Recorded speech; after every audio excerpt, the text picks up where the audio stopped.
It should be on YouTube as well. Good, everything should be working. Here, let's get the background music playing. Good. Alright, everything is working as it should. We have stuff to look at later. So we'll be dealing with that later. One more thing.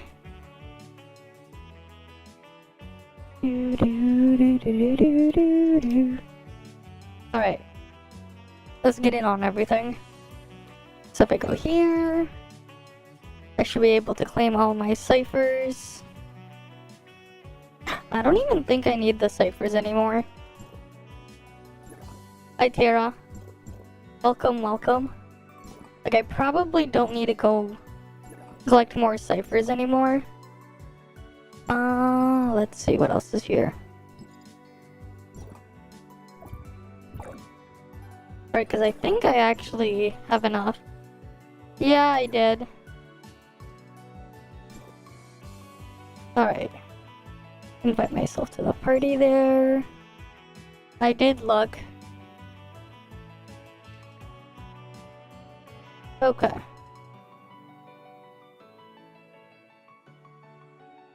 Alright. I mean, I'll be fine. What do you mean low profile? I don't get it.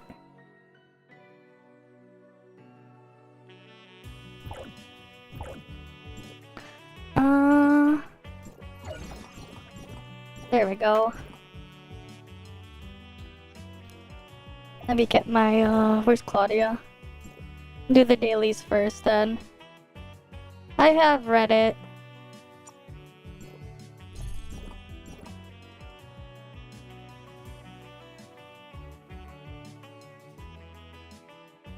Okay.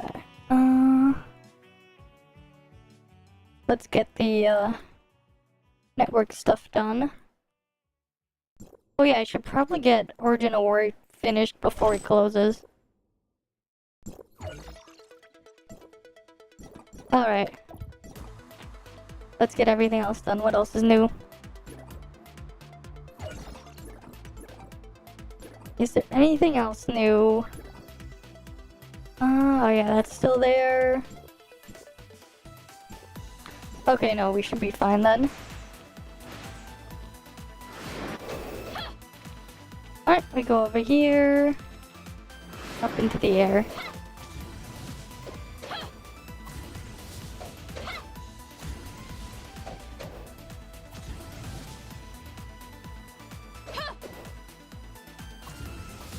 Alright, we head over this way.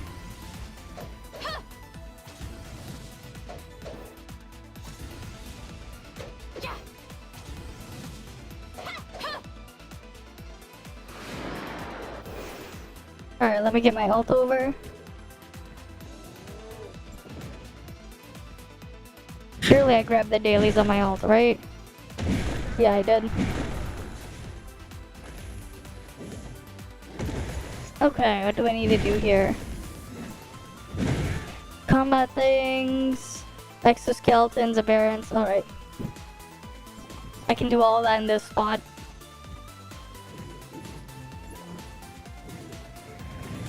I should probably see if I can try to form a group to do,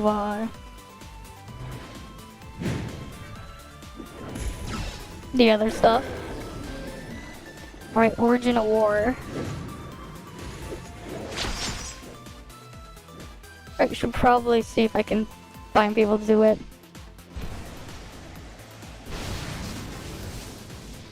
What else do I need here?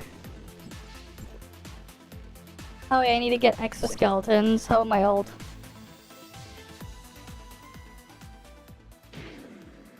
Wait, heavy armor guard's not here? Huh?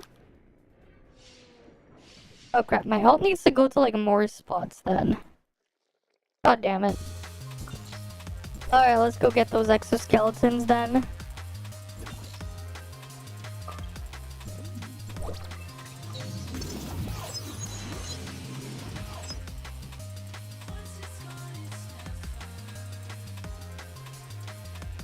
What else does my ult need?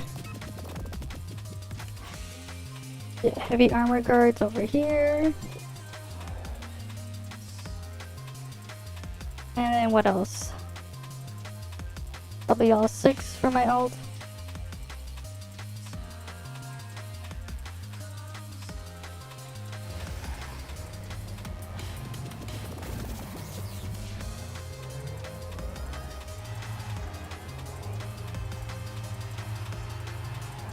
Oh, let me just bring it over here.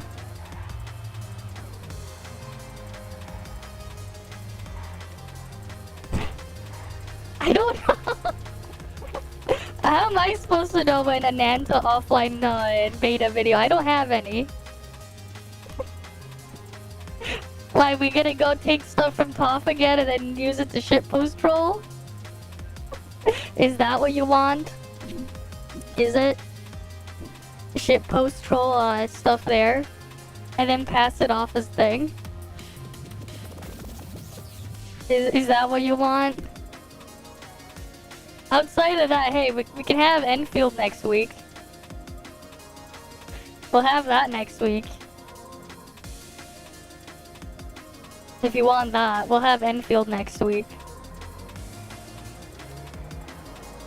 But obviously Void Piercer first. Right, Void Piercer should be like Tuesday or something. At their like scuffed embargo time.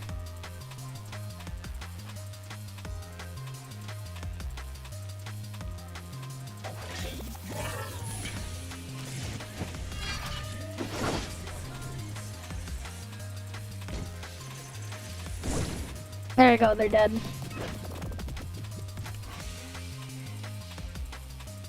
Alright. Daily's done. I still need to do Original War. I haven't finished it yet. I still haven't done Original War. Been like super lazy with it. So we're gonna have to do that in a bit.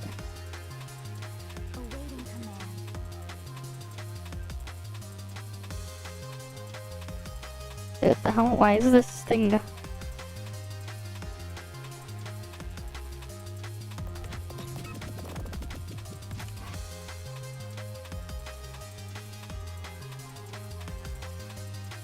Why doesn't it save that thing? It should have saved those settings. Oh well. We have stuff to look at later. And Anta's taking a while to get there because probably it's nowhere near where you think it is. Shit takes time, man. Right? Shit takes time. I don't know why they announced it so early when like they had nothing. And stuff like that. It's like kind of weird that they do it so early. Oh well, that's their choice.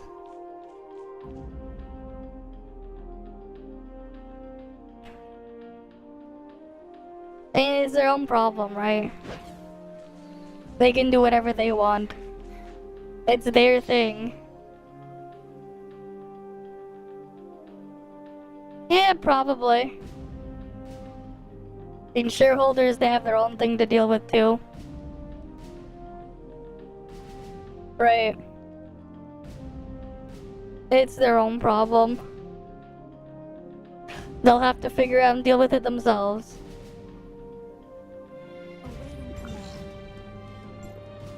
Okay, what do we need here? I guess what I can do... Go indoor zone. I'll take myself into the shortcut. Surely I have enough ciphers to clean out the shop now. Surely we're done. Anthem? Who knows, man? How about the day before, man? Hey, at least it's not the day before. Right? It could be the day before. Do you like the day before? Or what about the day after? No, it died in Japan. It died before it could leave Japan. And that thing had so many problems. It was riddled with problems. Like, it had no hope from the beginning. It was just riddled with issues and stuff everywhere.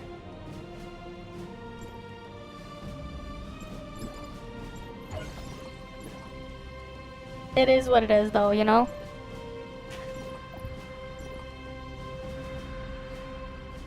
Yeah, because they have a thing. It's just the same thing they had before.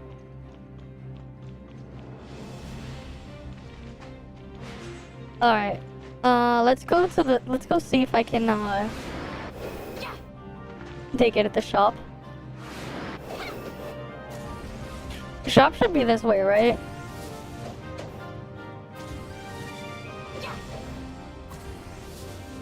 Oh yeah, people playing. I mean, like, yeah, they have an actual in-person event at some sort of convention or something, right? Makes sense. Right, makes sense.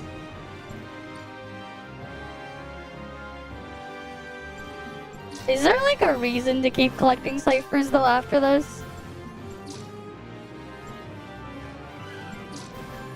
Yeah, I have everything now, look. All that's left are these infinite stock items here. There we go. But hey, it's a great way to like stock up on the mats. If you want to have mats for some reason. Great place to stock up on the mats for the transforming guns. But now I have like everything from the shop.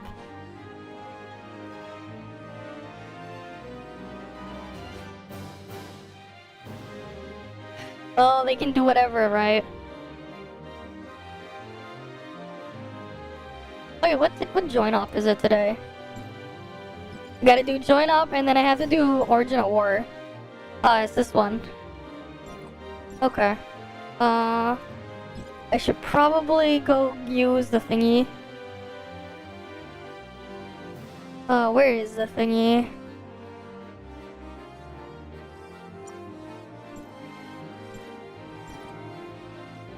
And then I go put them on my ult as well. Where the hell are my supply chips?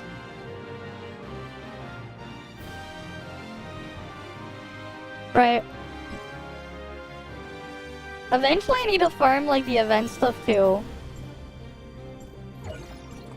I need to farm the event stuff eventually. I haven't like touched any of this shit. I'm gonna need to farm this at one point. They released the trailer, they had something playable. I mean, the thing is though, like, even a trailer and like seeing a vertical slice isn't really worth much in my opinion. Cause it's not like you know shit even after you see that stuff. Right, there's still like a lot more that you would need to see and everything. I mean, the combat in all these gachas are shit, man. It doesn't matter if it looks a bit too much like ZZZ. The reality is the combat in all of them suck. Like, let's be real. They all suck. Like, let's be honest. Just because you can't use a jump button in ZZZ doesn't really change much. Like, they all just suck. Straight up. People don't want to admit it, though.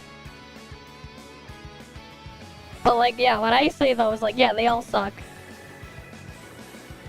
It doesn't really matter.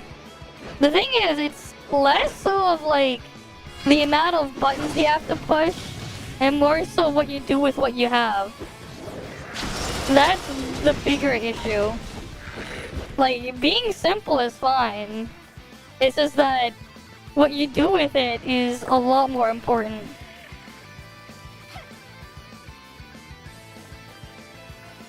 It's a lot more important than people give it credit for.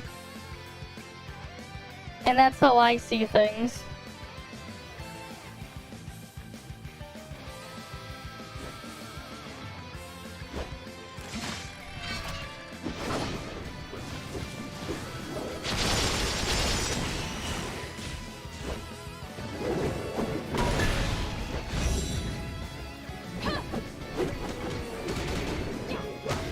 mean, that's fine.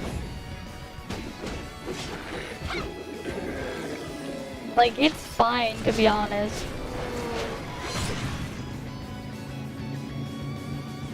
Besides, you're not gonna be getting GTA anyways. Like, what the fuck?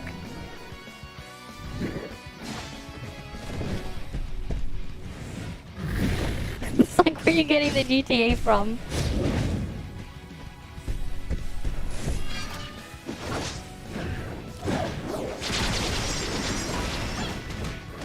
But it's not gonna be like GTA. I wonder how many of the people that are saying it's like GTA have actually played GTA. Because they really don't get the point. They really don't. If that's what they think.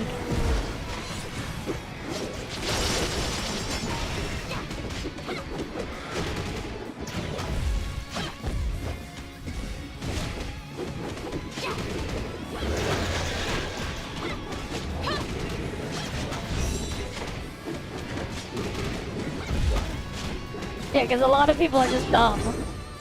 And then again, we're talking about Gacha gamers here. So it's not super surprising that they're dumb. Alright, we go again. And then I need to get Original War done.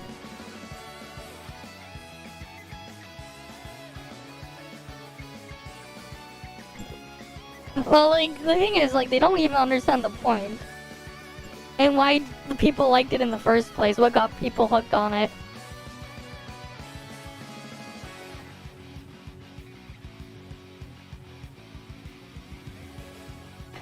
But, you know, it is what it is.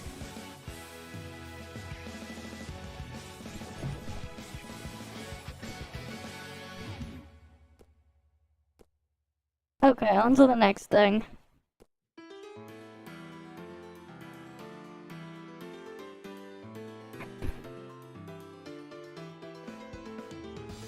Alright, let's load on in.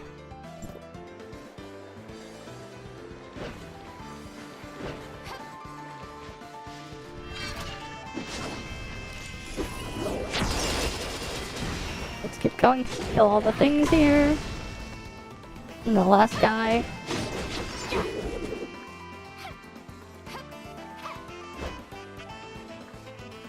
Alright, let me get my ult over. Bit bad when it came to getting money in single player. Well, the controls in general for a lot of the vehicles in GTA 5 was a bit... It's not the most intuitive control-wise.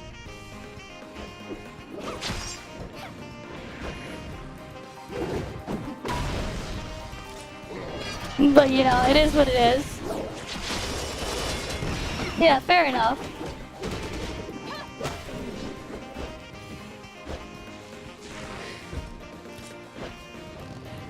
The story and the heists and stuff, yeah.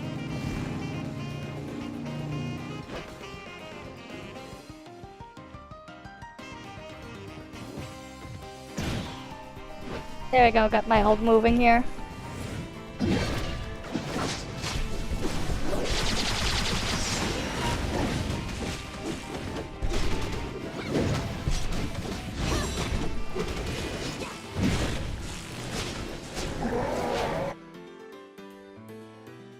Alright, now we wait for Barbarossa to spawn in. You can't sell your stolen cars, rip. Rip, man.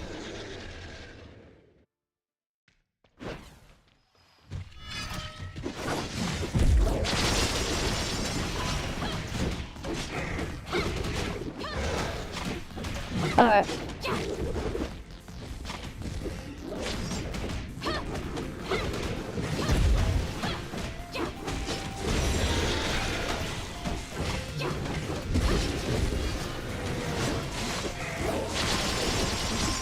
There we go, Barbarossa's dead.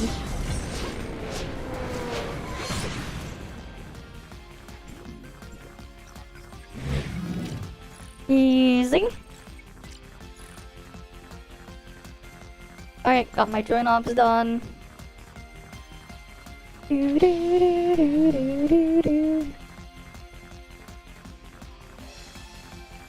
I need to get Origin of War done.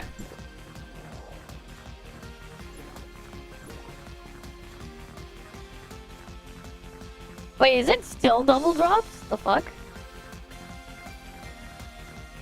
Oh shit, I guess there is still double drops. Interesting.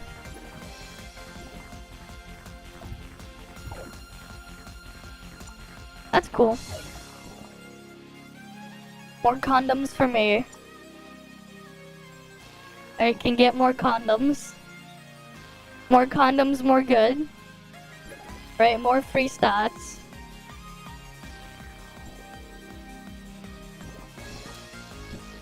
Do do do do do. Do do do.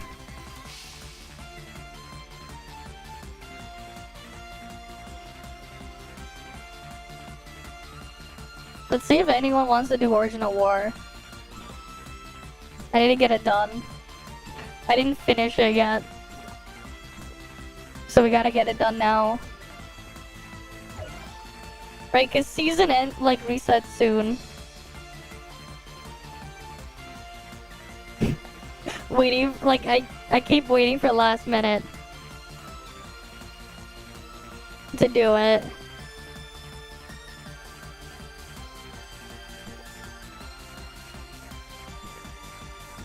Should have been doing it earlier, but hey.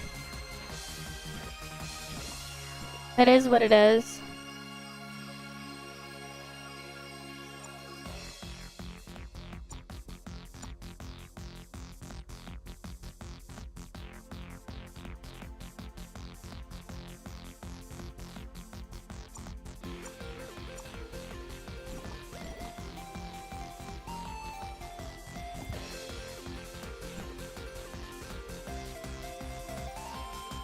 Yeah, let's see. Can I even do it on my own? Yeah, I'm curious. Let's see how far I can go on my own. Right, like it's almost done anyways. Like, it's all at 100% difficulty. Surely I can do it with 100% difficulty. Surely. Let's see.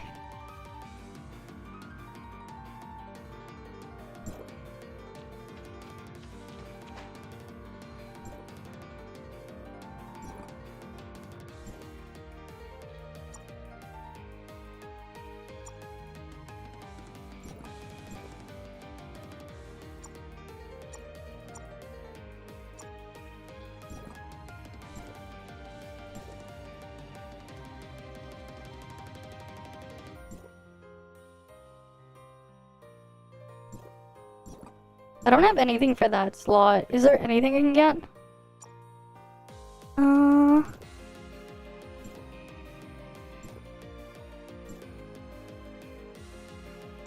Maybe there's something I can grab.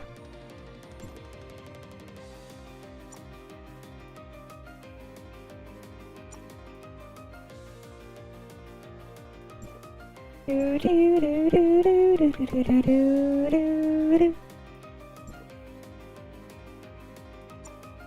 Alright, that's black holes on 25. Break defenses, nope.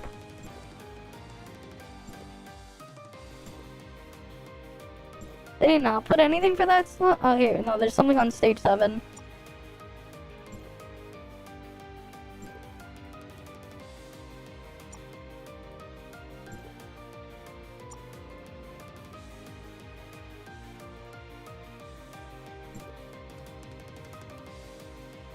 Oh wait, radiation on 12. Sure. Might as well take it, extra damage.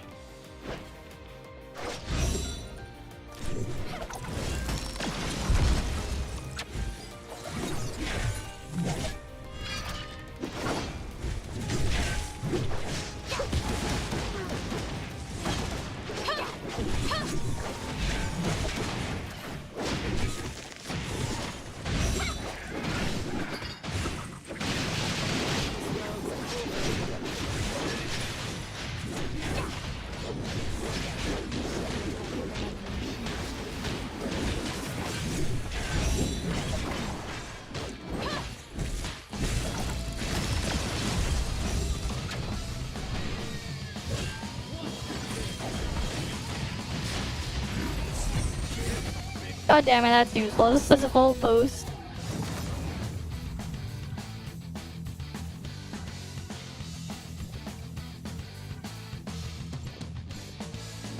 Do, do, do, do, do, do.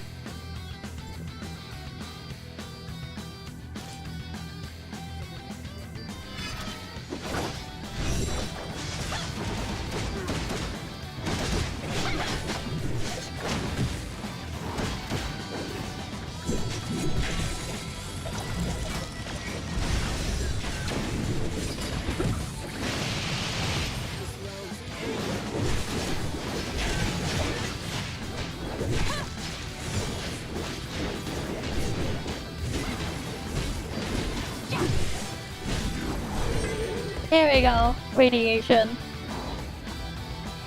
Nice.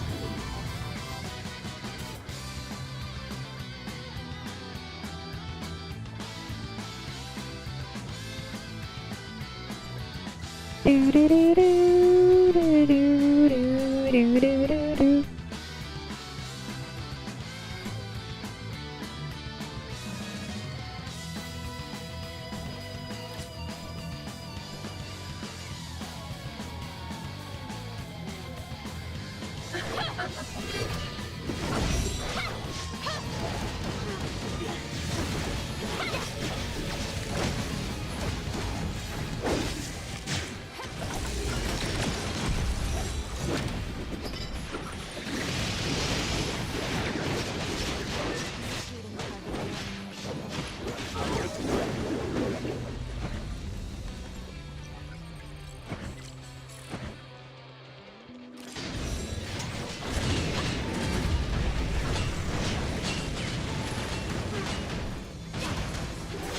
Win Bellagio?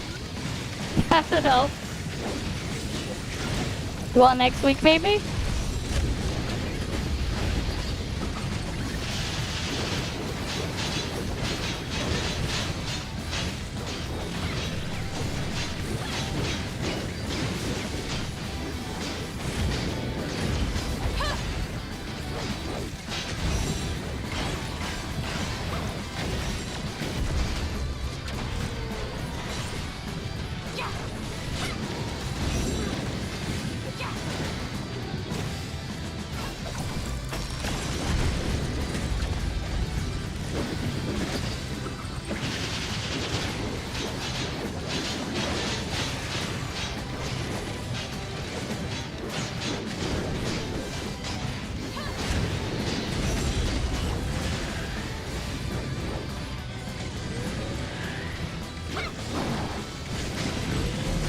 Alright, I need to deal with that.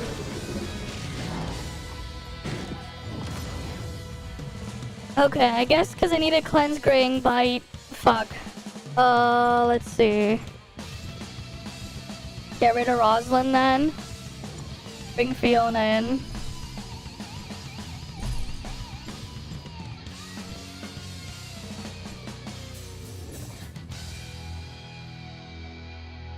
Yeah, it's fine.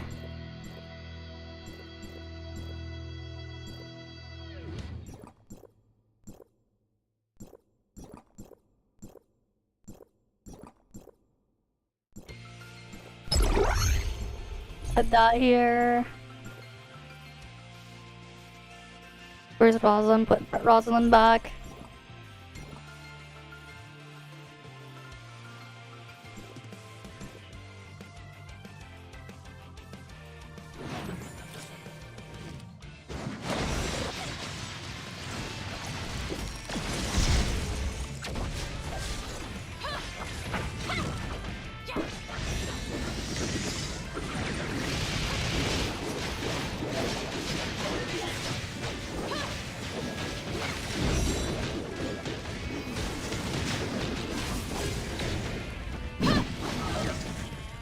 Oh, because of fucking Graying Bite, man.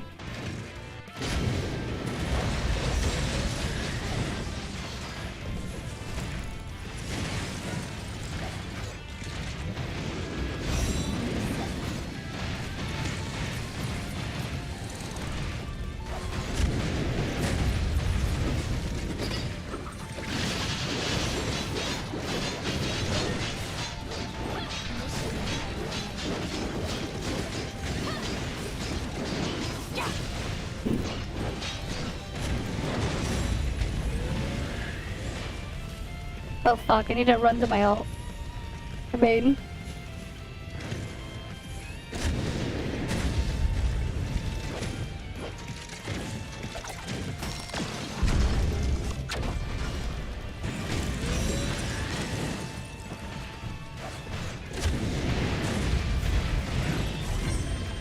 This is just annoying because this stupid thing is there.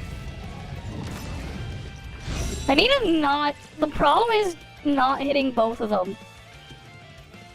That's the hard part. The problem is not hitting either of them. That's the hard part. Trying to hit only one instead of both.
The fuck? Why is that thing not taking damage?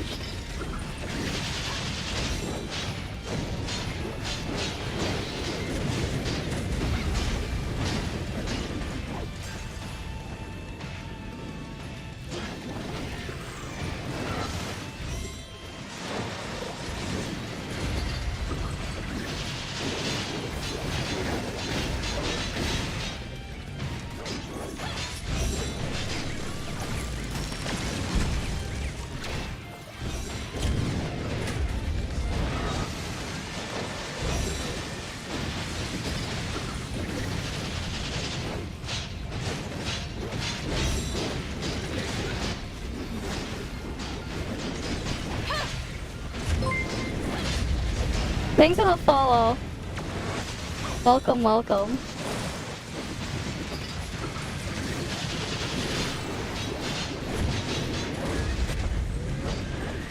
Fuck.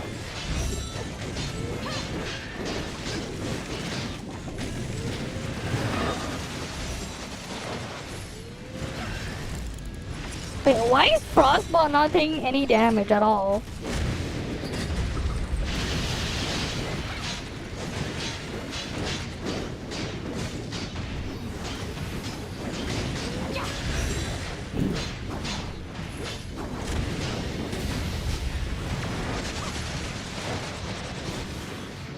Is it this thing?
This is annoying.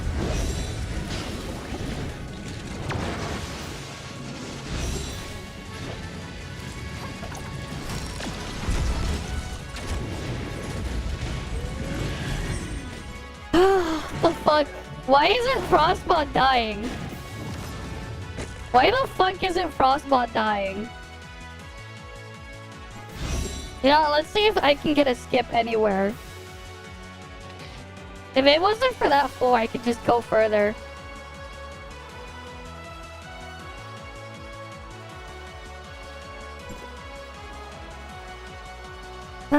It's that stupid floor freaking thing.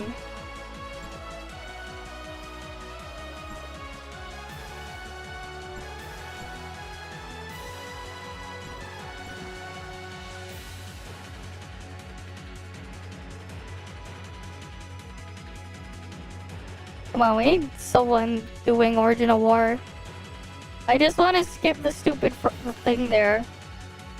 I can get past it. It's a lot easier to deal with. I just want the Titan mats from it. There's a bunch there. But because we have like no time to do it as well. Right, season ends in like tomorrow. Like, damn.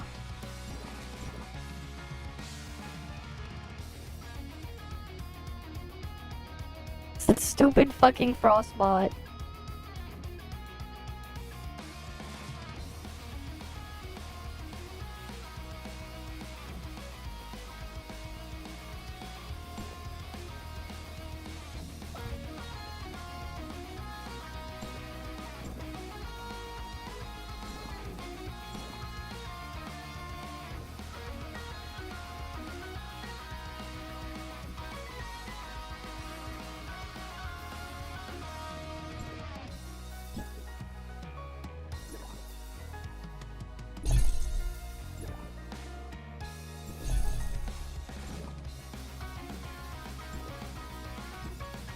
Alright.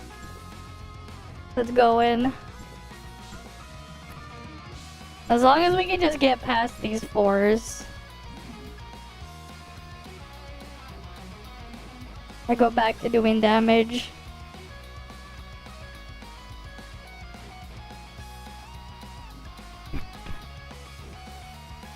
Alright, let's load on in.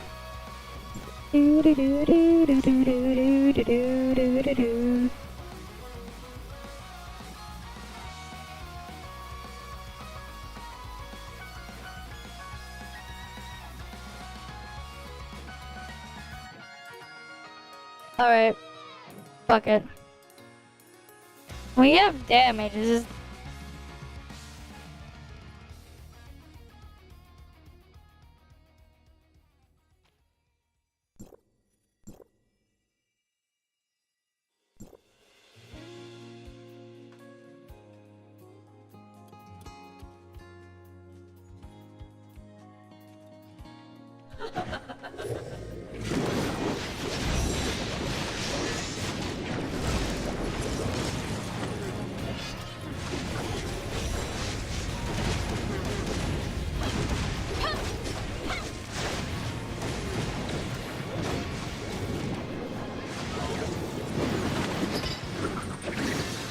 Oh great, they pulled the other one.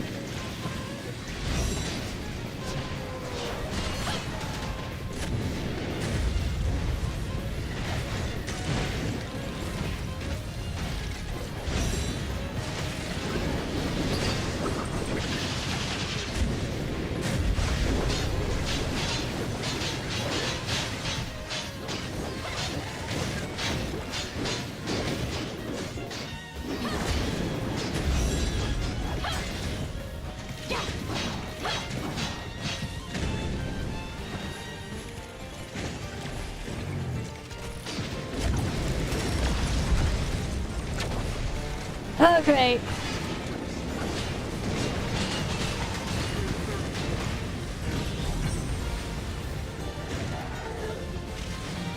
I need a way to skip past this stupid floor, man.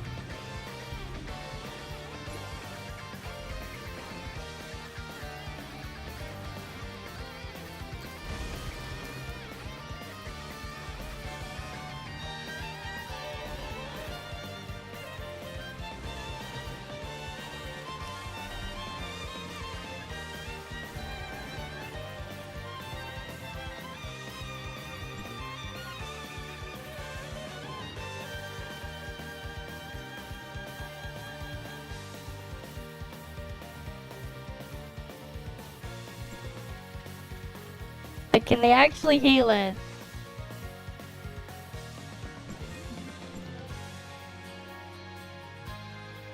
Like, I don't need healing. I need damage. I mean, I don't need damage, I just need the thing. I need them to clean the stupid grain bite thing.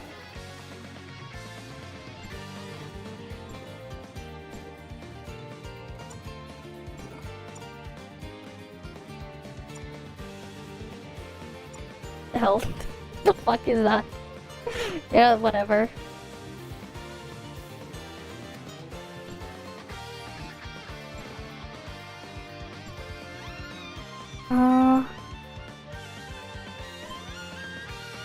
I don't even have anything that goes in the top slot. Alright. Where are they running? Doesn't even tell me.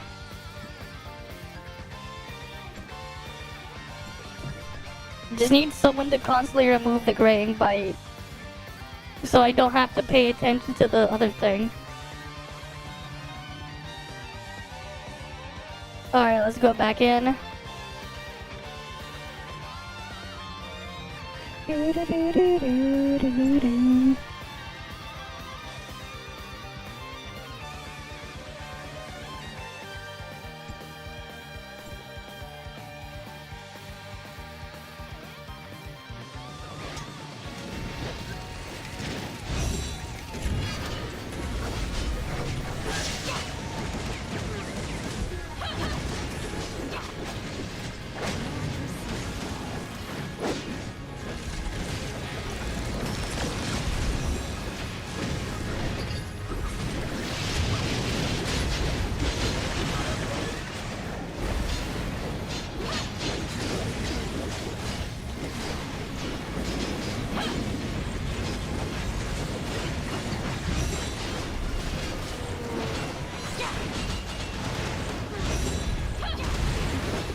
There we go. Now I have strong fighter.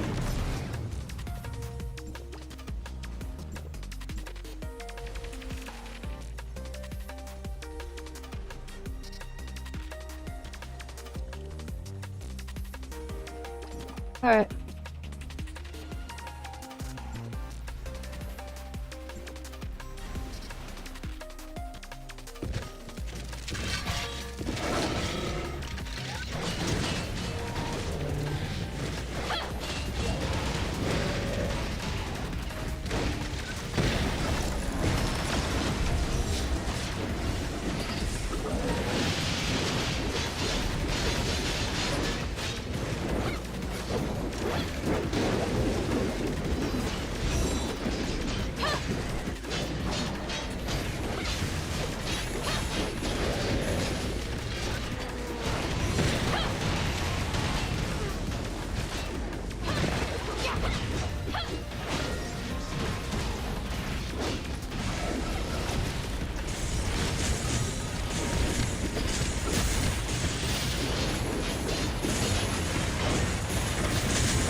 shit, I get slowed.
Alright, let's go kill Merble.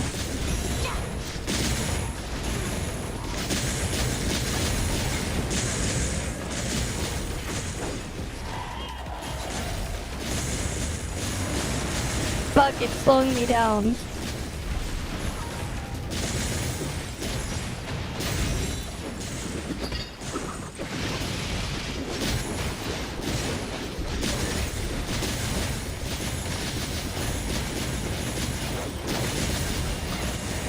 God, these slow stages are annoying.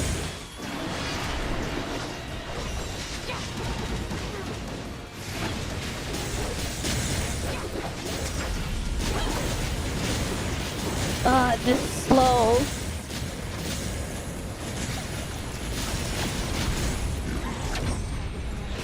Alright. At least that's dealt with.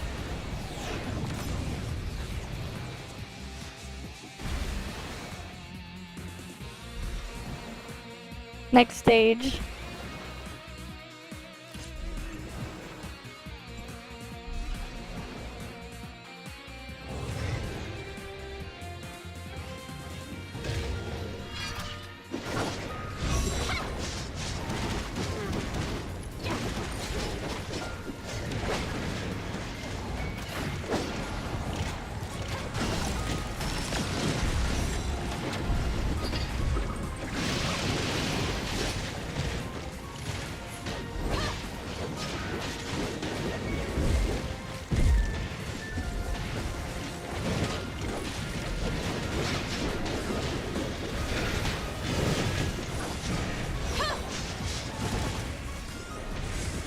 Oh fuck.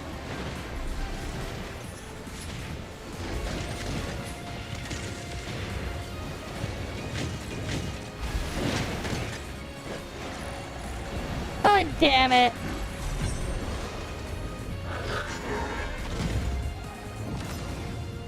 Alright, we do one at a time then.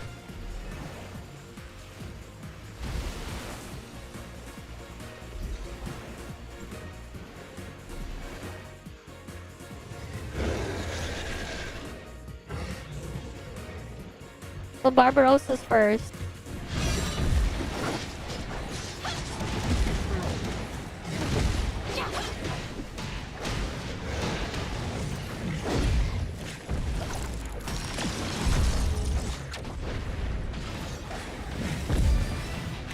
Fuck. Can't even build up the thing.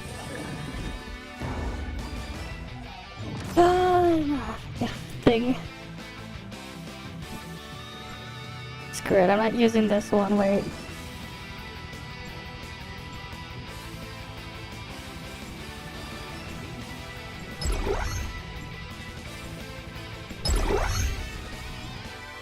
Where's an onion?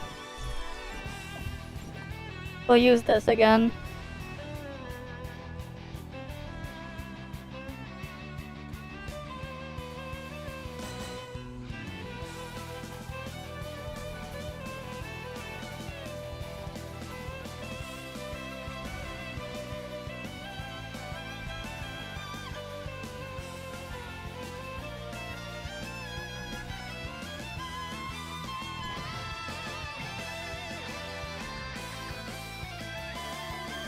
Okay.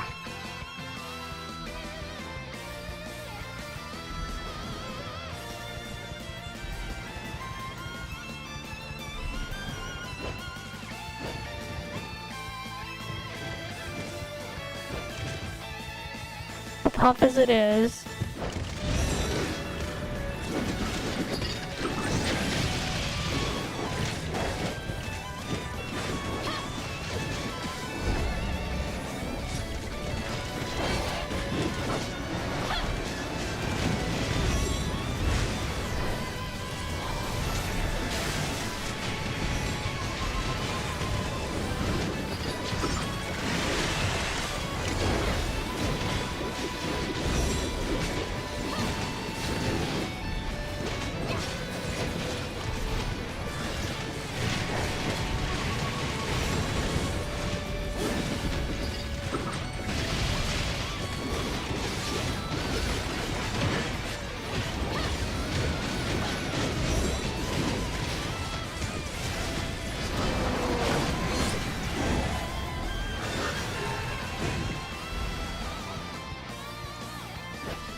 Pull him over here. Bring him over here.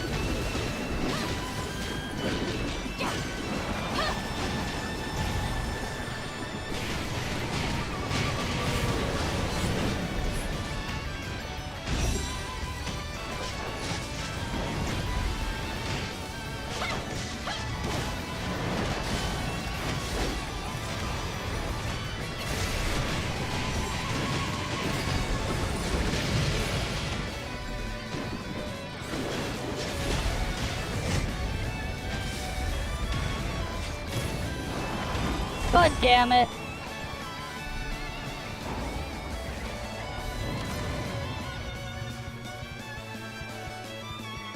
God damn it. That was better that time.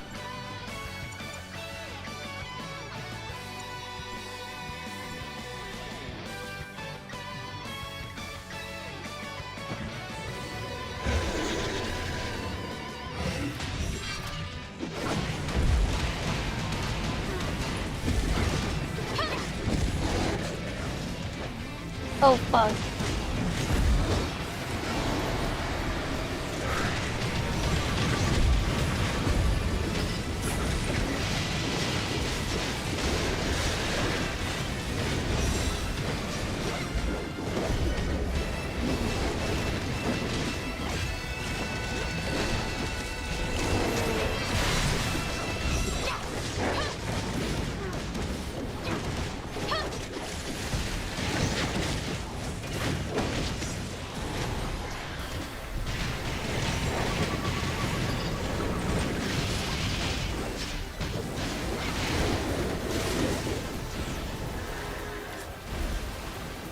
Alright, let's do them down, the last one.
Oh fuck, I got stuck in the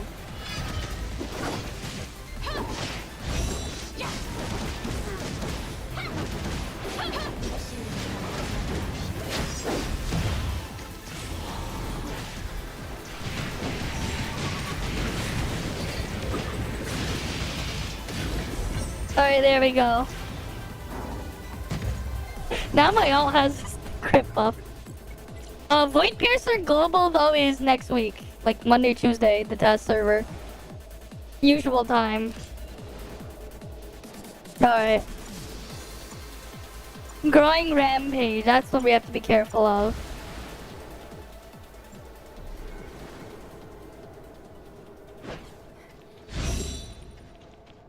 We do Puppet Singer first then. Or not. God damn it.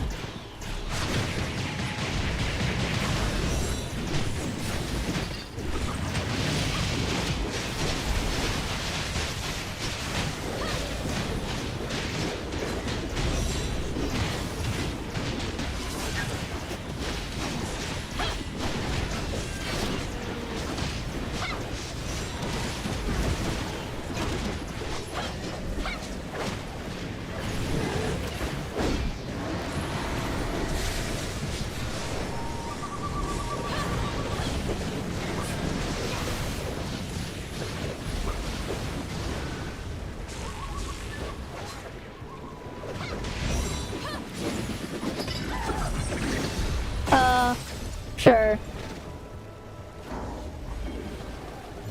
I'll take it.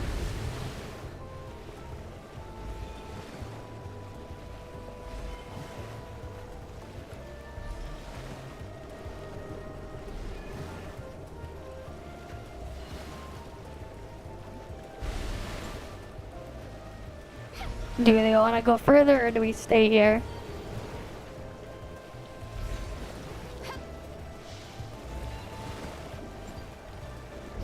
Alright, that's the answer then.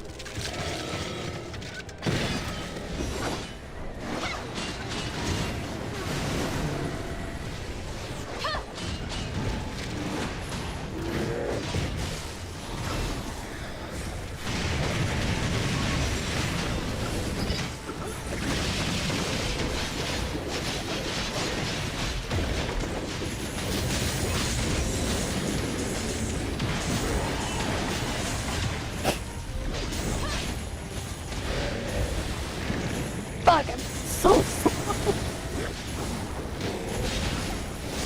I hate the stupid program.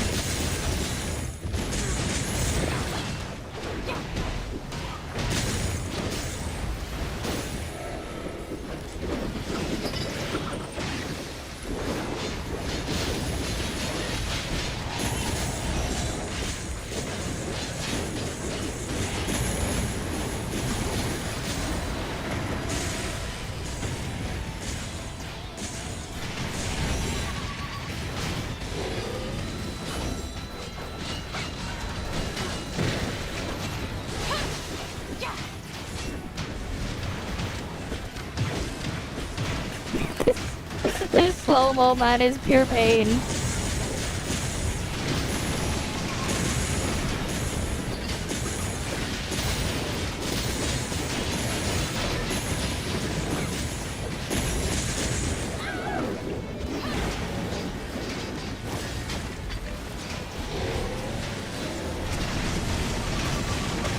At least it's just so back left now.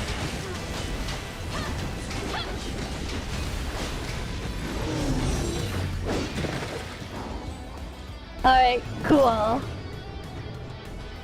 I guess we keep going. We might as well finish it all.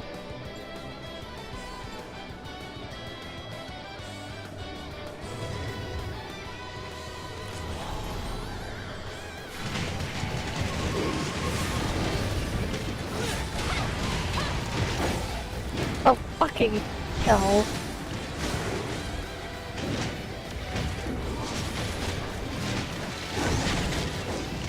Wow.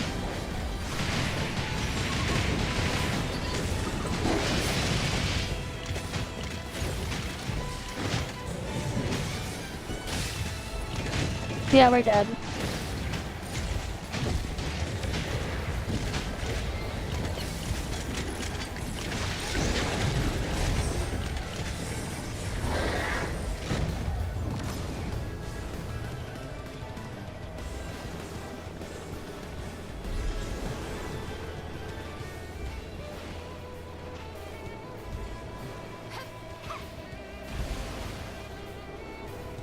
It's just gold.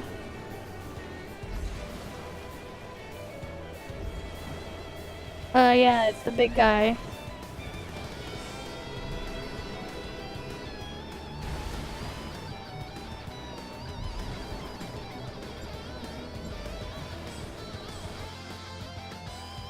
Hey, at least we finished the important stuff. We got the important stuff. That's all that matters. We got all the important stuff.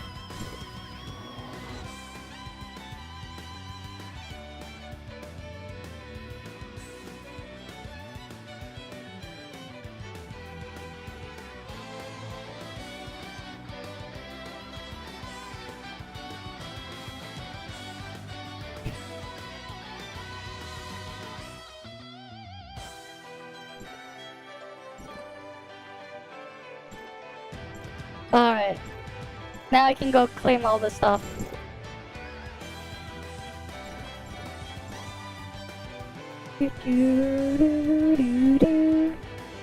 Now I can claim it on my alt as well. Lots more Titan mats now. All the Titan mats. I'm gonna be putting them all towards eyepiece.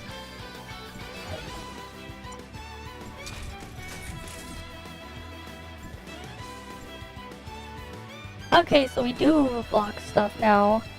Don't want these. We want normal attack bonus.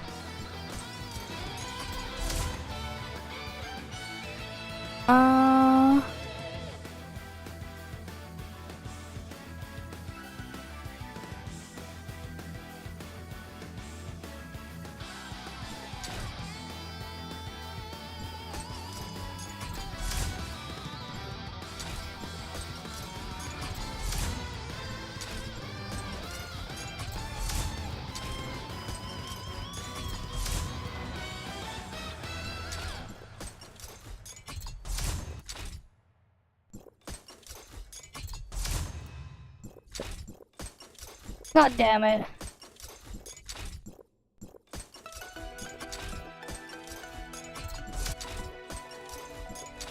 I want normal attack 3.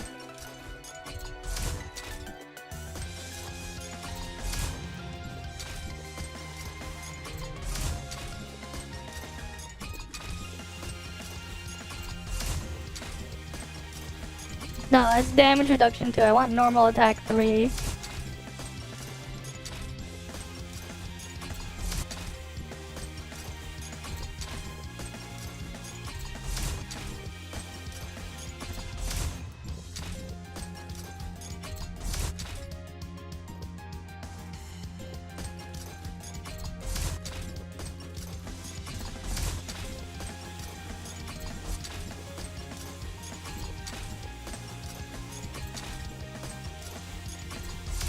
God damn it. Do I have anything else I can put in that slot? Nope. How about these boxes?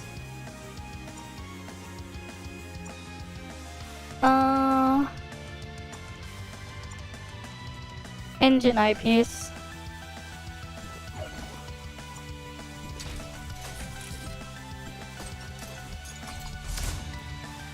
And that's crap.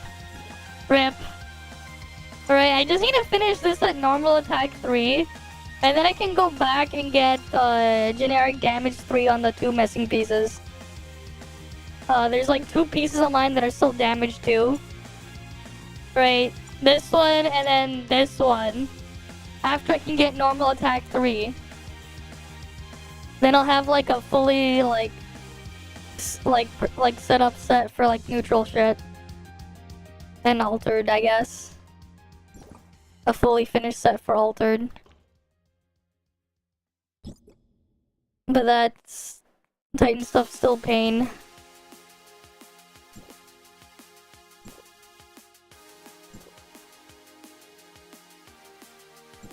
I should like finish like rolling all the stuff on my ult at some point. That is weak point 17, but then the other stuff is like not done. But I'm just too lazy to roll the Titan. It's like too much.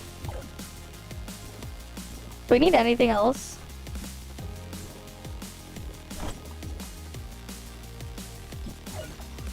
Do I need anything else here? Leave all that as is for now. Right, don't need anything else here. Did I buy all this stuff from the shop? I think I did. Oh yeah, that's good. Okay, we're good on that front. I'll grab these though. Cause might as well get more free black gold if I can. Oh, nothing. Rep. Okay, I think we're done there. Yeah, I'll just leave metal load equipment boxes as is. And those things. There's nothing I need to do with those.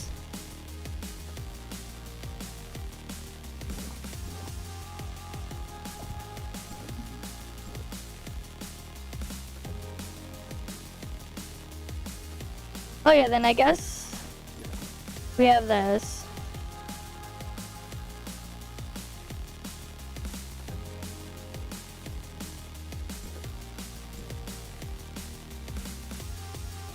Okay, wait. How am I gonna do this then to get maximized points for myself?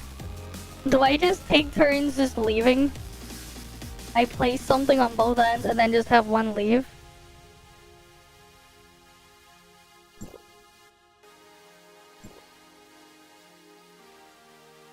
I wonder if that'll work. As soon as it starts.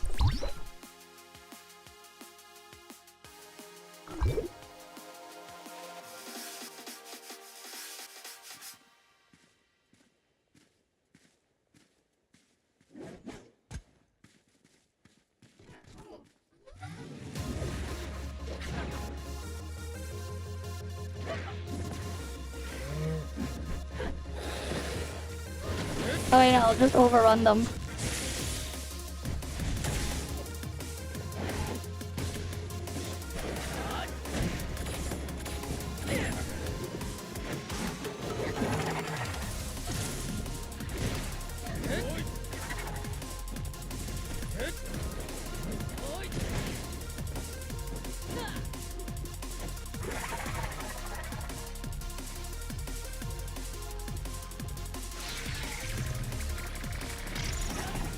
Right. Because I'm gonna need to do this event at some point.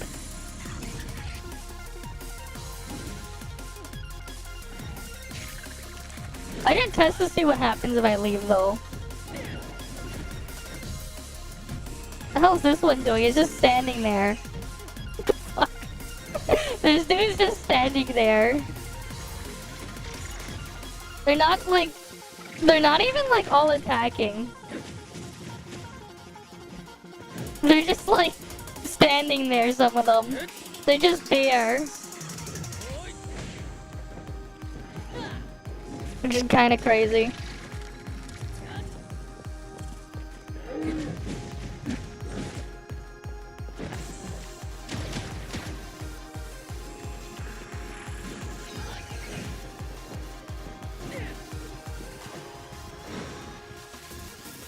Right, like...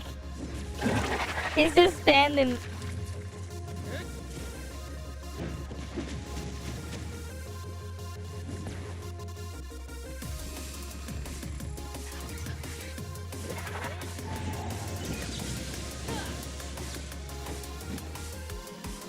Like, what the hell? Why isn't the health bar really dropping?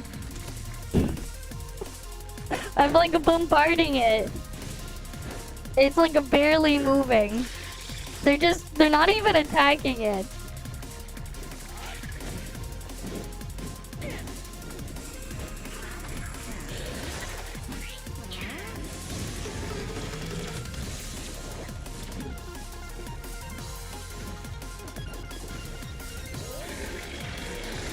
Okay.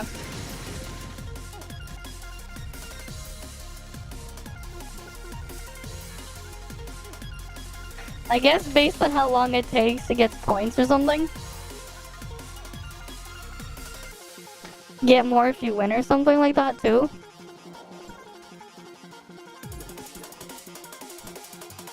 I guess then we just farm this for points then. I'll need to get everything here then.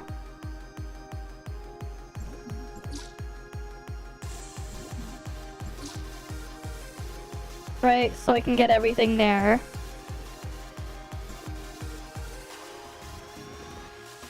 Doo-doo.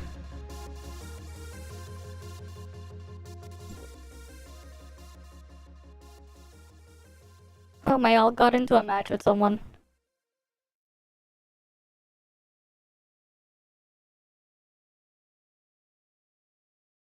Alright, then we have this one person over here. So now I have to like do both. I'm not against myself.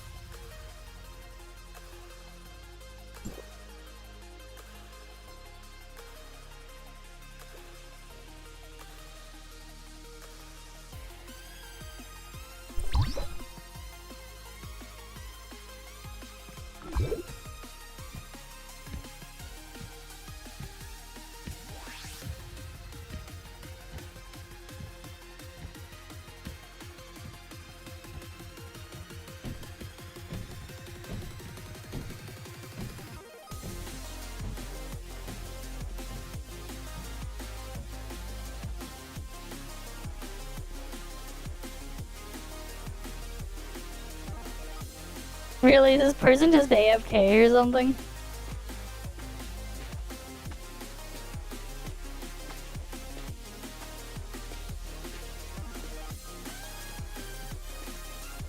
Why is it attacking? What the fuck?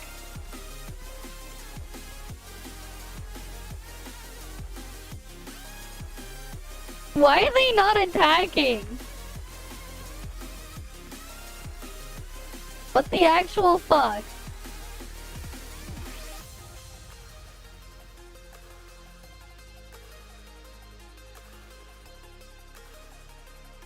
Like, what the fuck? They're just chilling there.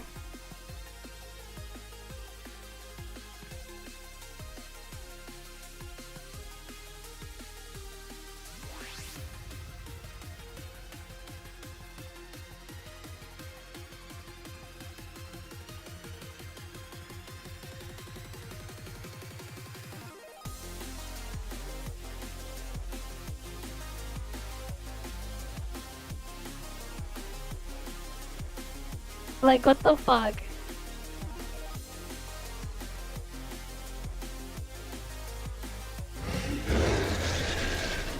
Like, they move over, but then, like, nothing happens.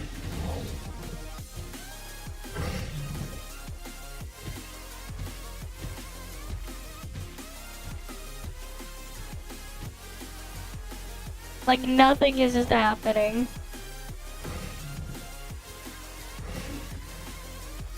They're not, like, attacking the thing, so I'm gonna guess the guy left.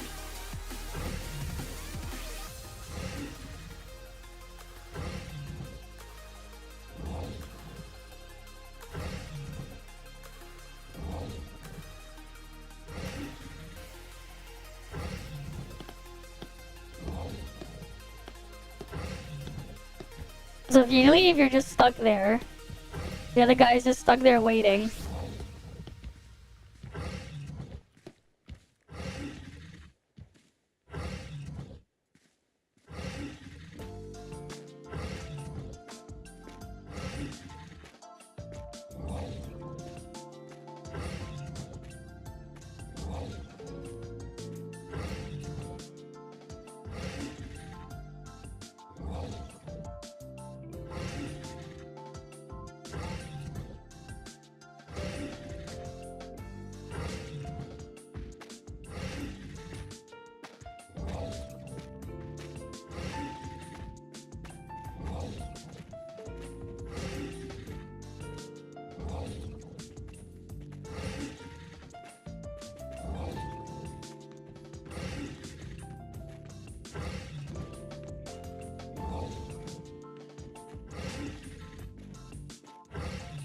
This event's kind of Papeka.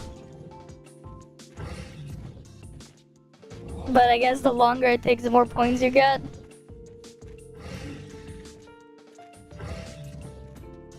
So can I at least just keep doing this for more points? Wait, I only... The guy left, so I only got that much points. The fuck? So you get like nothing if the other guy leaves. That's fucked up. You get like nothing if the other guy leaves.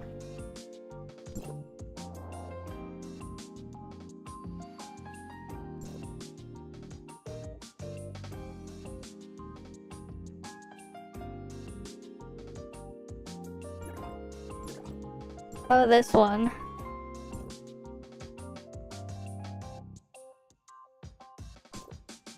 Can people do that one?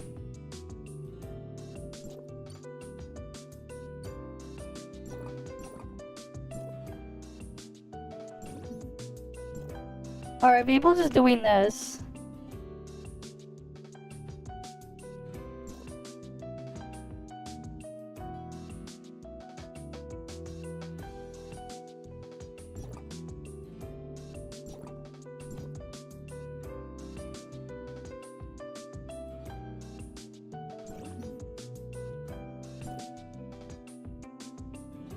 Okay. Let's see.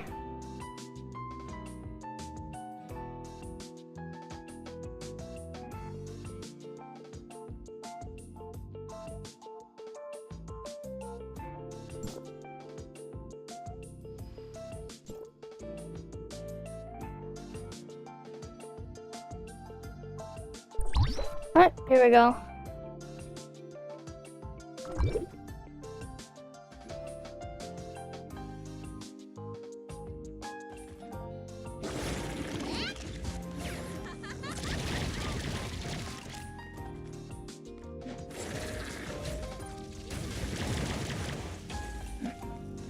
So then I just have to do this. If I can match against myself, that would be ideal.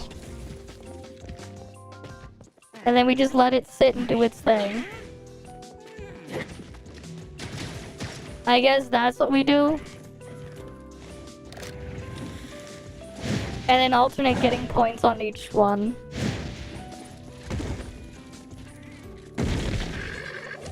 Okay.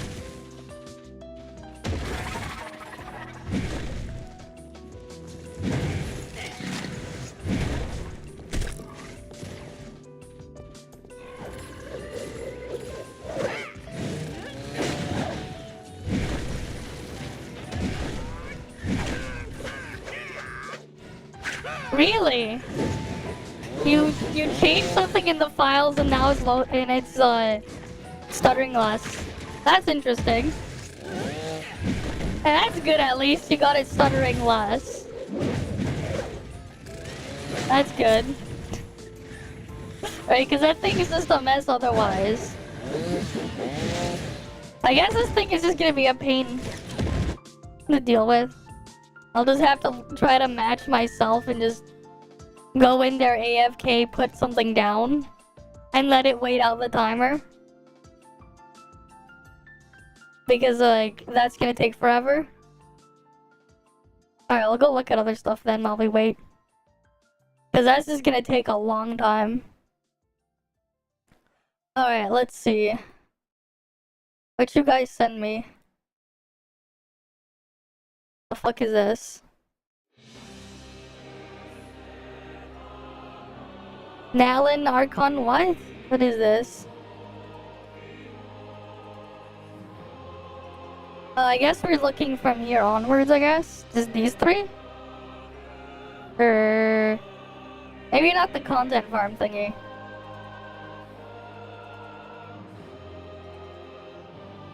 Yeah, because this is gonna be annoying farming event points. Might as well, like, do something else while we're thing. Right, might as well multitask. Get the event points while looking at something else. There's other stuff, too. Oh yeah, I saw this the other day in my recommendations. This'll give you a good laugh. This was, up the other day. I saw this earlier. Just give this a look. This will make you laugh.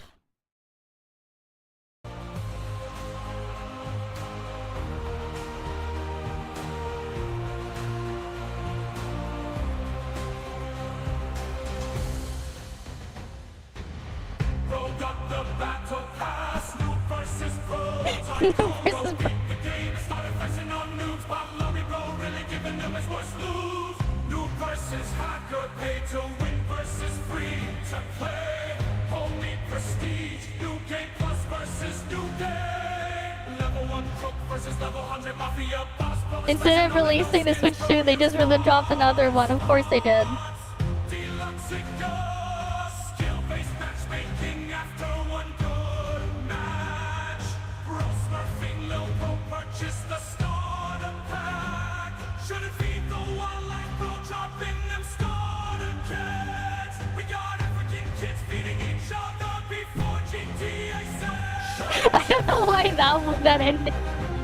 They got them kids feeding each other before GTA 6.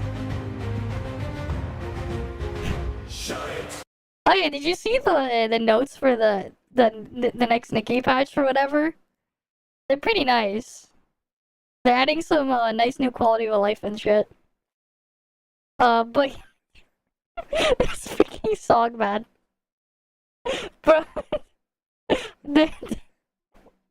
That we shouldn't feel the wildlife is crazy. African kids feeding each other before GTA 6. There won't be any news on we won't have news until the 26th. There's a Taiwan event Nintendo's participating. They said they won't show Nintendo Switch 2 news. Yeah, I mean, I guess, right? We'll see. Right. The thing is, though, what has me concerned is they're probably gonna rely heavily on frame generation. So the Switch 2, I'm gonna guess the games are gonna run at like 10 FPS, but then they're gonna frame generate their way to 60 or something. That's just gonna be my guess of what the Switch 2 is gonna be doing, man. They're gonna rely too heavily on fake frames. Like, think about it, right? It's just all gonna be fake frames. Right? Big concerning there. Because the frame generation, like, it just means you get very, very big input lag because none of the frames are real. Like, it's just really, really big input lag.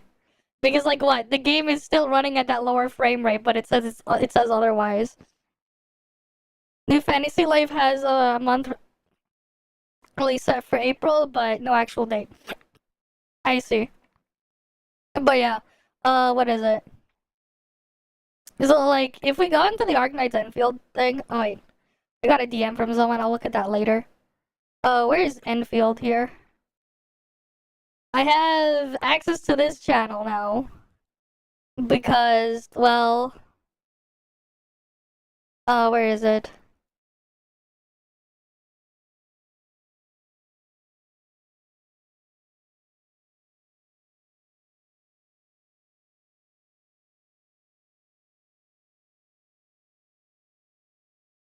I have the beta thing. I have the beta flag. So we can do the beta on that one. We'll have that, you know, sometime next week. The graphics chip's supposed to be the same. Nah. You know the PS4 didn't run anything at 1080p 60, right? You do know a lot of games the PS4 doesn't even run at 1080p 60.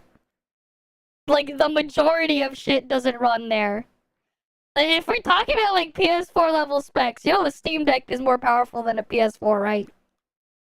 Like, the Steam Deck is faster than a PS4. Like, it's not really anything special at all. It's really not. It's really not impressive. Like, it's not as impressive as you think it is. It's really not. Like, keep that in mind. No, I'm talking about fake frame generation. I'm not talking about upscaling, man. I'm talking about frame generation. Because nobody's fucking optimizing games these days. Because, like, Thing is, frame generation is ass. But like everything's using frame generation these days. The thing is, it's like you get fake frames so it looks smoother, but the game is still performing like shit. That's the thing that's annoying.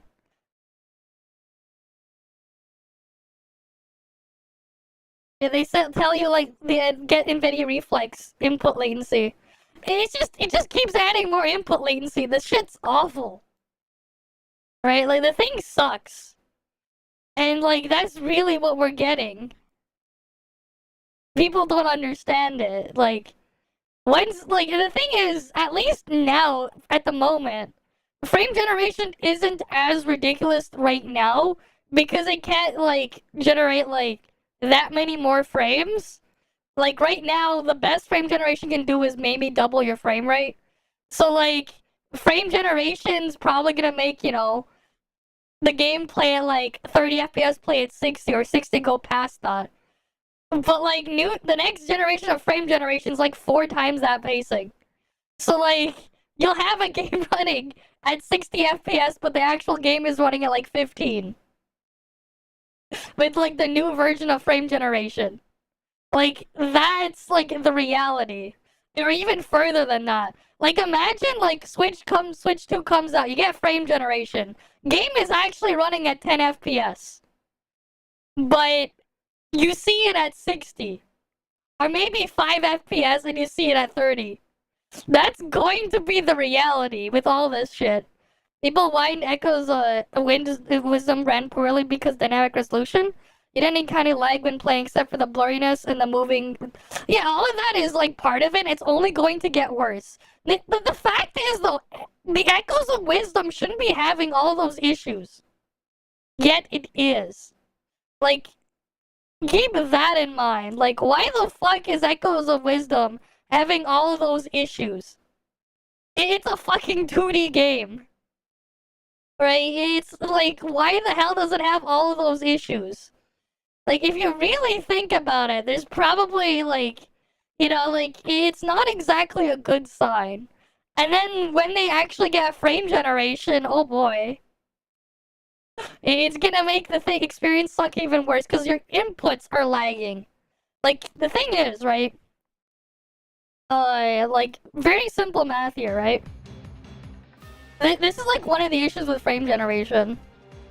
So, like, let's say you have, your screen is running at 60 hertz, right? So it refreshes and draws the new image 60 times a second. Right? So we have 1 second, divide that by 60.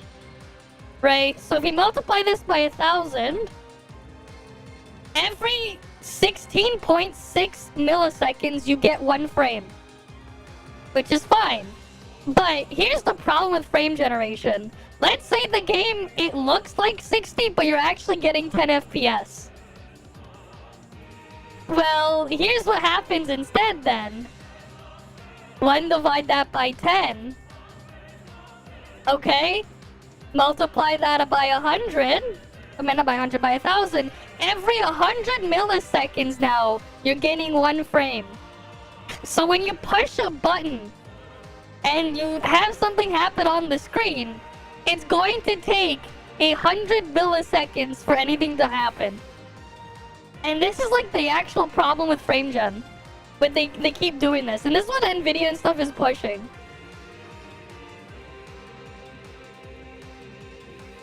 Well, that's like, hey, if you can tolerate that for somehow, good for you. But like, I find that shit just, I can't tolerate it, man. Like even like the Pepega frame pacing and stuff, the input delay, I can't.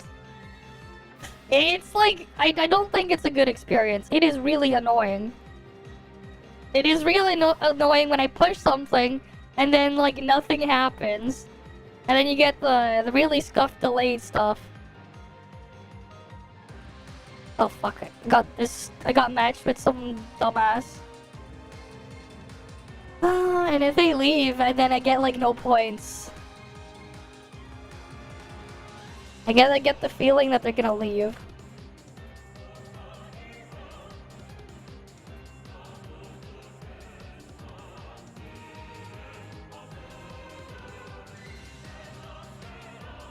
Oh, they left.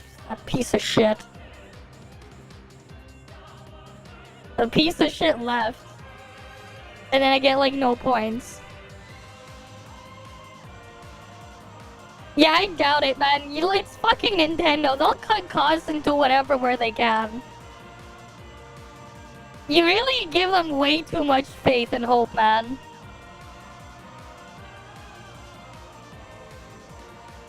Yeah, just play it like their games are just unplayable on their fucking console. You play it on an emulator, man. The games run like shit on their stupid box or their stupid piece of plastic. Because they can't be bothered to make anything proper.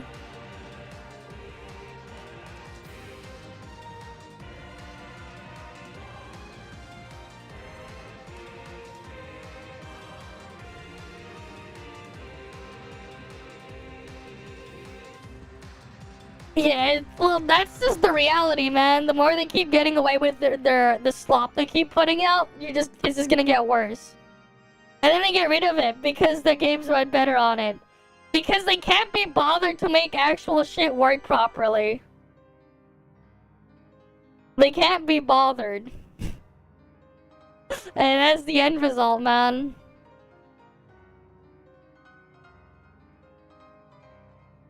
Like, they just can't, and it's only gonna keep getting worse. And then you have Nintendo also being patent trolls because they don't like competition either. Because they can't be bothered to make anything actually functional. Right, then they become patent trolls. It is what it is. They thought to be safe, but then they bought that one. There's people that still like fork it and like make their own new ones. But, like, it's just a big mess now. Everything's, like, a spread-out mess. Right? Like, everything's a mess now.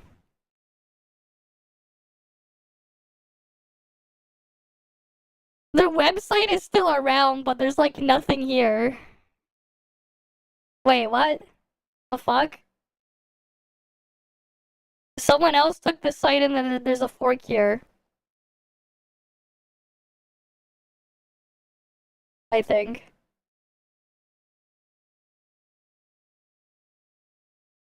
But, like, no, there's, like, a new one here with Suyu. There's this Suyu one that's, like, a fork of Yuzu. I believe this is a fork of Yuzu. The website is still up for some reason. There's Suyu, though. Alright, we can look at the emulation stuff. Wait, where's the... Ryujinx? Yeah, you got this stuff. But yeah, the repo is Gon's. Like, obviously, this is the website on the archive.org. You can get their old stuff, but, like, yeah, it's gone. This shit's gone. Right. Like, I don't know if this is, like, some fan-made port, like, bringing this thing back, but, like, I probably wouldn't grab anything from this. As it's reached state of maturity, whatever. Cease development. Agreed, required this one to stop all development.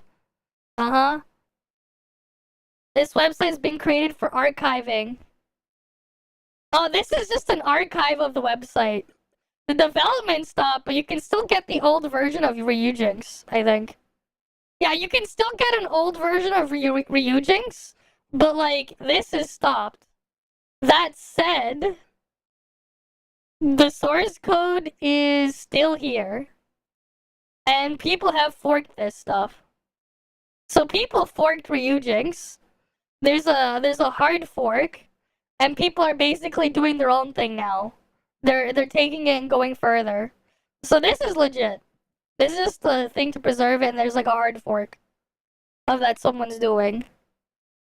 So, like, you know, the code's out there. Someone else is just gonna continue it. That's pretty much what it is. Right? So, like, there's that at least. Pretty much the backbone so far. I mean, it is what it is, man. Because games don't run properly on the actual hardware, people are using emulators. But like, yeah, it's like just because they shut the thing down doesn't mean like it's dead. We do have other emulators, right? You can join the thing for chat. That goes over here somewhere. They have like a thing. You can see all the information here.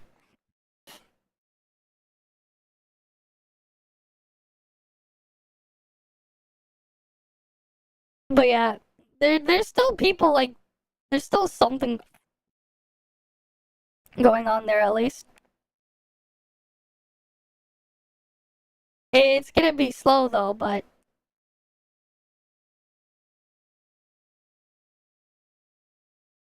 it is what it is.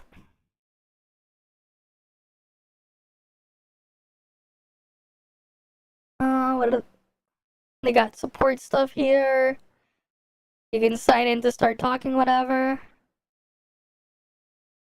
People trying stuff. This is like as of yesterday. Like people were still like talking yesterday in here, so like there's stuff going on here. Like there is like Suyu is under development. Much smaller though. I saw this somewhere. We can look at that in a bit. But like yeah. Like it's not like the Switch emulation's completely dead. Right, it's not completely dead. Like it's still a thing, but yeah. Wait, didn't he just buy like 110-inch like TV? Now he has to buy a bigger one. This dude, now his TV got power. Now it's 163 inches. Was this gonna be like $15,000? Even Star Fox 64 got a PC port. Of course. Alright though. I guess we can look at this one. Did 2.0 change Endgame? The answer is no, I don't think so. Hey there guys, we're here to talk about Weathering Waves and how it became I saw this somewhere. Hey there guys, we're here to talk about Weathering Waves and how it became the greatest 16K Sony. It's 3 million? With the Oh. release of the 2.0 update and our adventure to Reinx, I wouldn't be surprised. The host of absolutely jaw-dropping features, truly revolutionizing the standard for an open world gacha game. No, it I can't didn't. tell you the last time I've actually felt this immersed in a game to the point of tears. I didn't feel any immersion. I don't know what the hell this guy has played, but I don't know, man. I didn't feel any immersion. From the gorgeous mountaintops to the beautiful OSTs, this game has become a favorite for not only me, but many other players as well. From the very launch of Weathering Waves, developers passionately showed us what it meant to nurture and develop a game. From the constant feedback to the incredible updates, Weathering Waves developed faster than any other gacha game in history. It's easy to say that from 1.0 to 1.3, it's absolutely night and day. But with the addition of 2.0, it might as well be considered a The moment you hear an accent, yeah. Reinx is truly Fair the enough. land of the echoes. Just walking around, I can feel the atmosphere brimming with intricate details and sounds. I don't know, You have man. echoes playing drums. You have Scorgo cooking up some food. Oh yeah, the one where we could step on their food. You have some hands doing hand things. But yeah, every single part of Raguna sets the tone for your update truly. And you feel that carried even further once you step foot into the expansive place of Renacita. The architecture and mountaintops reminiscent of something between a mix of Elden Ring and Legend of Zelda. Nope. I was an absolute Where was the Zelda clone? I would play the Zelda clone if they had one. Update. From the massively scaling architecture to the intricate It's absurd they details did in not grass, research yet, just Photos made of the game, developers yep. Put their heart and soul into this game. But it doesn't end there. With the arrival of this expansion, along came a variety of mechanics that made this game a feast of excitement and fun for absolutely everyone. No. You can jump around as a bear from many points on the map, and you have these little paw tokens scattered across the trails that let you bound across at insane speeds. But that's literally just the appetizer, because the main course might as well be considered the beef Wellington of Weathering Waves. The flight mechanic. A mechanic that has completely revolutionized what it means to explore in this open world gacha game. The flight mechanic is a fever dream for many gacha players, as we never thought a corporation would ever make a move like this. But now it's here, and it's more amazing than we ever expected. What? Like, how is this amazing? It's just a better glide. But only stuck in one part of the map. that you go to the spot once and then you forget it after you get the teleporter. The unmask and Renacita and take fake French. All of the thing is just bad, man. Let's The also voice not forget acting about is the sick terrible. enemies. It seems crazy how every single update, Withering Waves continues to innovate these awesome bosses and enemy types. What do you mean With innovate? multi-phase transformations and randomized combo attacks that just completely knock you out of the park. Huh? And let's not forget about the sheer beauty of these cutscenes Hi, and fights. Fabex. It truly is pushing the limits towards being the best open world gacha game. Now, No. don't get me wrong, games like Zenless Zone Zero and Honkai Star Rail deliver fantastic experiences, especially with their exciting new expansion roadmaps. But as someone who plays all three, I feel that what sets Wuthering Waves apart is its untapped potential. From the very start, Wuthering Waves laid a foundation built on innovation, trust, and ambition. What Its innovation? updates I didn't continue to see push the anything boundaries, innovative. Just introducing the new petty mechanics Genshin and clone. combat possibilities, exploration features, and captivating storylines. Meanwhile, as much as I enjoy Honkai Star Rail, as a veteran player, it can sometimes feel repetitive. Story, rotational missions, limited events, then repeat. Zenless Zone Zero has its moments, but it's rarely anything compelling enough to make me log in for the sheer enjoyment rather than just completing dailies.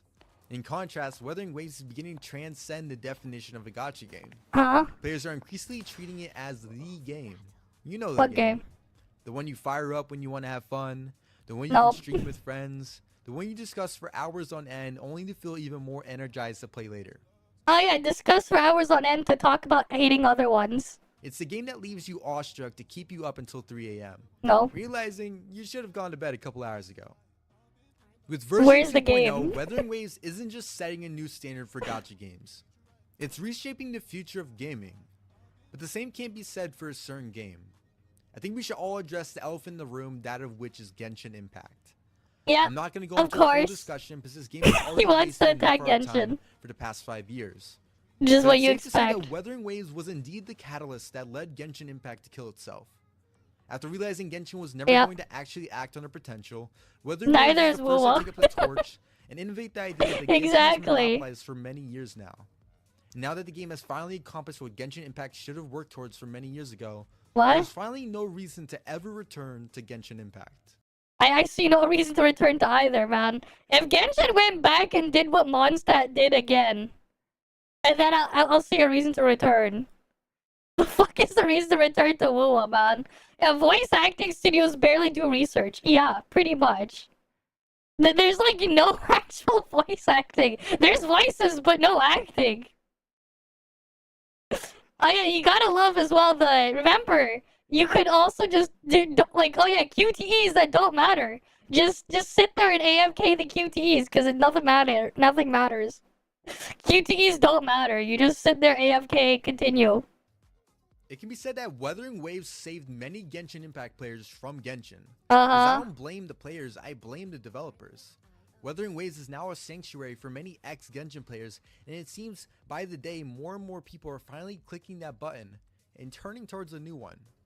I mean, literally one of the biggest lore CCs for Genshin just put out an announcement on her social that she's going to start moving away from Genshin Impact, or even leaving entirely. They just leave But entirely. who can blame her? It's been 5 Yeah, years. and reading the Genshin script, Impact still hasn't exactly. reunited the The siblings. directors just Meanwhile, aren't doing Wuthering Waves is shit. just the beginning. Thanks to Wuthering Waves, more and more developers are taking inspiration from Kuro Games. I really hope not. I really hope not.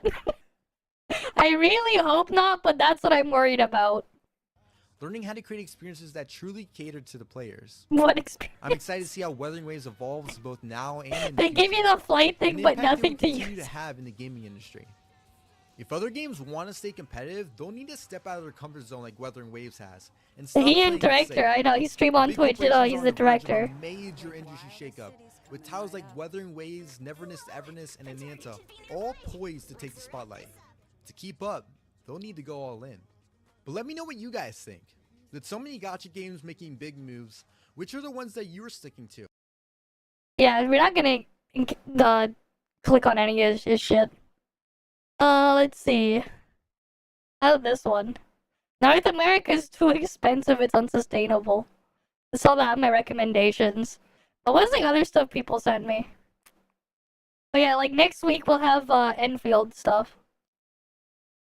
What's this one? Alright, we'll put it in for Flagger if he's here. Nutland's our conquests are over, and Yeah, a lot of VA studios just wanted to use their talents for AI and not pay them. Of course they do. Right? Of course they do, man. Makes a lot of sense. Of course they would want that.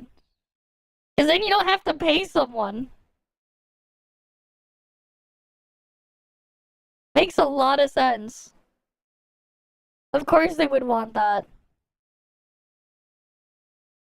I have to admit that I'm disappointed. This whole region has been a roller coaster for me. Even before 5.0 dropped, I had gone from excited by our first glimpse of the Saurians, to underwhelmed by the character reveal trailer, then to even more excited after the livestream blew me away. And while I have my complaints about some aspects of the story leading up to the finale, especially the interlude quest, for me, the first 4 acts as a whole did a pretty good job at delivering on the promise of the new region. The world quests were fantastic, and I loved the ambient quests. I was so excited for the finale. It felt like it was poised to be one of the best Archon quests so far. Instead, Act 5 left me feeling even more frustrated than Meripede. How did it all go so wrong? Ruined it so much. The Before game we was get already into this, ruined. it's worth noting that perspectives on stories are always vague. The game already died after the first few months, man. Instead, you get a bunch of stuff pretending to be a game. Genshin's been shit and dead after, like, the initial stuff. Honestly. But like, yeah. Varied. My favorite parts of the story will be some other people's least favorites, and things I couldn't stand will be the aspects which made others love it. That's a good thing, and I love hearing different perspectives. As long as it doesn't devolve into a flame war, a good discussion about what led to people's divergent feelings can be fascinating. So please, bear that in mind when you get to the parts where you inevitably disagree with me. I'm not saying your perspective is wrong, so don't at me. And yeah, like, the thing is, the start of Genshin's good, but then the rest is garbage. If only it stayed doing the stuff it did at the start, man. If only. Instead of being what it became. If only it stayed the way it was when it came out. of course, this video will contain spoilers for each act of the Archon quest as part of each section, though I'm going to keep it very high level.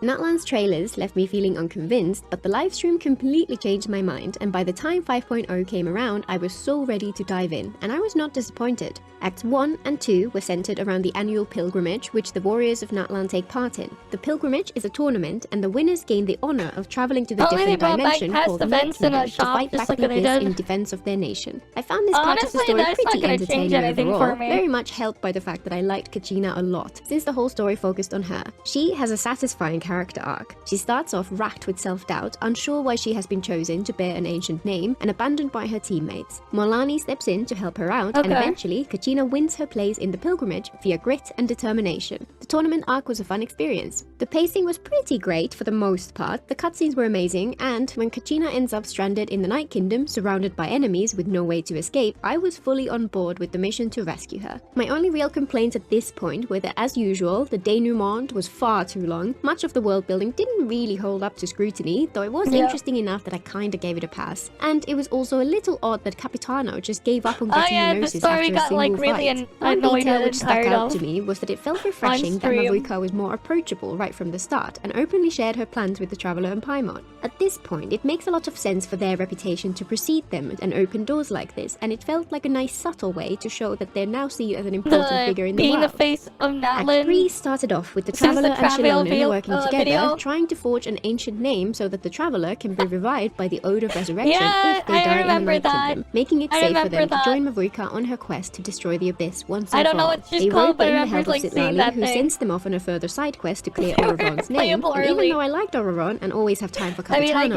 going on a side quest to a side quest to a side quest just didn't hit the spot for me. After all that, there was another side quest, this time involving Chaska. What I don't get is, like, what's the point in staying there if you know you're not gonna find your sibling there? It's not your problem. Like, I don't get why they even bothered to stay there if it's, like, going nowhere. He has, like, no ENVA because strikes. I don't know, man. I don't know, but at the same time, I'm like, when you think about how this stuff is, like, paced and set up, it's like, what's the point of even staying there when they're like this? It's something, man. As a new character, okay. and Koichi, and my Only main one memory of that person? section was an intrusive thought that Koichi was definitely going to die at some point before we leave Natlan. While this act felt bland in comparison to Acts 1 and 2, and I didn't really find any of it particularly engaging, I couldn't help but keep comparing it to Fontaine's Act 3, which was such a pain to grind through that Natlan's filler act felt perfectly adequate in comparison. Act 4 began with a side quest which I legitimately remembered as the climax of Act 3 instead until I went back and fact-checked this video. We infiltrate a cave system, and after some shenanigans involving Auroron being possessed by a vengeful spirit, we prevent Capitano from carrying out his own plan to save Natlan from the Abyss. He wanted to destroy and reconstruct the ley lines, which would have solved the Abyss problem for now at the cost of wiping the memory and personality of every person in all of Natlan. This felt like the seeds of a really interesting story to me. Capitano and Mavuika have the same goal, but they disagree on how to achieve that goal. Capitano's plan is reliable but has a steep cost, while Mavuika's is risky and uncertain but would not involve such sacrifice. Exactly the kind of core conflict which can make for a compelling story. He seems to take it with a shrug, however, and is oddly friendly with the other characters once his original plan is thwarted. And then the Abyss It would have been invades great as Natlan. playable, The remainder okay? of Act 4 was brilliant. I loved so much about it. They really tried to make this feel different, impactful, and for once, our actions had some consequences which made them feel important. The whole war sequence felt so exciting. I felt genuine pressure to make quick decisions and rush towards objectives in the hopes of saving people. For once, I was the one pushing forwards, rather than some characters saying, "We need to rush," while they all just stand around and talk. I particularly liked how with every choice you made, you saved some people and you lost some others. For me, this emphasized that in war, nobody wins, and no matter what you do, people suffer. It's interesting looking back at it. Objectively, And there's for me, little like, difference I don't in how the care that gameplay they're worked war. compared to previous stories. Each section was a simple Like, I fight don't really and then some care. chatting to NPCs afterwards, but something about the way it was framed just made it work so well for me. I know some people who just did not get into it at all, but for once, I found myself gripped even by the conversations with random NPCs and felt emotional about their plight. Even more impactful was the horrible moment when I thought Toto had died, which almost brought me to tears, only to find out that she was injured but would be okay, which really did make me cry from pure relief. I can understand why this whole act would fall flat for people who didn't really get into it, but for me, it was brilliant. The cutscenes especially were absolutely epic, and felt like a true climax. Unlike certain other cutscenes from earlier in the game, it felt like a real battle instead of a handful of people play acting. Koichi's death felt impactful, despite me seeing it coming a mile away, and that scene of the aftermath with the list of names of people who died was touching too. Even though they were NPCs you knew nothing about, it felt like it had meaning. The only thing which spoiled that feeling a little was the fact that all of Natlan was back to normal straight away. Given that there would be an interlude quest before the finale, I would have hoped for some lasting effects which we could maybe clean up before the final act, but sadly, this was not to be. Overall, to me, Act 4 felt like the climax of the story. If that had been the end of the Natlan arc, then for the most part, I'd have been very happy. Several key plot threads are left dangling, but they could have been tied up without an extra act, and this would have been an incredible climax. Next, the interlude. Thankfully, this was pretty short, because while I love the intent, the execution was awful. This part of the story aims to show the aftermath of the war, as Ian-san and the Traveler tried to help several people struggling with something akin to horrifically acute PTSD. But this representation of mental illness and healing is so bad that I struggle to express how far from reality it is. If we could solve mental illness in 5 minutes by constructing one specific scenario which snaps the victim out of it, then the world would be a much more wonderful place. But sadly, that is just not it. While I thought this quest was absolutely awful, the patch brought Oknatlan with its fantastic world quest which sucked me in and felt very engaging. So despite my disappointment in the interlude itself, I ended up still anticipating what the final act of the Archon quest you have a new Facebook terms of service thing, of course. Finale. Act 5 Most kicked off likely with gonna an give us ominous only dream, female which Fukui, could have been the probably. perfect way to start building up the tension. Instead, the next hour of this quest was pure filler. The Traveler and the Natlan cast That's like everything in Genshin is pure filler. set up a party together and then stand around chatting. It was probably supposed to create a sense of community and show that they all have vibrant lives with real friendships, something notably lacking in the earlier Natlan quests, but it just did not work for me when introduced this late on into the story. I usually enjoy the parts of the story where the characters kick back and relax together, but unfortunately the timing and sheer length of this section killed it for me. I went in expecting something more like Act 4, with tension from the start building up to an epic climax, but instead there was just so much empty dialogue. I was not enjoying myself. The next section lasted almost another hour, and again, just did not work for me. After a little walk around Natlan with Kachina, during which we did human medicine to a baby saurian. Just put it on Discord so I can see it. Just put it on the Discord server. There's a channel for it. Just put in the correct channel for it. And then I can open it up. Like that's totally something which would work and is not concerning at all. The traveler finds Shilonen and Zitlali, and they make their way into the wilderness to test whether the traveler's new ancient name has properly connected to their soul. After Shitlali very rudely pushes Paimon aside, the ancient name passes the test. But the process attracts many lost souls, and Zitlali and Shilonen do the exact thing I hate so much, which Hoyo had avoided so brilliantly in Act 4. They spend literally 20 minutes wasting time with inane conversations about how this is unexpected, and they need to rush in order to save these souls, but woe is me, they cannot save all of them, only the ones who are more recent. Absolutely anything to stop them from actually doing the thing they're talking about, and it absolutely drove me up the wall. Even the part with the baby Saurian's grandparents fell completely flat for me, with its complete lack of urgency and the ever-present aversion to subtext. Yeah, This just could have post on been a really Discord. touching moment, built on some interesting There's a world React building channel. and great character moments, but instead, I was just so frustrated.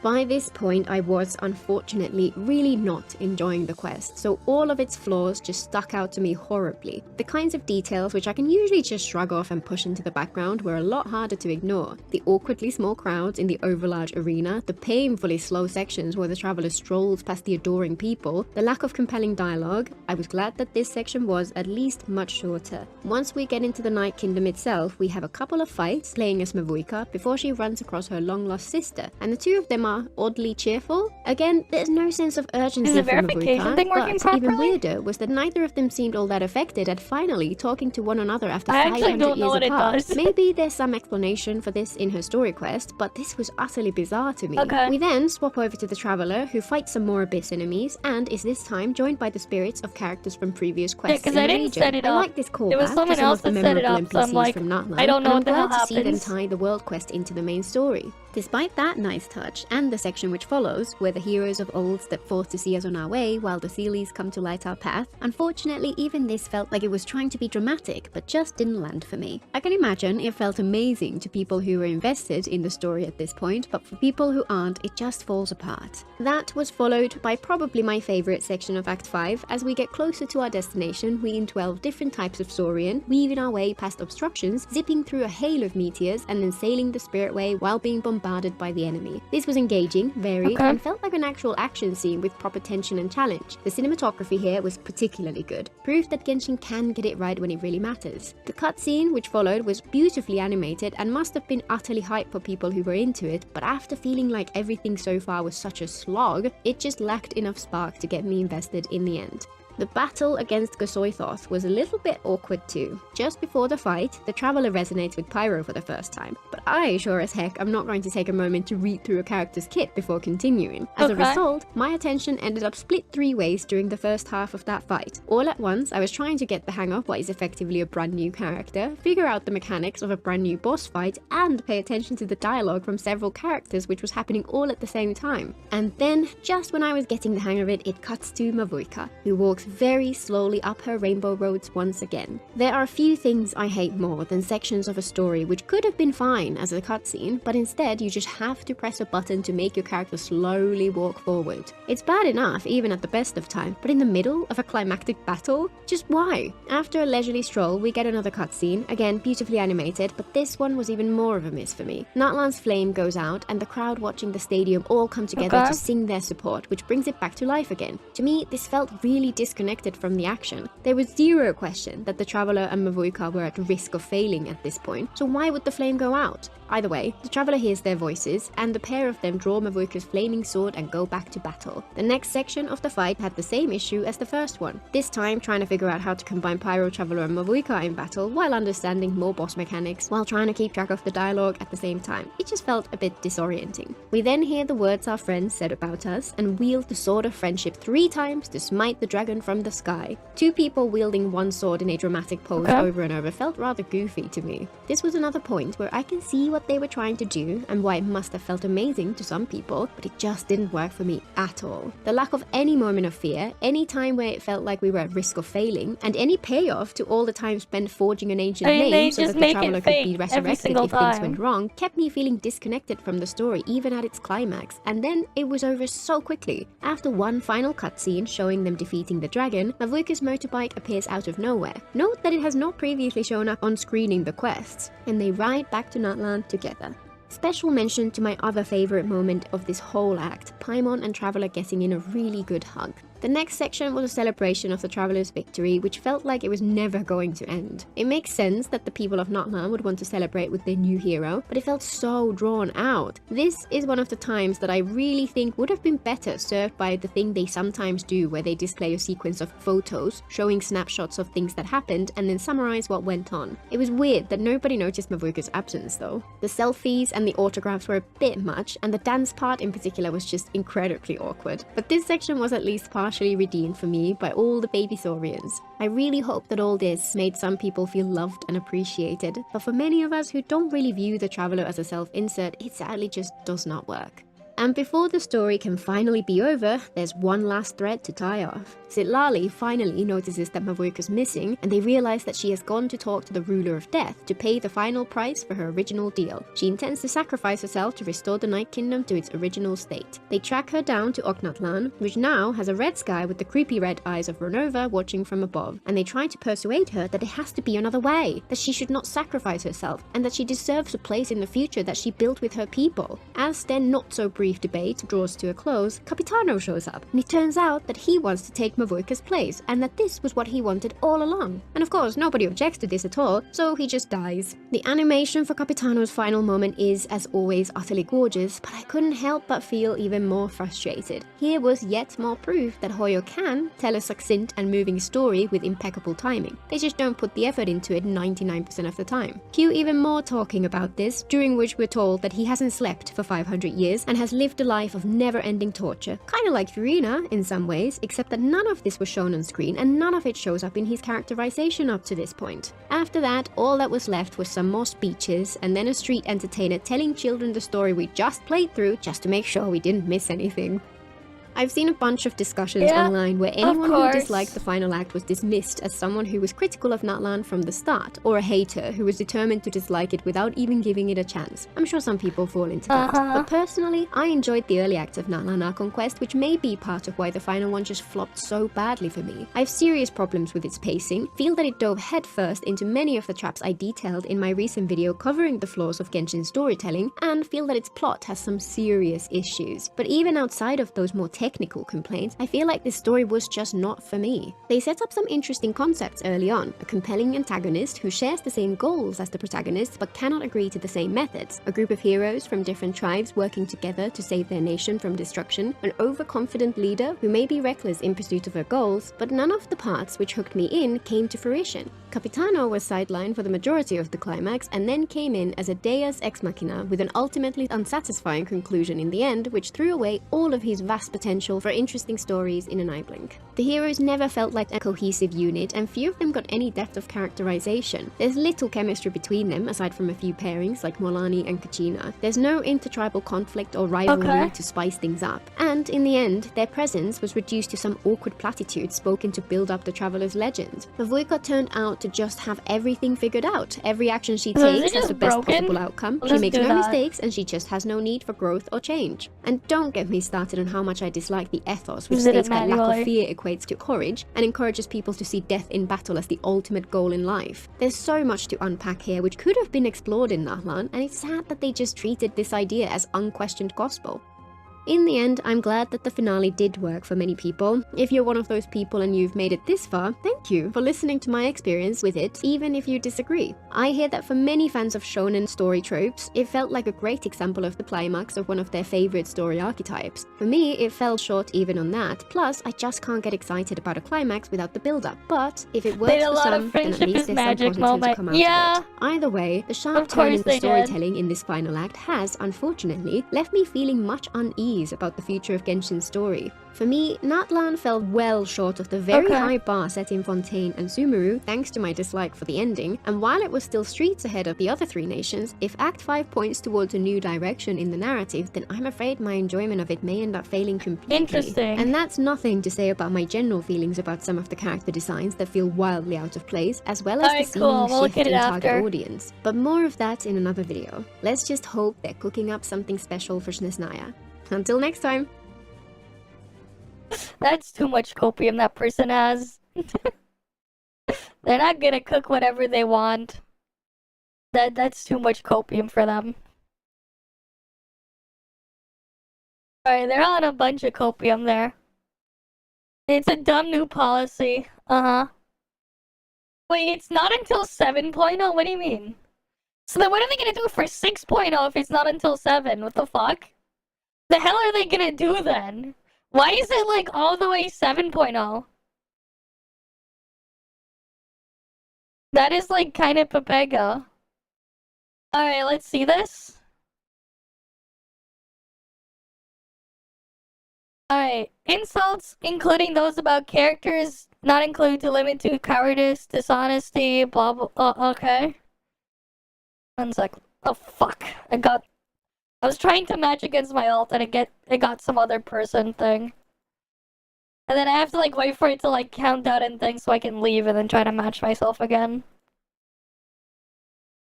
Oh, the stupid event point thing is annoying. They don't give enough points, so you gotta keep spamming it. Alright, I'm just like doing pivot and balance against myself.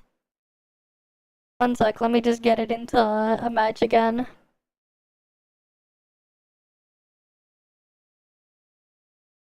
There we go. Now I matched against myself. Pretty much filling up the gap between other regions. Why? What's even the point? They don't need to.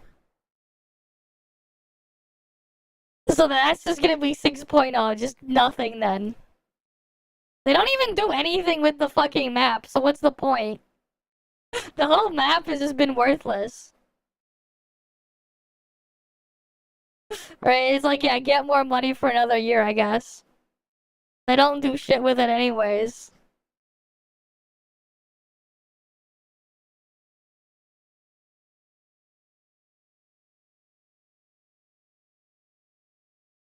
But yeah, like, to me the whole thing just seems kind of pointless.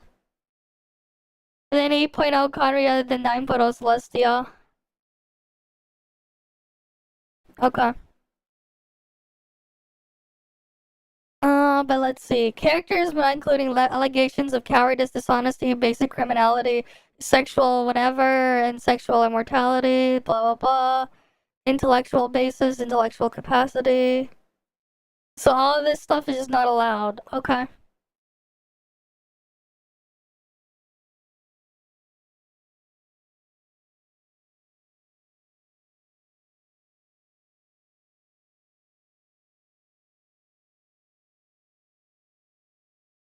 Alright then.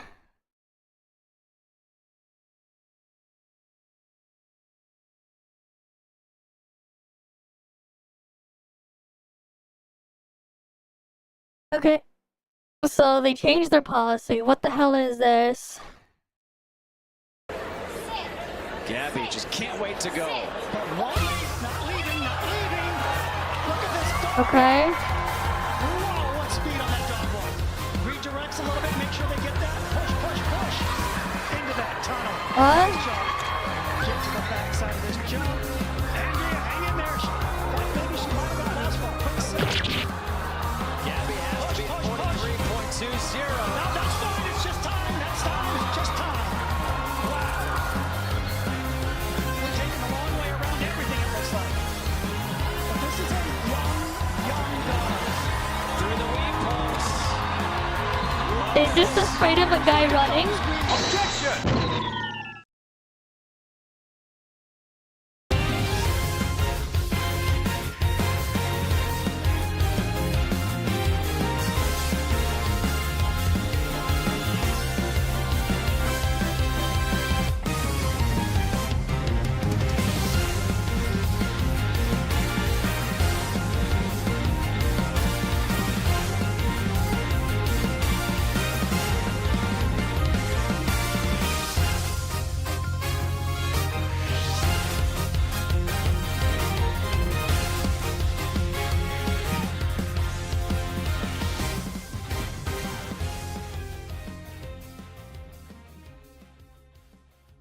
Okay. So how is that supposed to be funny? And that's supposed to be funny. Why? I don't get it. Yeah, you just put a sprite of some guy running. Alright, here you go. Switch 2 Lake. Has the Switch 2 been officially leaked? Like console, controller, everything? Yeah, I think at this point we've just seen the Switch 2. So there's been a lot of leaks about what the controller is going to look like and stuff like that, and everybody's just going absolutely like mystified over like what's that other button and all this other stuff. For me, I want to make it abundantly clear, like this has been the most boring console leak of all time, because it really is just the same as the last console, just slightly different. I know that's kind of like a bummer thing to say, but I mean, like, I'm saying this because I feel like there's gotta be people that are watching this news and thinking to themselves, of course I want to Switch 2, because it's just going to be a Switch with better graphics and new games. So yeah, I want it. But like, is the images of a Joy-Con with an extra button really that compelling to me? Small Division leak for the Switch 2? It's like if you had a Super Nintendo your whole life, and then all of a sudden it's like, oh, there's leaks of the next console, and it's literally just pictures of a Super Nintendo unpainted, and there might be like an extra like button on the side of the console. It's just like, I don't, okay, so it's just gonna look like another Super Nintendo, I guess. But yeah, what do you mean, what do you expect? Look, that's not the point. The point is that like there are things to talk about with this leak for the new Switch 2. Obviously, all the rumors that have been said from way back have turned out to be true. It looks like the screen is larger. There's a new button on the right Joy-Con, and this is the most compelling thing to me. This is what I want to talk about the most. It's pretty much why I even want to make this video at all, is that there seems to be optical sensors on the edge of one of the Joy-Con, and that is something that is really, really exciting. Why is it exciting? There's one game genre that has never really had a home on home consoles. It was computer games, mouse and keyboard games. Specifically, in my opinion, RTS games like StarCraft, Warcraft. Yeah, putting an optical sensor isn't ideal anyways for that thing if you're gonna make it portable. Honestly, what they need to do is ditch one of the analog sticks and put a trackpad. Ditch the right analog stick and put a trackpad and you're good to go. The optical sensor, it's gonna be a cool novelty, but people aren't going to care.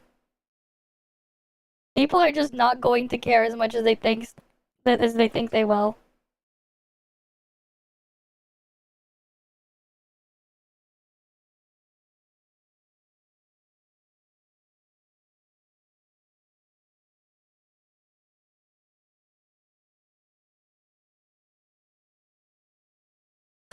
Command and Conquer. And now, if this is to be true, if this is what it is meant to be, those optical sensors could just as easily serve as mouse sensors. And you could use, oh man, well, let me get my Joy-Con real quick and kind of like show off how it would work. So here's how it could work, okay?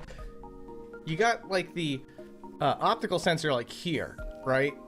Here. And you could just kind of like go like, wasn't it a Legion Go that lets you do that anyways? It does glide really well, and I've heard that the new Joy-Con are possibly like a little flatter and a little bigger. So like I feel like it would work even better than this would, because it has the pads. That's what it was.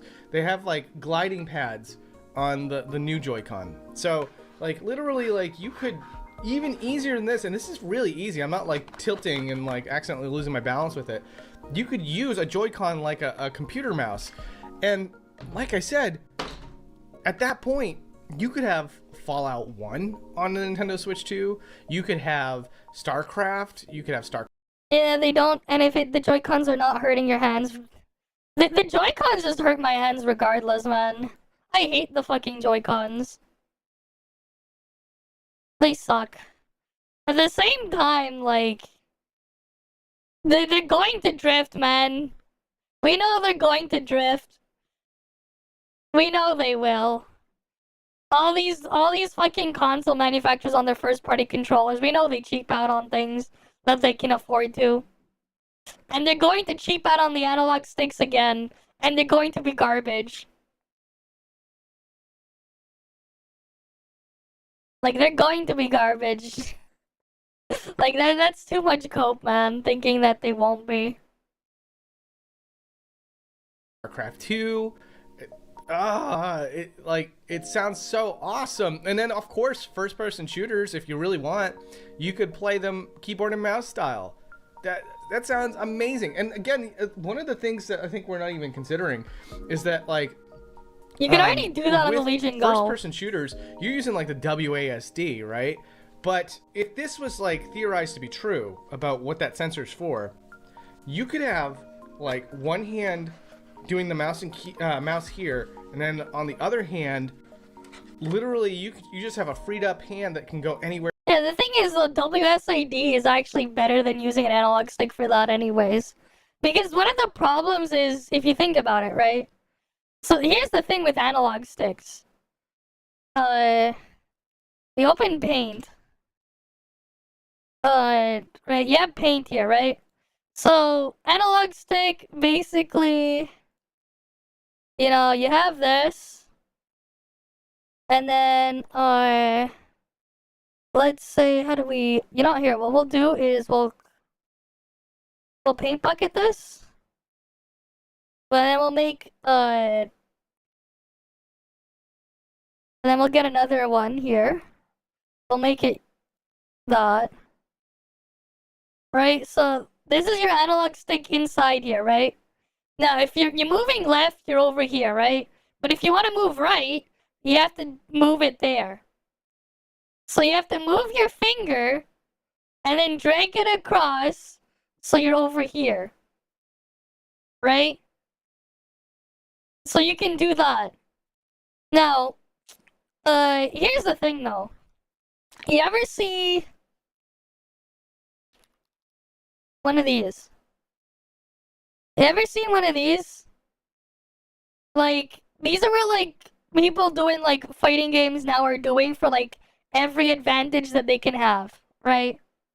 So, like, sometimes they're laid out like this, so that the inputs themselves are resting when your fingers are resting.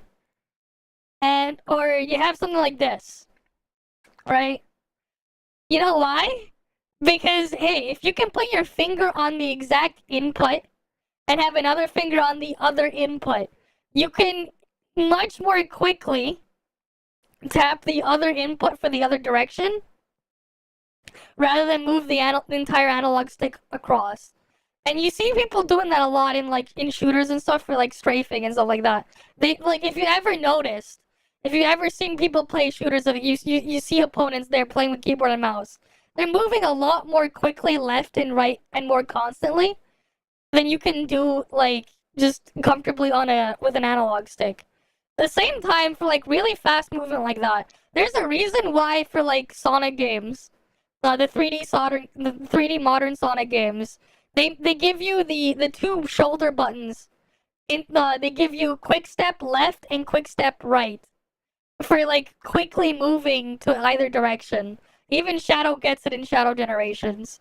There's a reason why they do that, because it lets you move to the other lanes or whatever faster than if you just move the entire analog stick across and slid across that way. It's a lot faster for inputs. So, like, you'll get better aim, but technically a D-pad would be better than an analog stick if they want faster movement. Where it wants to just sort of, like, move the character. That's it though, with, like, I don't exactly think holding the Joy-Con down like that will be comfortable either for an optical sensor like that. Analog stick, which in my opinion would be like a superior way to playing a first-person shooter to even the computer, because the computer makes you use the stupid WASD key. Yeah, the WASD keys are faster. They're faster. There's a reason why now freaking people playing fighting games on, like, insane levels competitively are using their weird hitbox controllers. Because they want every single ounce of input advantage they can get. It may not look the nicest, but any type of advantage they can get, they want to get. They want to have. So we end up having that now, too. right? Joystick FPS is good only because of aim assist. That's only if they give you aggressive aim assist. But like, if they don't give you aim assist, well, the whole thing changes, man. And even then, like, left joystick too, it's not, like, for some games, it's not great. And like, for like platforming stuff, I don't actually like using analog sticks either on the left side. I prefer to use the D-pad. Because it's faster for movement. It's a bit faster than moving the stick. For some games, the stick is good. But for a lot of things, if you need things to be a lot more quick, you don't need as much precision, but you need speed. Having the individual buttons is better. Like, it's just that when you play enough of a variety of things to actually get to experiment and actually try things with them, it's the kind of thing you learn and figure out. But I'm gonna guess this guy doesn't know or understand that. I don't know who this guy is. What's going on, guys? So lately, maybe he doesn't. I'm gonna guess he probably doesn't play much shooters anyways. That's his channel though, but whatever. but like with this, you get like that nice smooth character movement from controllers, but then the precision of using a mouse. Why do I keep wanting to say keyboard first? Because I think it's because people are used to saying keyboard and mouse. I'm sure there's like way more exciting stuff that Nintendo's gonna like announce from a digital standpoint, a software standpoint, and when they do, that's going to be the floodgates. That's going to be the thing that's like, guys, we have to talk about this. But with these hardware leaks, it's just another Switch, just slightly bigger, slightly thicker, and like the smoother movement does not matter. But the thing that I was, again, most excited about, the possibility of using your Joy-Con like a computer mouse. That, God, not to mince words, to be very literal about this, a game changer. That would be like the big thing about the Switch 2. Yeah, I mean, like, that's why I'm super excited. I think the only thing that's left that needs to be said was that this is a leak that has now been supported by multiple outlets. And the footage you've been seeing on the screen and everything, that's, you know, like the most legitimate looking leak of the Switch 2 that we've seen so far. So there you go. Like, at this point, it's pretty safe to assume that all the accessories and the way that the console looks and everything in these videos, that this is essentially what your Switch 2 is going to look like. And I have a feeling that we're going to get an announcement to actually announce the Switch 2 very, very soon. Supposedly, according to some sources, the Switch 2 may come out in April. And I believe that this is supported by the accessory makers that are going to have to put out their stuff on store shelves in April. So that means we're going to have to get an announcement for this thing really, really soon. The Switch is an amazing console for the amount of games it has. It has a bevy of games. But, as I've said multiple times on this channel, the one thing I don't love about the Switch is two things.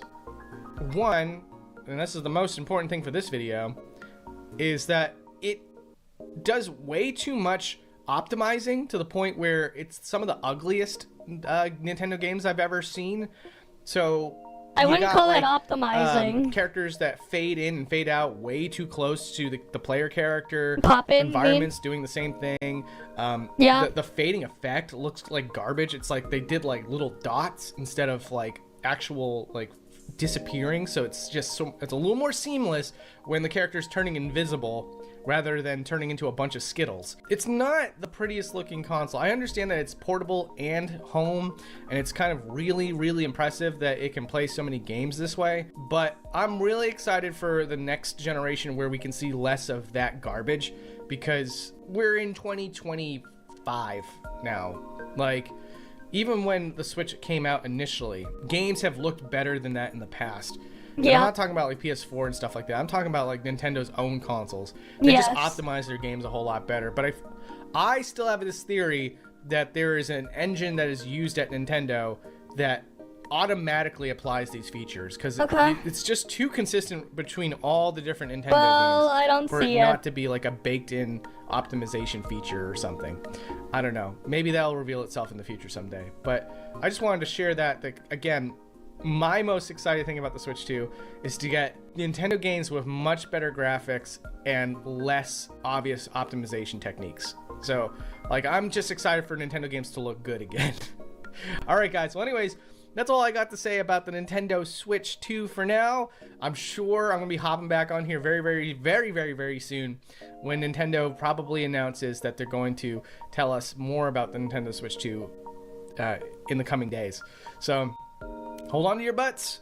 I'm going to be here along the way. Hope you care to share a conversation with me. I'm always reading the comments. That's exactly why I do these videos, because I'm barely making any money. I'm barely getting any views. So it's the people like you that write something back and let me know what you think that makes this fun for me. Anyways, thank you so much, and I'll see you again.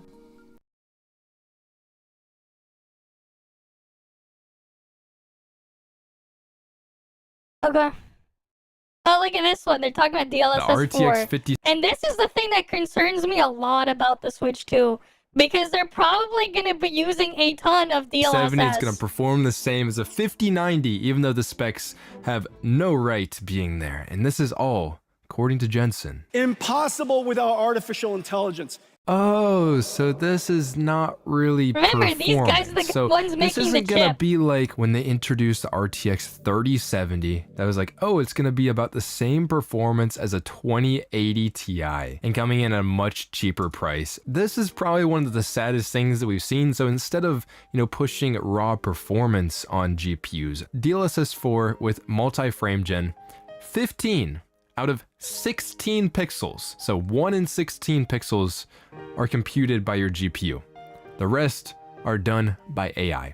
That's not an exciting thing for me. That makes me seem like, oh, this is gonna feel like shit. This is gonna look like shit. Maybe it won't. At the end of the day, if it does feel and look good, then it doesn't really matter a ton, but I don't think this is really a very good direction here. First off, they have introduced DLSS 4. And with DLSS 4, a ton of stuff is being improved. There's multi-frame gen 1, so they're adding a completely new feature. They're actually improving the Multiple upscaling frame gen, so it's going to be and the multiple ray frames. reconstruction by going to a entirely different AI I hate model. the And then they fake also frame shit, improved though. the frame generation, because DLSS already sounds had good, frame but in generation practice before. it's shit. Reflex 2. I'm going to talk about this in this video, even though it's not really Because, like, it just adds more latency. DLSS, but it might aid in DLSS, so I want to make sure we touch on that. Because NVIDIA is the game introducing itself more is running at a neural lower frame rendering rate. techniques. And then it They're has doing to things like guess texture everything. and model compression, because It's NVIDIA not as loves good to as you think not it give us is. enough VRAM for anything. That would be too kind of them. So instead, they're going to make an AI model in order to compress textures instead of just giving us more VRAM. Probably is still a good technology, but they're also introducing neural faces in games, which this one weirds me out. Because I'm not gonna lie, they don't look quite right. It's still hitting that uncanny valley. I'm just show you these side by side. They don't. It's weird. Features that we're seeing, like with multi-frame generation, this is only gonna be available on RTX 50 cards. And you know that's why NVIDIA is able to claim these, because like, oh, it just conveniently is exclusive to only their new generation. How does it happen? How does it happen every time, It just is what it is. The new generation is so good. 50 series will have everything. 40 series has the base frame generation. 30 series can still take advantage of a lot of stuff, and same with 20 series, but we'll get into those a little bit later. Let's go ahead and dig into the big moneymaker that really is the moneymaker, making all these crazy FPS claims on NVIDIA's graphs and stuff, and that is the multi-frame generation. And I think in order to explain multi-frame generation, we should just hop into game where frame generation has already been at for DLSS. All right, so we're in Cyberpunk here, native high settings, and the GPU that we have in here is the RTX 4070 Ti Super. So again, if you watched the last video, the 4070 Ti Super is actually probably only gonna be a small bit slower than the 5070 Ti. Just hilarious. This generation is not exactly what NVIDIA wants you to think it is. And that is in part because of the multi-frame generation. Now the thing about frame generation, takes the current frame and the next frame that the game is rendering, interpolates, the in-between frame, and then it inserts that fake frame in between the two real ones, which does sound really cool. Is like you can basically get double the frame rate, and that's what whole RTX 40 series was advertised on because it supported this new frame generation thing fake. from Nvidia. The problem with it is because you are holding They that gave us next new clothing. frame in the didn't game, they give that yesterday? you're moving your mouse, I saw and that that yesterday, isn't I being think, reflected on the when they screen, which gave it. leads to more latency. So you can see Right. right now we don't have frame They gave it generation on, but in the yesterday. upper left corner of the screen, a little bit of a latency measure there. We're at about 69 nice FPS. We're getting anywhere from about 28 to like 32 milliseconds of PC latency, which isn't bad. This actually feels, I think, quite nice to play. This is also in part because I'm using NVIDIA Reflex, which helps reduce the latency for the game. Let's go ahead and actually turn on DLSS frame generation. And we apply that, and for some reason, you didn't have to do this before, but now you have to restart the game to apply DLSS frame gen. So let's go do that really quick. Now we're back, restarted Cyberpunk, and DLSS frame generation is on. And you can just see the difference here. So we were getting around 30-ish milliseconds of latency before, let the FPS adjust and everything. But now we're getting in the range of like 45 to 50 milliseconds. So our latency has increased like 50% more than what we had before. Obviously the frame rate is higher too. And if I do move the mouse around, now you guys are only seeing 60 FPS on the video here, but at the same time that this actually looks quite good, I think the latency is still manageable here.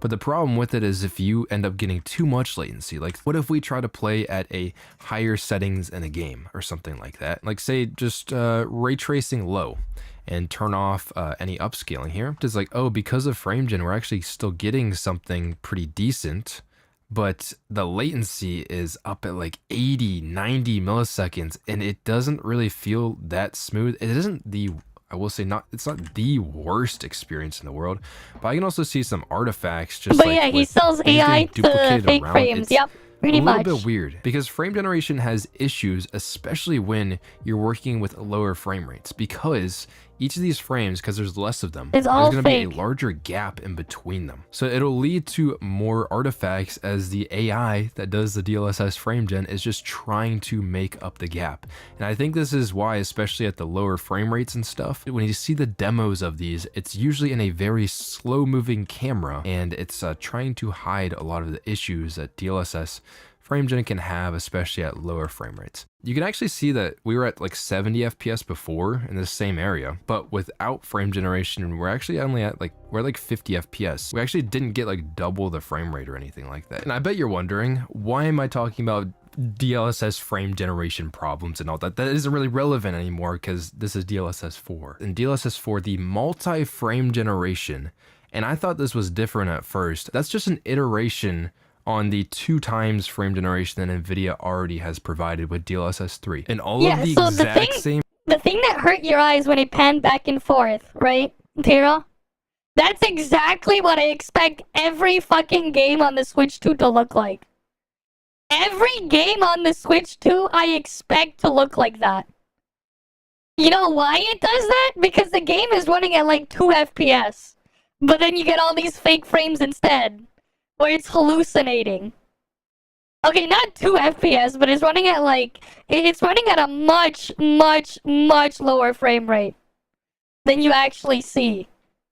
Right? And the other thing, too, that makes it worse is your input is going to be at the lower frame rate. Because your inputs need to be calculated first before all the other frames can be generated. So, like, you'll have a game that looks like it's running at like 10, not 10, like maybe like 60 FPS, but the game itself is going to be running at like 10 or 20. That is the actual reality. That is the reality of frame gen. It sucks. It sucks. It's shit. But that's the reality. That's exactly what you get from that. And then they're just using AI to get around everything. But the problem is, with all those fake frames, the game runs like shit. Like, the actual input there, if you're sensitive to the input latency, it's gonna feel like shit. It's gonna look smooth, but the game is gonna perform like shit. That is the reality, and that is one of the things that I'm worried of. Like, it's gonna look nice, but it's gonna perform like shit. right? And that is the reality.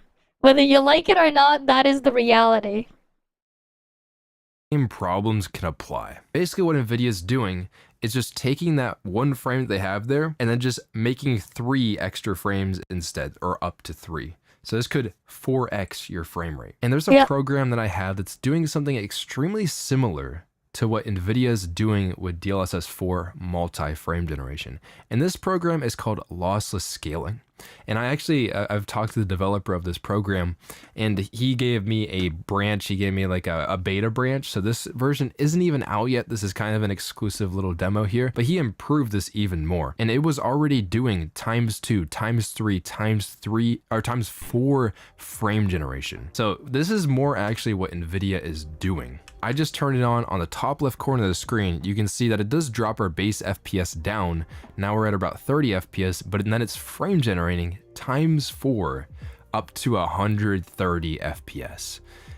And surprisingly, doesn't look that bad, and the latency isn't terrible either. This is essentially the same concept that Nvidia is doing here, except they're integrating it into the game, and they're using DLSS AI models instead. This also uses AI. And Nvidia might want to, give you these claims that basically just more frames, but it has downsides, it has disadvantages. Now, the first thing is Digital Foundry actually posted up a video about DLSS 4. They got early hands-on access to it, already pumped this video out. I don't know, they're crazy there, Digital Foundry, they're nuts. I can see tons of issues with this just watching their video. Like, the frame generation is clearly not perfect in terms of image quality. These are not free frames. The lights that are going by in the background, they look like they're jittering. The lights on the left side, and if I slow it down a lot, there's some weird disocclusion artifacts, and I think these are because of the frame generation. I don't think this is because of upscaling here. It is all over the place. You see these weird jittery things. The little headlight things that are on the car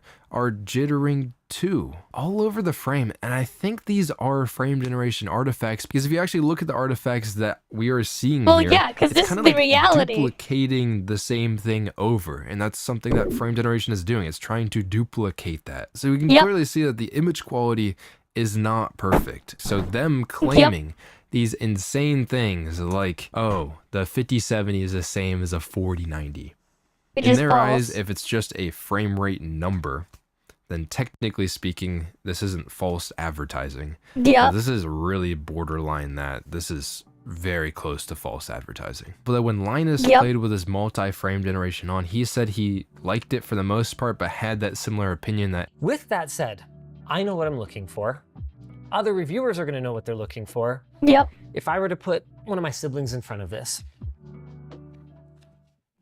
looks pretty good. Hey, most average people won't notice it. If you are pixel peeping and if you are sensitive to latency, then you're probably going to have issues. I think that segues us... Yeah, I've tried frame generation on a few games. I always end up turning off DLSS because I am sensitive to the latency. I hate it.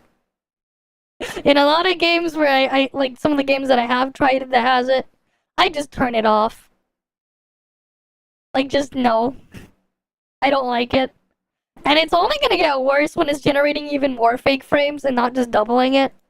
To the next big thing about this is, what about the latency? Because you're adding even more frames. So is it gonna feel like a slurry mess? Is it only gonna look good but not actually feel good to play the game? And playing a game is actually probably the most important part about a game. I mean, Nvidia might not agree with that. Impossible without artificial intelligence. But actually interacting with the game world is kind of the whole point of a goddamn video game. I am at least happy to say there isn't going to be a huge problem with latency. In the Digital Foundry video, they did actually test this. And it's on the left side of the screen. You can see it's just frame generation at ×2, the base frame generation. In the middle, it's ×3, and then on the right, it's ×4. So they actually give you the option to choose how many frames you want to generate in case it's like too much or too little. On the left side, it's like 50 milliseconds average. For X3, it's like 55-ish milliseconds average latency. Then on the right side, it's 57 milliseconds average. It doesn't seem like it actually costs that much more latency in order to add more frames. Why is the latency this high? That's already pretty high. What frame rate is this running at? The fuck is this latency? That's still pretty high. What frame rate are they running at for the latency to be this high? You're only supposed to be at like 17 milliseconds latency for 60. So it's still not running at 60. In between the two real ones, okay? Like this is 2x, 3x, and then 4x. When you think about it, right? This is still the latency of like running at like what, 20 FPS? This is 20 FPS latency. This is 20 FPS latency about roughly. Sure, it's not much worse than the 20 FPS latency. But like this is already still pretty bad. When you think about it, 50 milliseconds average? Right? Like that's like 20 FPS. Like this is scuffed. The fuck? Right? Like that is scuffed. Right? Cause like what? 1 divided by 60 is this. Right? That's what it is. But like this is what? This is like what, 4 times slower? Like 3.5 times slower. Yeah, so that's like 20 FPS, 15 FPS. Okay, I don't know if this actually means it'll be more responsive. Like say like you're at 60 FPS and you frame generate X4, then it gets up to like 200 FPS, which I think is a 20 FPS, reasonable yeah. benchmark there. It's gonna feel still like you're playing it's 20 at like FPS. 60 FPS or maybe even worse than That's 60 like FPS, 20. but it's gonna look Yeah, so it looks like 120, but the actual game is running around 20. That's the thing. The game itself is moving at 20. You don't understand it because you haven't touched it. But frame generation is shit. It has a lot of latency. The latency in frame gen is really, really bad. look like you're playing at like 200. The real question is this. Like, this is basically what it is, but this is what it looks like. But it looks like that, but it doesn't feel like that. Because your inputs are going to be like this. And, like, part of the thing that annoys me is the input latency. Because it does make a huge difference. And it's not like I use peripherals where it wouldn't matter. I'm like, I use a keyboard and mouse at a 1000 hertz polling rate. They're wireless, but they still pull at that 1000 hertz. So, like, I'm not supposed to get input latency from my peripherals. Like, my controller that I have wirelessly, it has a polling rate of 500 hertz. It's technically slower than my keyboard and mouse. But, like, yeah, it just looks good, but it feels like shit. Like, I noticed the latency difference. Like, I noticed. This is a feature, and that feature has to be integrated into games. That so if it's also has something to that be a NVIDIA thing. is marketing it on, then how many games are actually going to get this, and you're actually going to be able to use a specific But my guess is every game on the Switch 2 is going to have it and going to use it. That's frame just my generation guess. feature in that. And what I can say is it seems like a ton of games are going to have multi-frame gen. NVIDIA Yeah. did announce that 75 games at launch will have DLSS 4, and then maybe that would all include multi-frame generation. I'm not 100% sure on that one. The compatibility is going to be even better than what you might think, and it's because NVIDIA's app, and they showed this in the DLSS 4 explanation, if DLSS frame generation is already in the game, and I'm not 100% sure how this is going to actually play out, but it seems like you can force the game to do a higher amount of frame generation, which is wild. You can just tell your driver software is like, hey, I would rather generate 3 frames, not 2. I'd rather generate 4 frames, not 2. It'll just do that because I'm guessing the driver can just hook into the software that's in the game. And that actually ties into the next thing, because DLSS 4 isn't just this multi-frame generation. They improved a lot. They did improve the base frame generation for it. Will be 2 times frame generation in the game. And on the left side, it's 124 FPS on the old model. And on the right side, it's 137 FPS. And it's also using less VRAM. Problem with DLSS frame gen, and if there's even more frames being duplicated, is it going to use even more VRAM? I'm not 100% sure how that works. This card might not be able to do this multi-frame generation that well because it doesn't have enough VRAM. It doesn't have enough AI performance or something like that. And also, if you notice at the presentation, then NVIDIA has conveniently left out one card, the RTX 5060. Yep. I'm wondering where that card's going to stack into this lineup later on, because the performance might not be there in order to even do this frame generation type stuff. Now they're also improving the upscaling quality, which is very exciting for me because DLSS already looks very, very good in games. Like, I'm always DLSS impressed does by look the way better it than looks, and they're FSR, just but gonna still. make it look even better. Now, Linus actually has tried this for himself. You can see here in the screenshot, new version of DLSS super resolution here. It says convolutional neural network.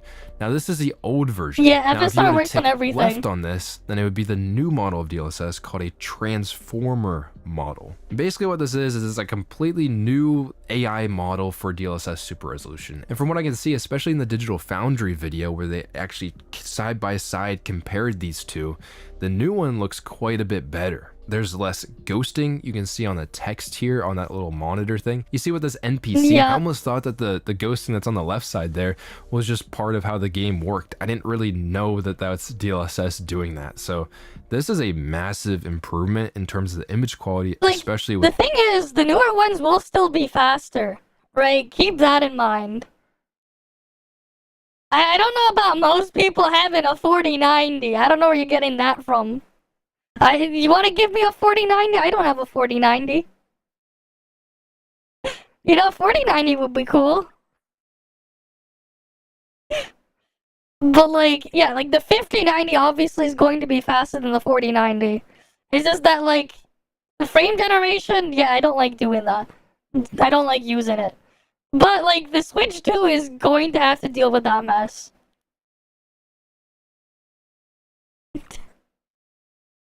I mean, like, yeah, you don't just replace it with the next thing all the time.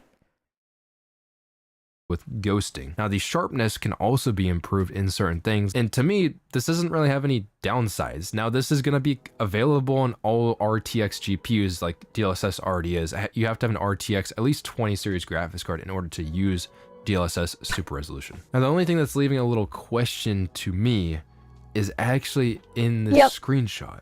Why are you able to choose the new one or the old one? Like, they give you a toggle here. I don't know if it'll always look like this in every single game. By the way, I just got a cat. Cat is joining me right now. Why would you want the old version? Could there be performance issues? Is there actual image quality problems with the new one that we haven't seen yet? And then that's why they give you the option?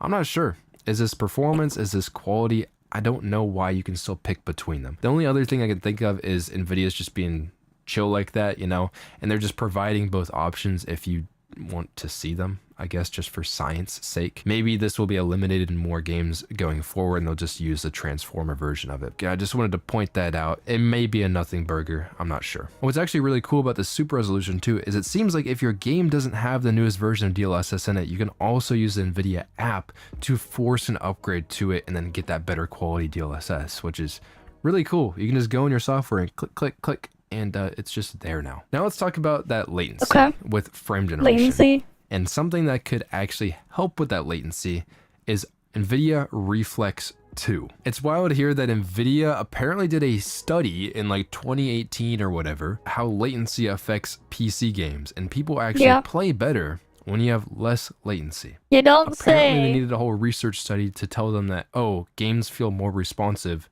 when there's less latency. You don't $1 trillion company. I don't know. But that's besides the point, though. $1 trillion company wasting on research for that research. NVIDIA's claiming like that you can get even lower latency here. So if you're just playing the game normally, now it's 75% faster if you use both the first Reflex and Reflex 2. It's pretty fucking crazy. And what NVIDIA is doing here blows my mind. Frame warp technology. Sensing the input from your mouse and then going into the game that you're perceiving and not waiting for your system to render a new frame, but actually taking your current frame and then moving little parts of it to where your mouse is. So the game feels more responsive. It's like you're almost in tune. They even show things in Valorant that you can get 1 millisecond of PC latency. Just insane. Do we even need more than that? Like, I can't tell at 2 milliseconds or 3 milliseconds. I don't think the other companies are going to catch up to this very quickly because this is quite a wild technology. This is going to kind of cement NVIDIA as the go-to esports graphics card brand for everything. And I don't know if this will work with the 50 series, you know, multi-frame generation. I don't even know if it'll be compatible. Like, I would use this. I just wouldn't use frame generation. With frame generation because it's but already like you're gonna need the frames. you need to actually be able to render the frames. Why do people think? Why do you think people use most lowest latency when streaming? Yeah. Well, yeah. I don't even know at this point. What kind of issues does this have? Space that's left behind them is completely blank. Like, you're just gonna have a hole in the frame. So what NVIDIA actually does, and I don't know if this uses AI or not, in paint behind the object that is getting moved, so you don't actually see this weird shit in the screen. So it looks really bad. That's what the game would look like before. And then with the in painting, it looks quite good. And the only problem with this is, would it have any artifacts? Would that look a little bit weird? And you can see in the clip that they actually show from Reflex 2 that there is like some ghosting trails with the gun as it's kind of moving back and forth here. That's the only thing I can see, and I don't think that's because of Reflex 2. I think that's just the TAA, the temporal anti-aliasing that's in the game. I would think that this would put a little bit of GPU overhead on your system, so I think the latency benefits would outweigh that issue. Now, this is only going to be available on RTX 50 series, at least at the start. Reflex Frame Warp is coming soon for all GeForce RTX gamers and will be available first on RTX 50 series GPUs. Why? I have no clue why. I think just because of exclusivity and them trying to hype up the new generation. I have no logical reason to know why. But NVIDIA did confirm that it's going to be available on all RTX GPUs, just like how DLSS Super Resolution is. Every RTX card is going to be able to use this. Varying degrees of success, maybe the slower cards can't use it as much, and if you don't have much AI performance, I don't even know if this necessarily uses a tensor cores on the GPU. That part wasn't explained. Now, the last thing I want to talk about here is that neural textures and stuff. This whole neural rendering in a game, making texture compression and model detail that is much more compressed and really only works on NVIDIA GPUs. This is going to build up that walled garden with NVIDIA features. Like, some games would just look significantly better on NVIDIA GPUs, and they could always hold that over the other brands' heads. But they're also introducing these neural faces, which is weird. They generate the motions of, I'm thinking, what the actors and stuff would want to say. NVIDIA did a ton of research and composited a bunch of photos and stuff and trained models. What's really weird to me is it seems like the neural faces aren't actually in-game models, and I think it's pretty obvious when you actually look at them that it seems like it's almost just painted on to the face in the game. It doesn't look like it's actually in the game, and that's because I think NVIDIA is literally deep faking the neural faces. And that's the reason when they did all that research and they like did all these shots from different angles and that type of stuff. And maybe with built-in technology in the game, they're always aware of where a face is, so you don't get that weird pop in, pop out. Let me know if I'm wrong on that, but this might be a deep fake, and that wouldn't really surprise me. But this claim, I wouldn't be surprised if it's a deep fake. Bullshit. Yeah, this is a weird claim, multi-frame generation. It's not going to be the same as real frames in the game. It's actually going to probably feel worse than the base frame generation, like the 2x one that we had before. These aren't the same thing. These aren't the same thing. Don't know what to say. But if it's good, it is good. And I hope people can enjoy it. But I think this is why these GPUs, they're marketed on their AI performance, this multi-frame generation, instead of actually being marketed on their actual raw rendering performance. Because if you break down the specs, if you want to watch that video, it'll be right, actually I'll put it right here. Yeah, we'll see how this pans out, but I do appreciate a lot of the super resolution improvements and even improving the model for frame gen in general. A lot of good stuff there. That's been it for me. Let me know what you think on this, and I'm gonna see you guys in the next video. Have a good one, and peace. But yeah, like, that's just the reality. It's all gonna be fake frames. None of them are going to be real.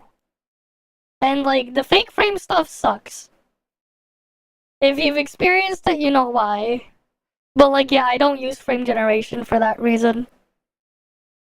Like, I guess it's fine if you have, like, you know, a 300-something hertz monitor. You're already playing the game at, like, you know, like, 200, like, not 200, but, like, yeah, I guess like 160 FPS or whatever, and you want to push it further, then sure.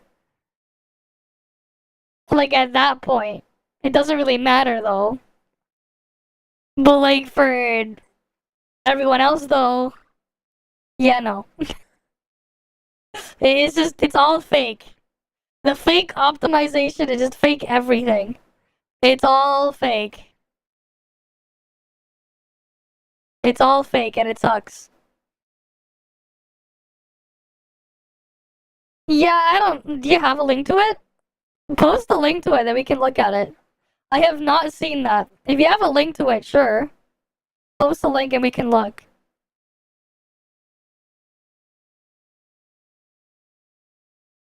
Why would I care? I don't really care for Mario Golf. No thanks. If it's just the opening scene, that's just pre-rendered. It's just a pre-rendered video file. That's like nothing to do with the game. That's just pre-rendered. I don't know why I show that of all things. BGR has high power creep, yeah. Genshin's power creep has already been noticeable. People just too blind to it. Accelerated point, yep. BGR is insane. Uh-huh. Low creep and then very OP 4-star. That's only the initial ones.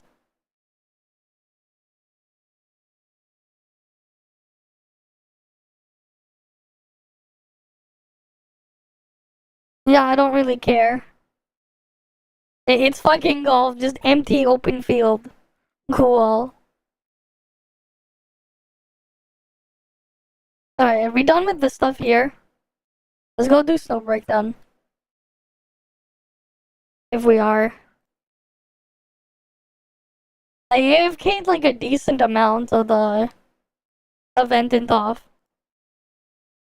I just AFK farmed a decent amount of points. Yeah, I don't really care. It's just golf. Whatever. Alright, we should have like the harder mode of the event now, right? For Snowbreak. We should have the thing now.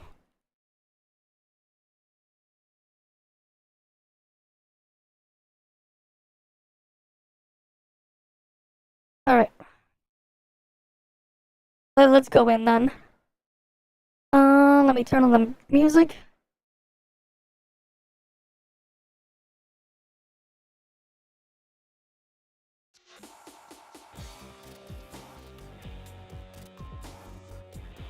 Alright, let's get in. I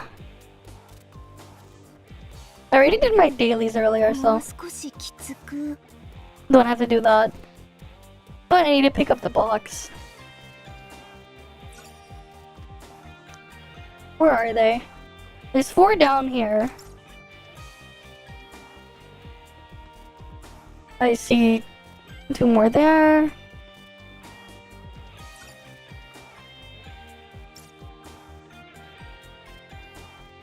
Oh, it's on the other side.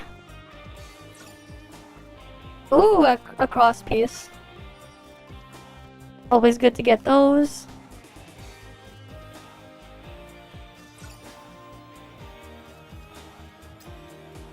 Alright, there's one more down here. Oh, there it is.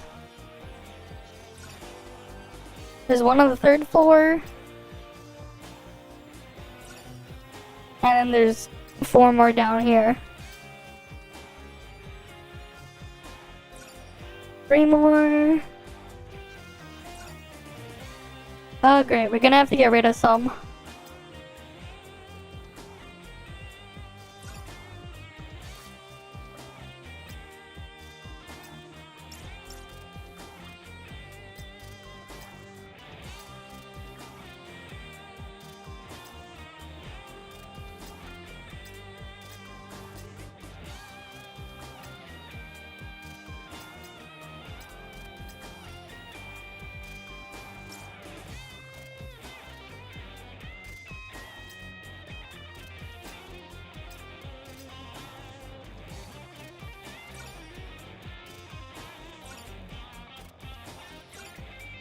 Alright, I got all the blocks.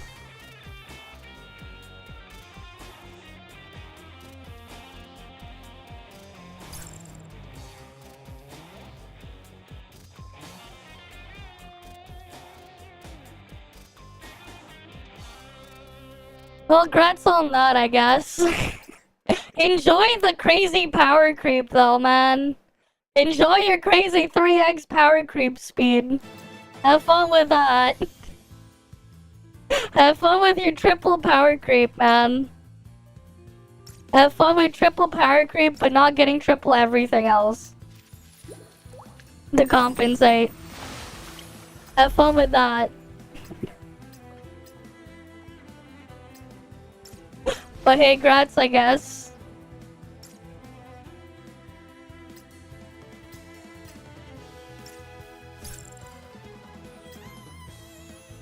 Alright, we have hard mode now.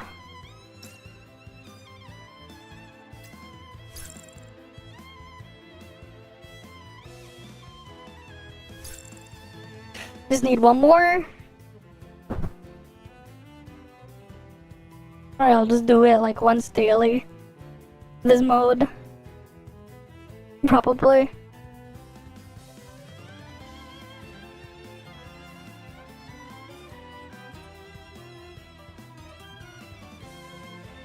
Come on, we need one more. One more.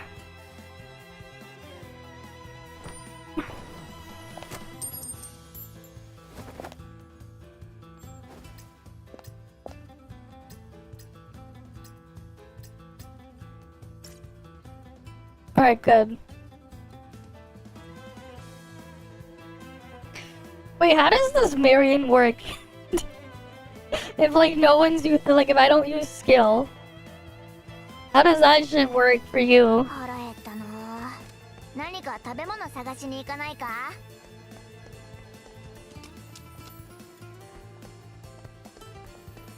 うわ、こんなに食べられないぞ。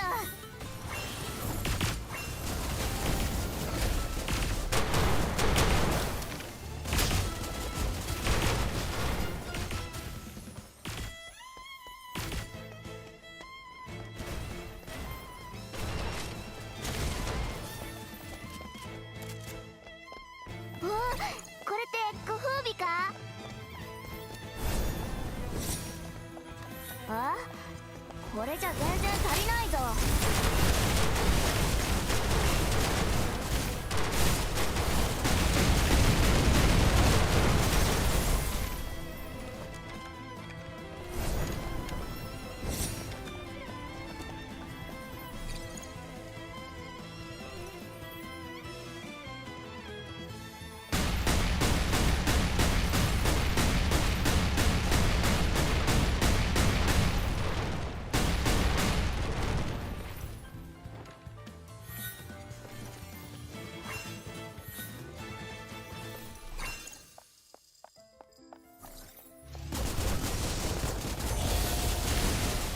What is it shooting at? The fuck?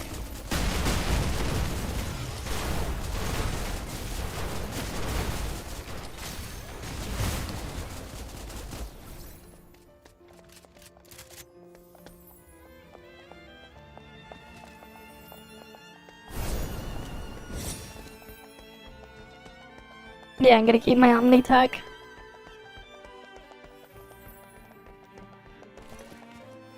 I have like a charge of everything still.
has a grenade launcher. Even though it has less ammo, because, like, I'm barely even blowing through my ammo. Wait, no, is this the grenade launcher? Wait, the other one has like 300.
Alright, how did I do?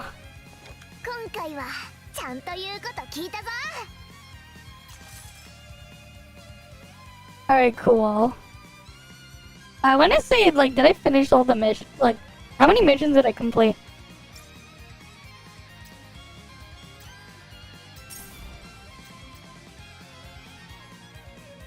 Okay, so I don't even need to do hard mode anymore. I finished the mission with hard mode. It's just the easier difficulty now. And then slowly upgrading everything here.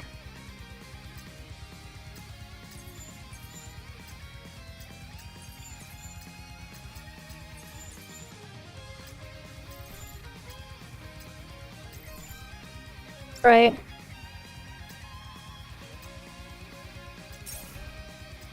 If I do this slowly, I don't have to do it as much. Alright, I already got the thing activated for hard. Somewhere. Now I just complete it 7 times to get all of these. Unlock all the Omni Tech, which I'll do slowly. But like, I just wait for the daily then. Or I just wait for the daily and weekly. To get more points for less work. I think that's just how we handle that. Hero games, and we still have time for that one. I can like stockpile these. Is there anything else I need to do here?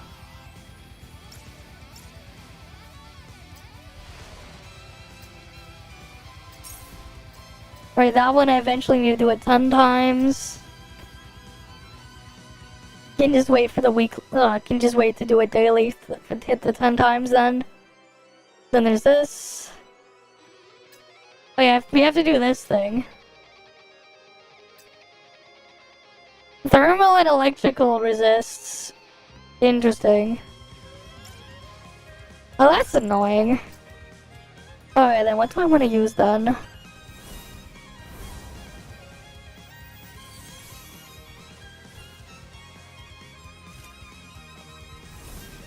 The knees have no armor, really?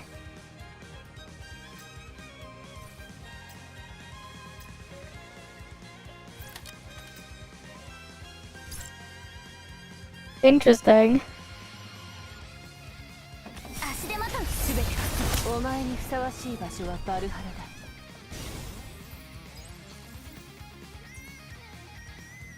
ラだ。私たちを阻める者はいないな。Oh, let's just do all of these. No armor is interesting. 弱点感。お前にふさわしい場所はバルハラだ。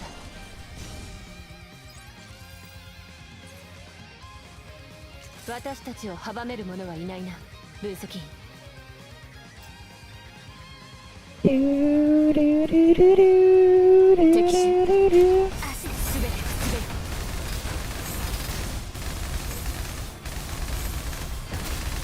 お前にふさわしい場所はバルハラだ。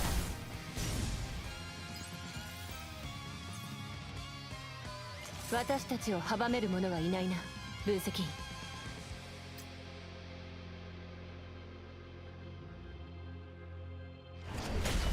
弱点か。 Yeah, fair enough. Infinite health.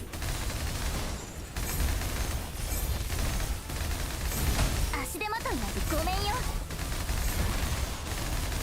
お前にふさわしい場所はバルハラだ。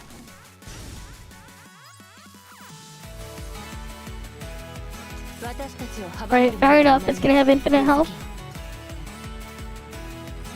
Right, on to the next one then. Do, do, do, do.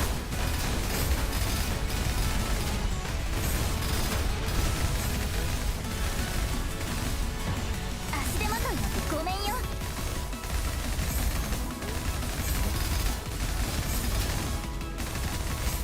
足手まといなんてごめんよ。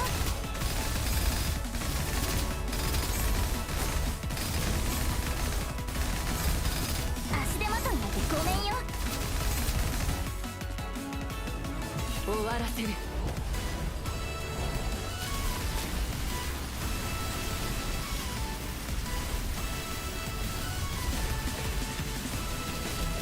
足手まといなんてごめんよ。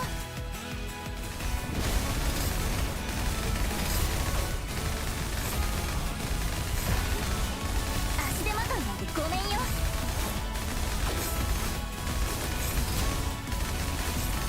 足手まといなんてごめんよ。すべてを滑る。足手まといなんてごめんよ。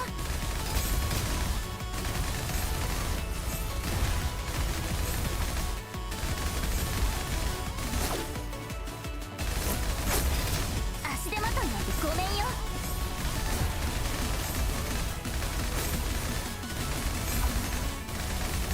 足手まといなんてごめんよ。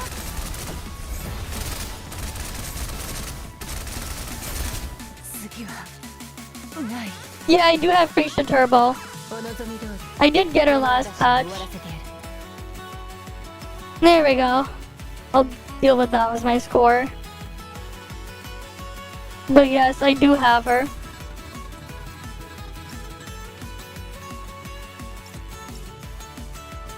And I use her a little bit, but it's like kind of annoying after they nerfed her movement, man.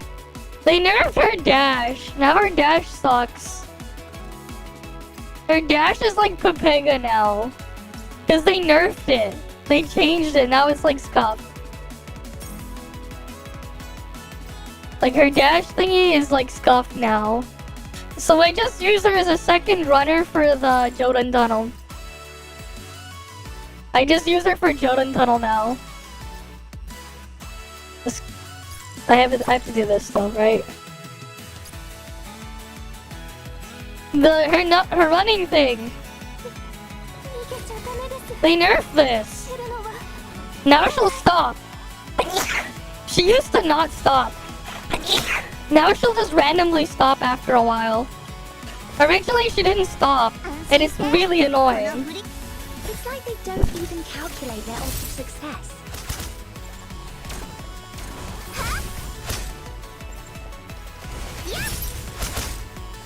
So I only use her in Jodan Tunnel now.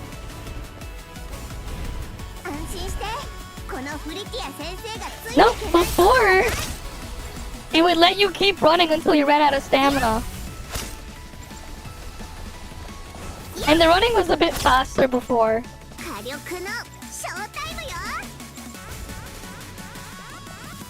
Anybody hurt?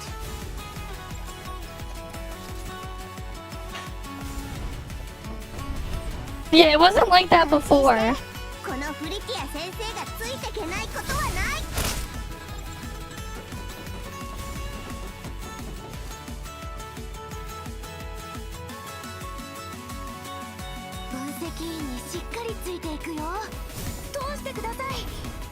Sira's better. I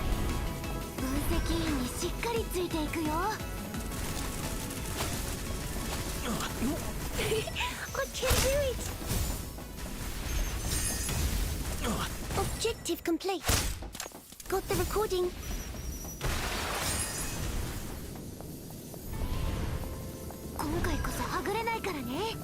Easy, easy. You can do it. もう迷わない。Phew, that was close. 通してください。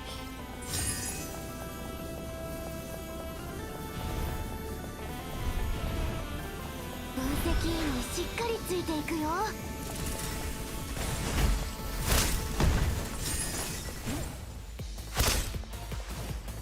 Alright, next. Do, do, do, do, do, do, do, do. Well, it is what it is. But yeah. 逃げちゃダメです。知るのは逃げない。安心して。この It's like they don't even calculate their odds of success. Yep. Yep.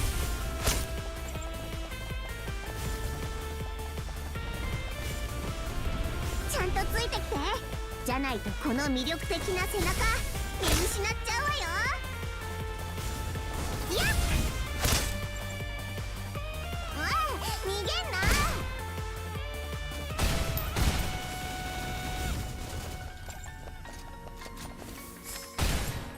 Anybody hurt?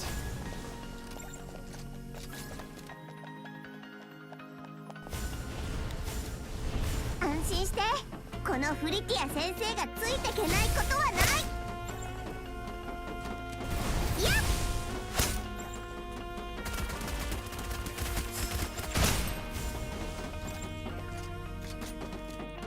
Alright, other side. 今回こそはぐれないからね。すみません。分析員にしっかりついていくよ。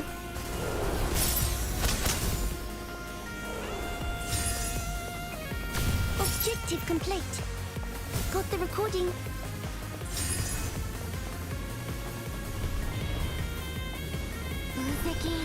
Alright, we go down here. 止められない。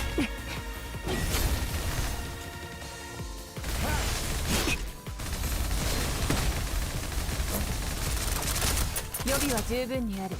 弱点か。目標の排除を確認。ガー。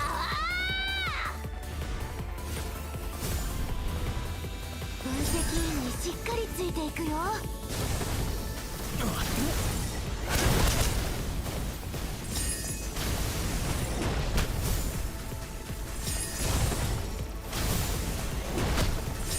Phew, that was close. Alright, that's done. Alright, we'll just go through everything here. Next golden tunnel.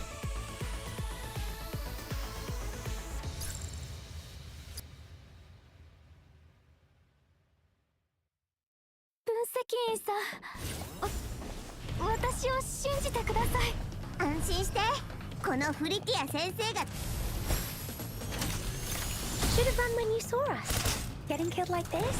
Irrational.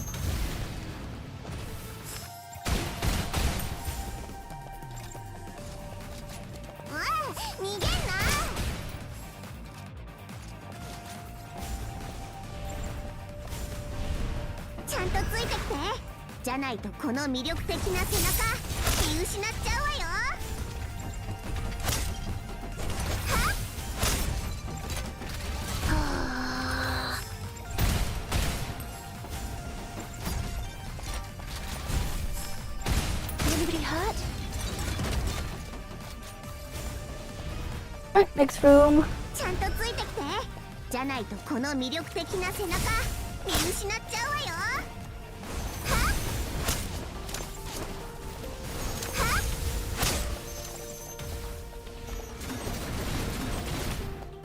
やっやっ。My turn? Okay.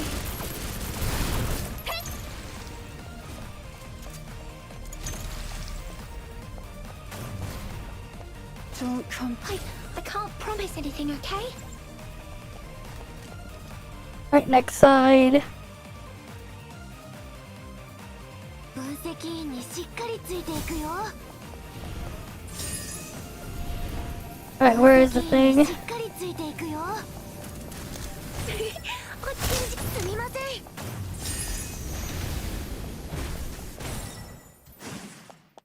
止められないなら私に任せて。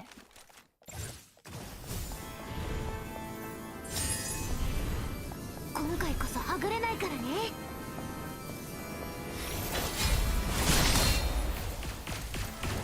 下がって、私が代わる。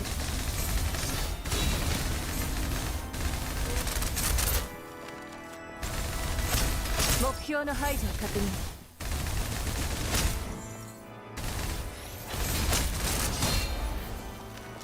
弱点カンパ。My turn? Alright, into the next room. 今回こそはぐれないからね。Easy, easy. You can do it. I can do it. もう迷わない。Objective complete. Got the recording. Dedge. Alright, on to the next one.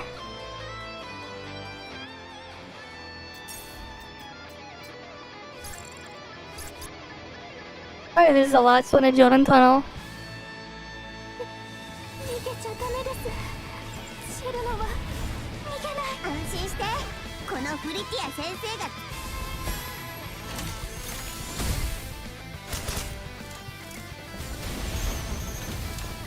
やっ。はっ。はっ。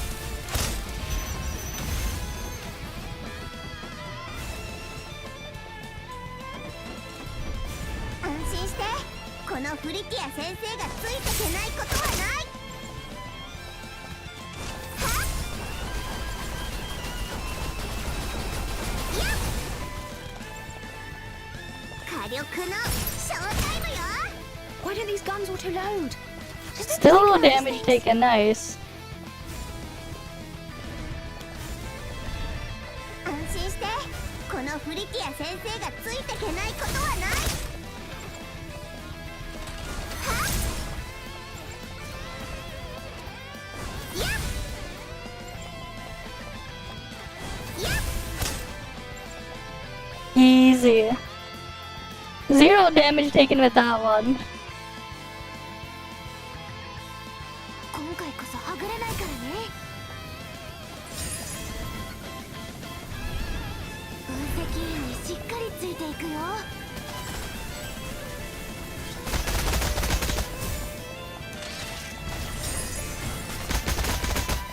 すみません。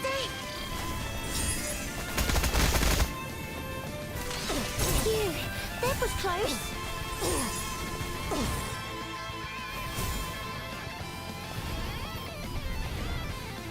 今回こそはぐれないからね。Easy, easy. You can do it. Of course they are. I heard about that.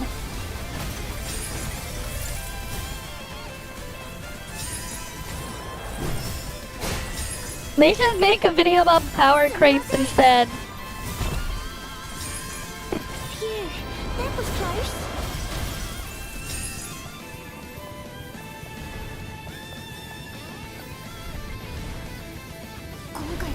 Of course they did.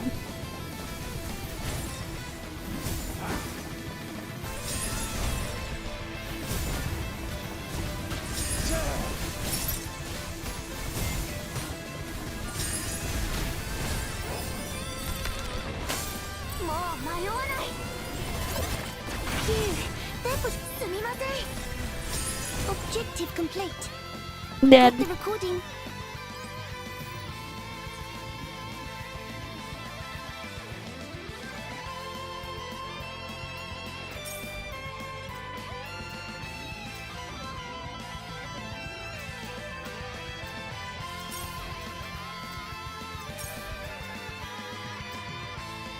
Another happy customer.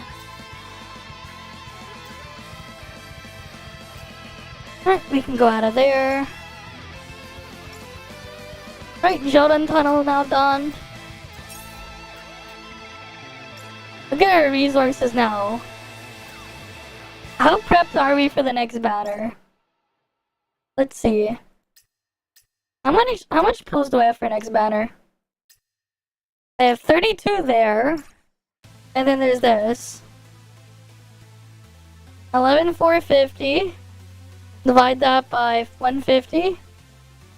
Plus how many? 32? More than enough for character?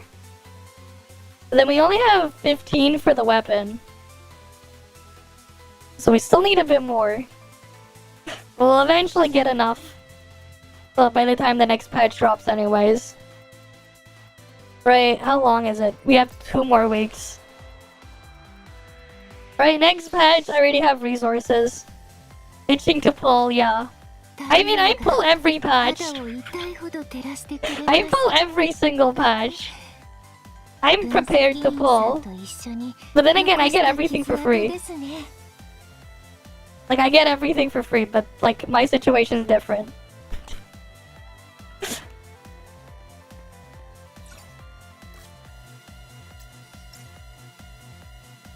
Right, my situation's a bit different.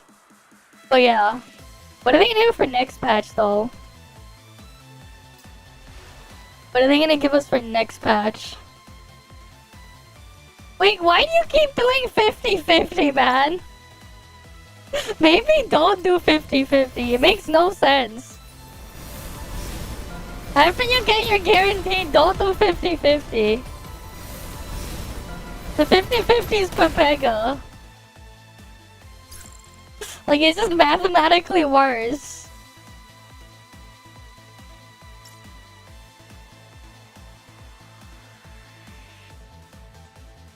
Wait, all of them have power creep.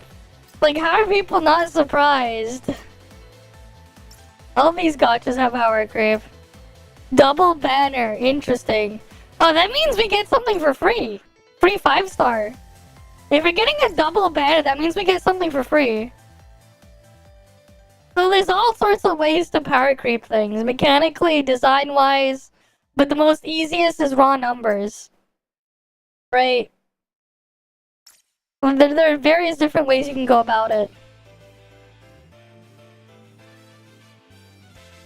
That said, like, if there are more ways to go about getting the solution to something, it's harder.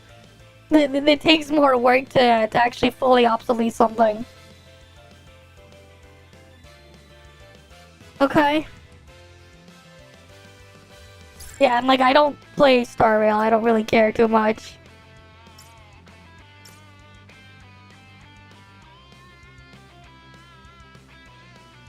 So they're adding another thing to standard? Okay.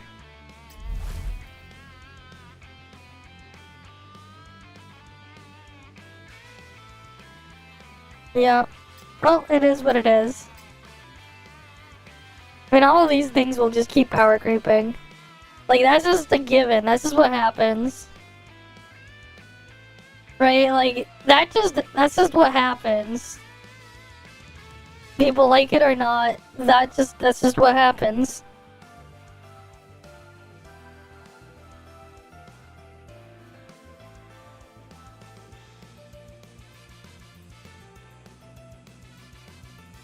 Why isn't the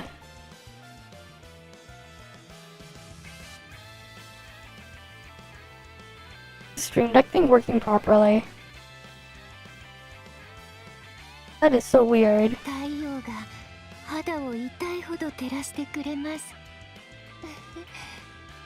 Okay, that's working, but the other thing is not working.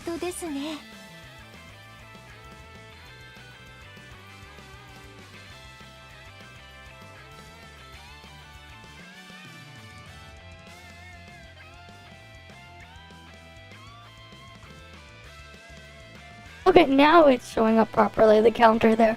I was like wondering why the hell something from my Stream Deck, it wasn't working properly. But like, yeah, they're always just gonna have power creep. It's only power creep if you pull on every single banner. No, it's always power creep. It's not like anything that changes that's an improvement is technically power creep. Even like if it's like a 2% increase, that's technically power creep. By 2%. Even if something's as low as that, which I don't think so. They usually power creep at a much higher percentage there. But like, yes, if you compare it to every single thing, then yes. At the same time though, it doesn't matter. The thing is though, like, the behavior of some of the people in there and how they like perceive and value generosity in quotation marks, I like to say, it is part of the reason why they're having this problem there. They really should not be counting the premium currency they get for clearing specific types of content as part of the generosity or whatever, if you can call it that. They really shouldn't be counting that.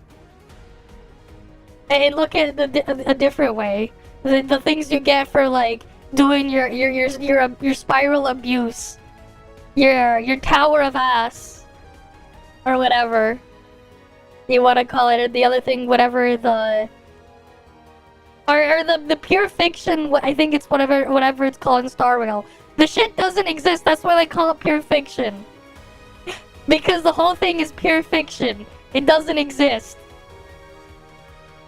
You just stop looking at that and evaluating that stuff there. Especially if you're trying to pull just so you can clear that, because it's completely stupid. Mechanics of early thing? Okay. Hey, Snowbreak is the only one where they actually just give it to you casually. Because like the last stage don't matter. You can go and do whatever there, but like, yeah.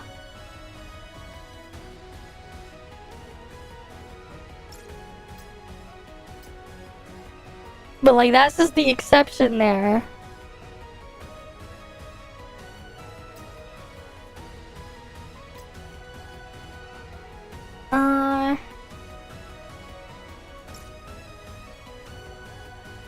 Has kinetic resistance.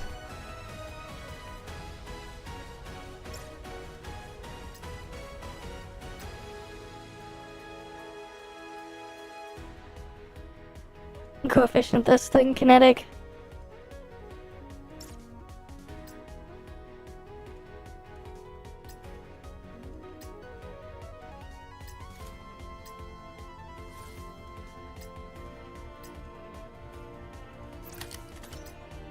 Yeah, it's also good at the moment because there's only...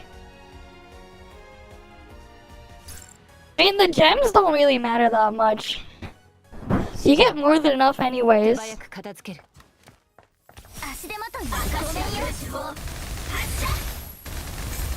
Same time, like, you only pull if you really want the stuff.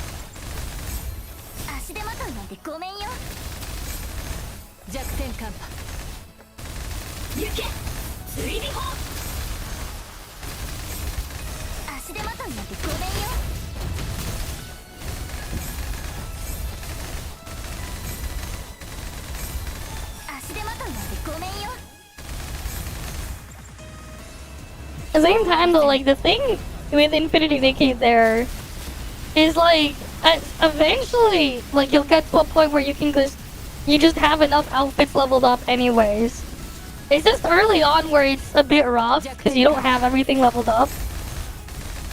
But eventually you'll have enough.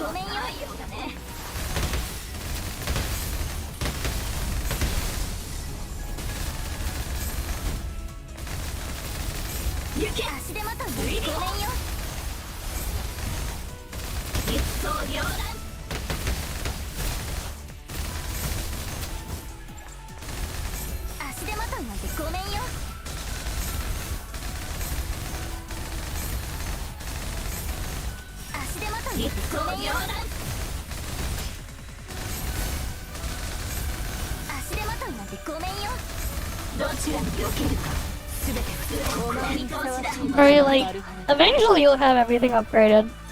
Once that happens, you'll be good.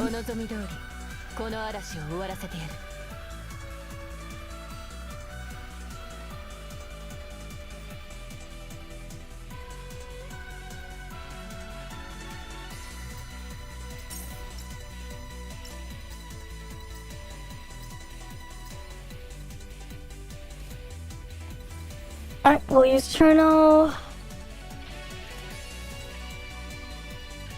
Let's go put...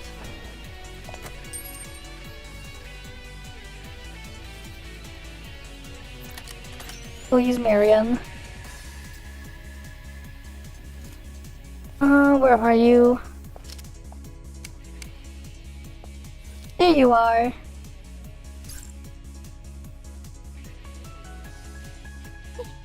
逃げちゃダメです。シェルノは逃げない。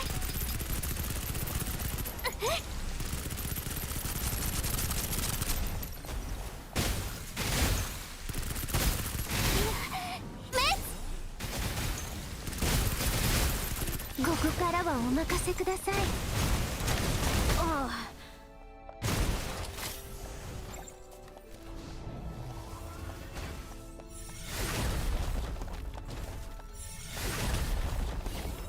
Supplies are in place. My turn? It's okay. Pull myself together.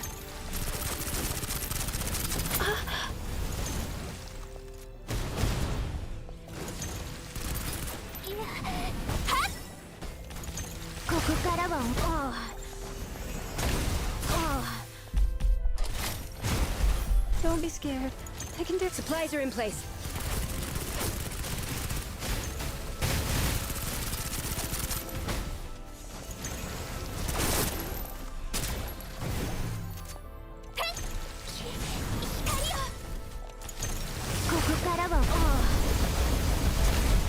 Will anyone mourn your death?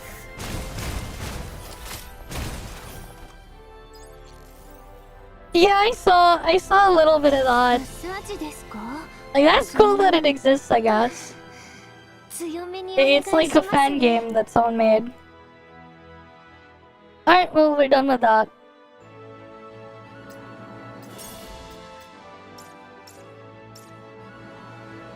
Alright, all that's left is what?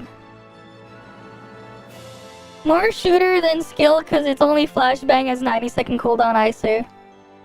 Yeah, fair enough. I mean, it's someone's little fan game thing. Like, it's cool that it exists, I guess. Wait, wrong one.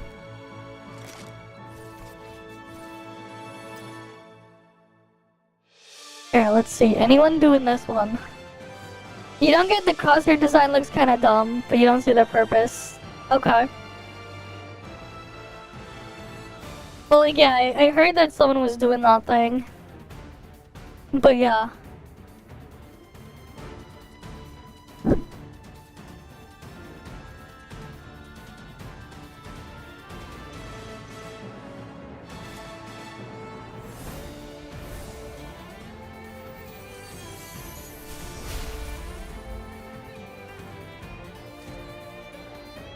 Surely someone's doing this.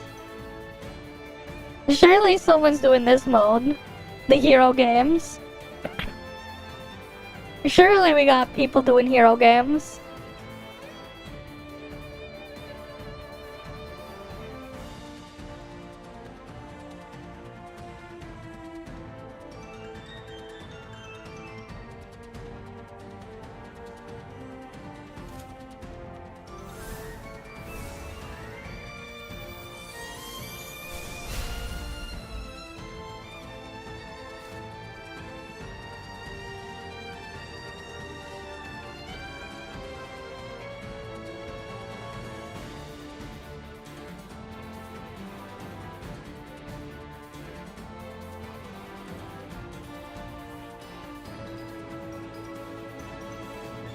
Guess not. Because no one's doing the thing. Oh wait, we got someone. We got someone. We got one. We got someone for hero games.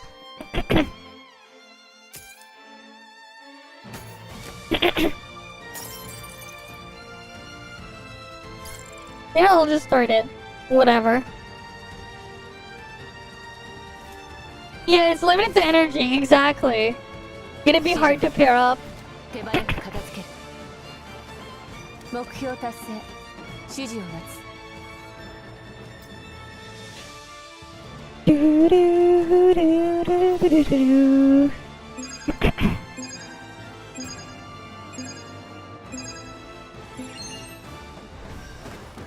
弱点感。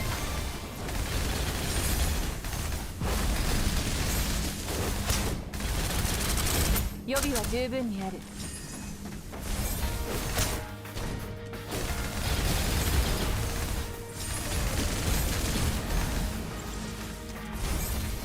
また出るだろうからよく覚えておいて。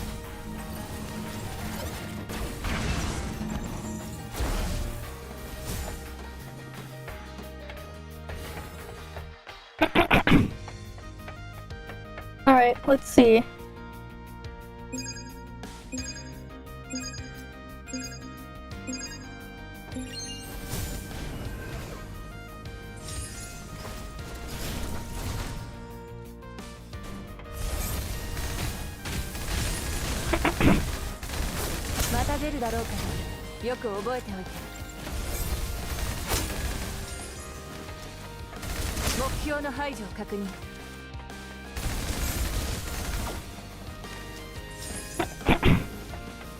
Too bad you don't get the option to do this thing solo. We like 3 characters.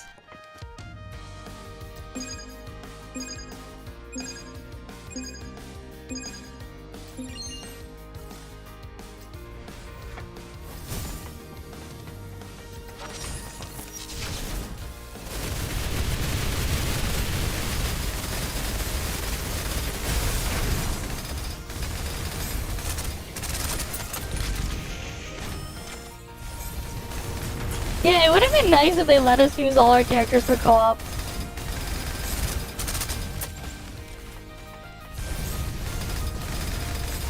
Oh well.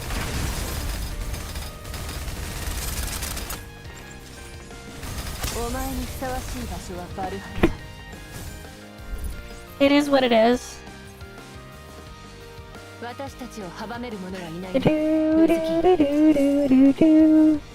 50-50 damage split, nice. That's the first time I've seen a 50-50 damage split.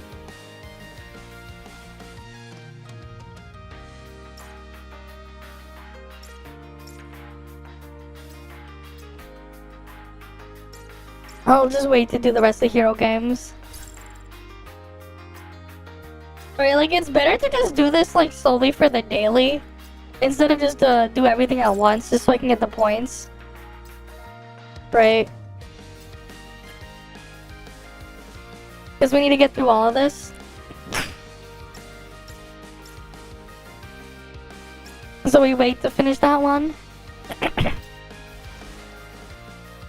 And like everything else is done. So like we're done with all the other stuff.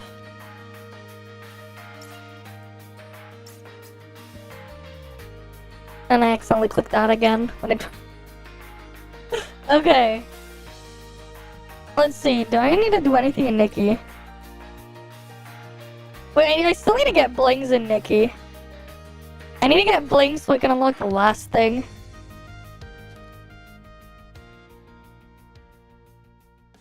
Here, I'll show you guys my progress now.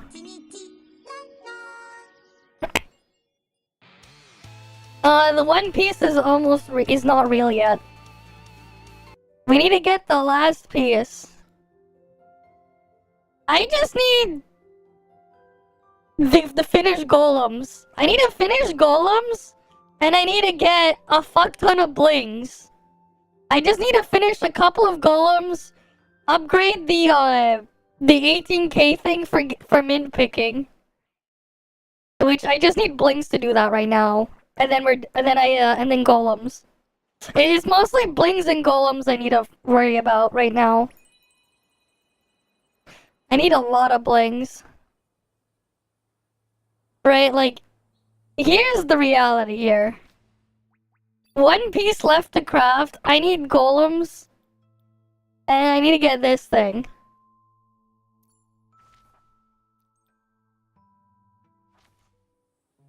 But I don't have enough blings. I need a lot of blings. That's basically where I'm at.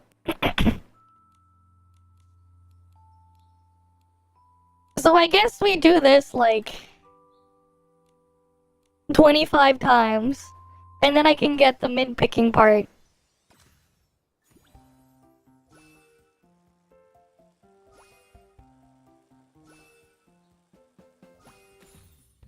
Because I need to save all my things for golems. I hope not. It was already a pain to craft this one. I'm almost done, but like, it was already a pain. Hopefully don't release more too quickly. Because like, this was too soon, and like, they asked for too much. The requirements were a bit too high. All I know is we're gonna get a bunch of new quality of life in 1.2.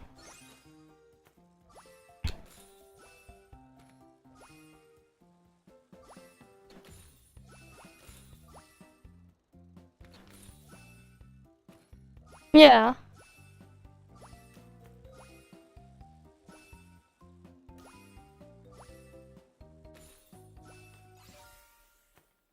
I got 210. Yeah, we're getting it. So, dude, it's on their Discord.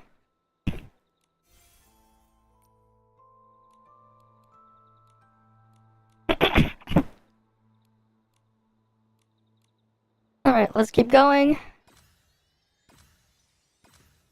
But yeah, I think this is like the most efficient way for me to get blings. Like the easy way. We get 2k blings per minute. One minute for 2,000 blings. The problem is frame rate is unstable, so I couldn't get the I couldn't make the macro on the emulator work. Because frame rate is still scuffed on the mobile version. The mobile version doesn't even like go past 30.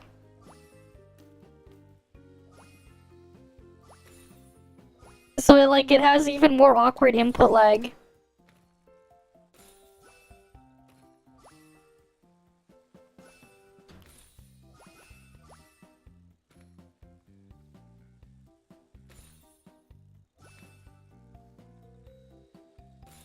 And here's the thing, you can spam this infinitely. This is every minute. You can spam this infinitely every minute and get 2,000. It costs 100, but you get 2150 back. Right, so you get 2,050 blings profit every minute.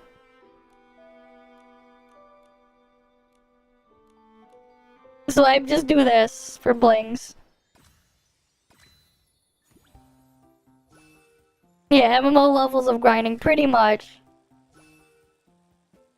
Well, it's a lot better than trying to find random mobs, I guess. Random specific mobs.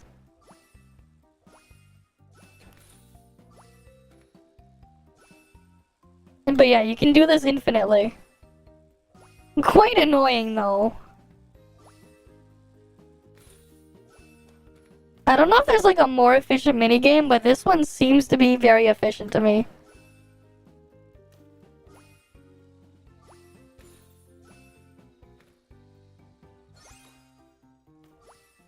You only need to get 130 points. Too bad it doesn't end once you get the points required. For the best reward, though.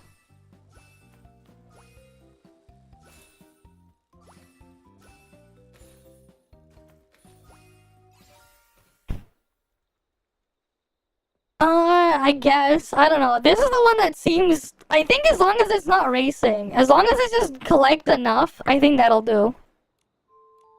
Because some of the shooting one gives less money. This one gives a lot more money for less time. I think it's this specific one where you have 1 minute to go do it that seems to be the best.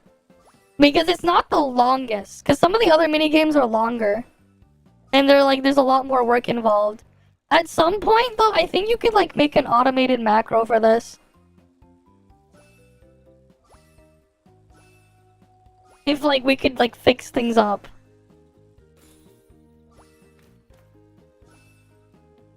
Oh shit, I screwed this one up.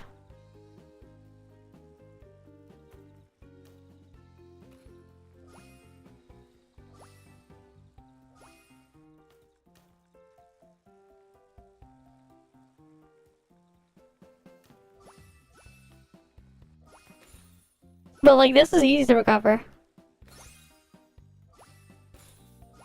Well, I'm thinking of doing it like through a different way. I'm not talking about directly. I'm not even talking about using auto clicker like that. I'm talking about like using like putting it in an emulator and using the emulator's features. Or using an emulator to control another machine. And then use the remote play stuff to do the inputs. Like, I'm thinking like in a way where it's impossible to detect. There are ways to like set it up to be impossible to detect. But like, yeah, the game does work on emulator.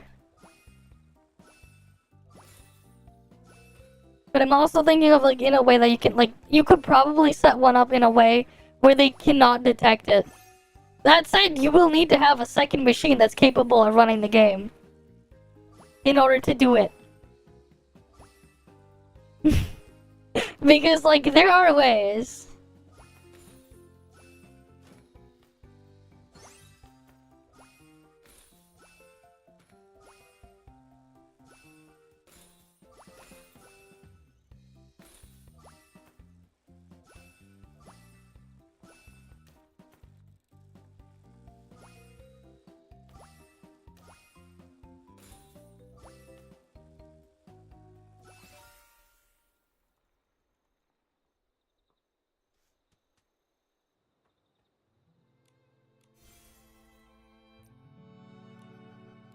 But yeah, I'll show you where exactly it is on the map. It's down here in Breezy Meadow, this one. I don't know, that's an obstacle course. This one is also obstacle course. It probably has to be obstacle course and not race. The race one's a problem because then you leave the bike afterwards. It doesn't let you restart. So like, you don't do that one. You want to do obstacle course.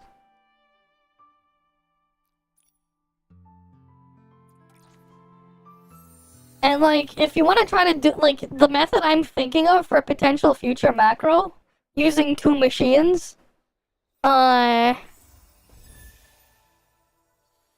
want something that's like, there's no RNG, so like, highly repeatable.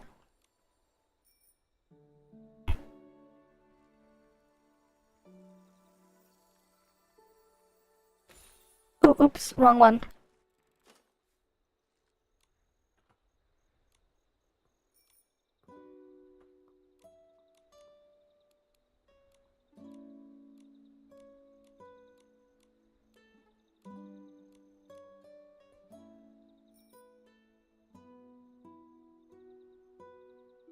Oh, this one seems like a lot further.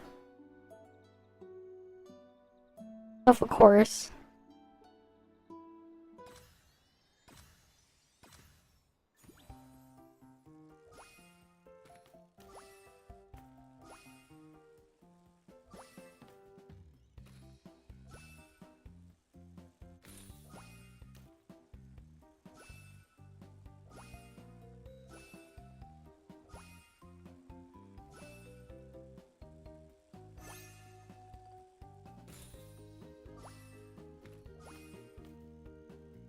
Yeah, this one is not as good as the other one. Because of like that longer jump. If you wanted to like possibly make a macro. Because you want things to be as like repeatable as possible. With the least amount of effort. Maybe there's a better minigame.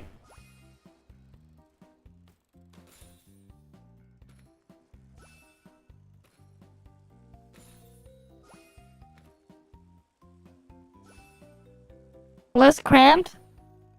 Yeah, that's actually that's a bit detrimental being less cramped, I think. I think that's a bit more detrimental because of that.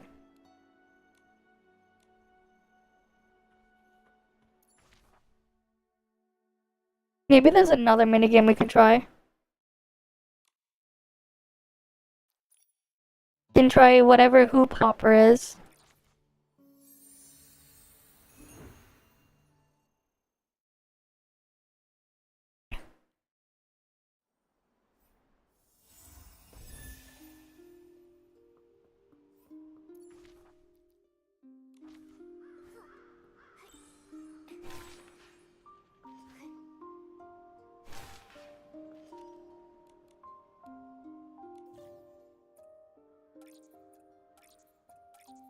Oh, okay.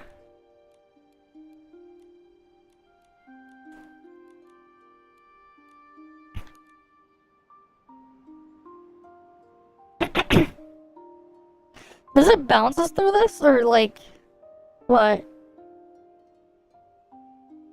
This one is shorter.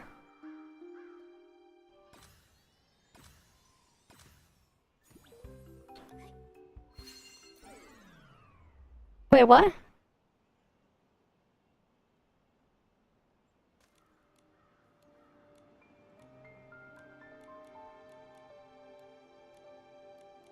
Okay.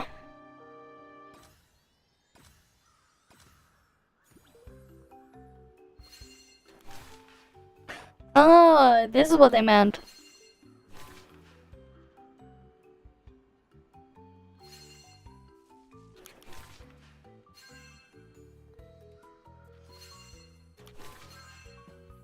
Okay, this is even faster then.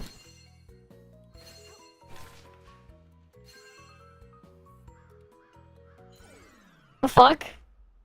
How did I not get enough distance?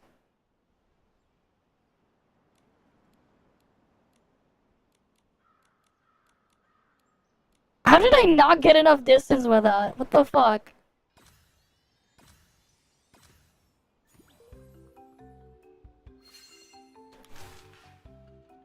Like, you saw that. It's going. How you doing, Rain Cloud? We need to farm a bunch of blings.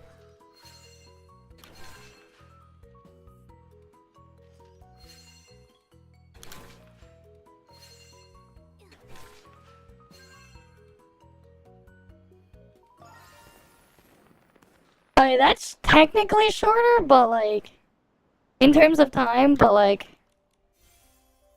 how much blings does this give for a repeat?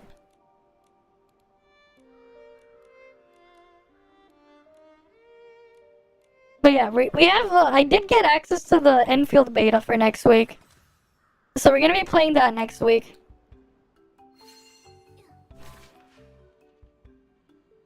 What new clothes? Are you talking about the new miracle outfit? I'm almost done collecting it, but I need a lot of, a couple things to make the last piece.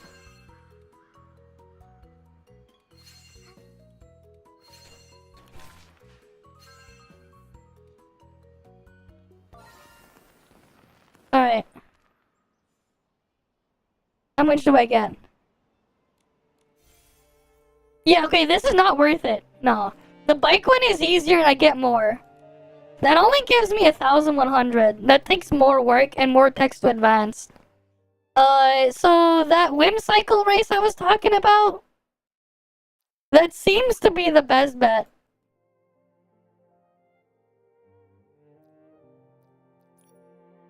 Not the whimsical race. The obstacle course. Where was it? This one. This whimsical obstacle course over here is probably the best one. The beta of the top-down action game? Yeah. I mean, it's a lot of these gachas are just shit. Let's be real. Yeah, and like, I wouldn't want to play an HSR clone. I don't even like HSR. Why would I want to play a clone of it? Right? Like, that's just the reality. Like, if you don't even like the original thingy, why would you want a clone? Right?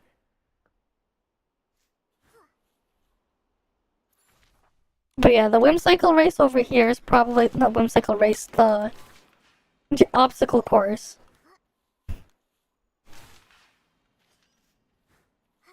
The one that's all the way over here. We just need to farm this so we can get the... So I can unlock the thingy, and then we can continue from there. Yeah, the thing is though, man, if the core game itself is shit, and you don't want to deal with the core game, why would you even care about the other aspect? Like, let's be real. Like, if the base part that you have to deal with on top of that is shit, what difference does the gacha system on top make? If it's still going to be shit anyways. Right, like, let's be real.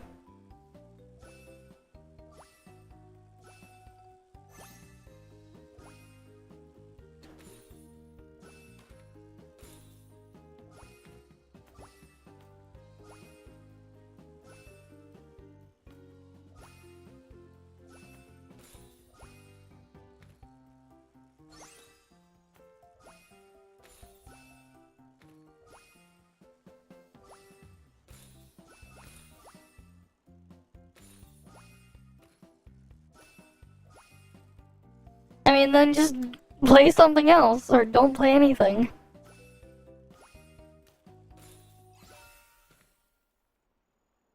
But yeah, just keep doing this then.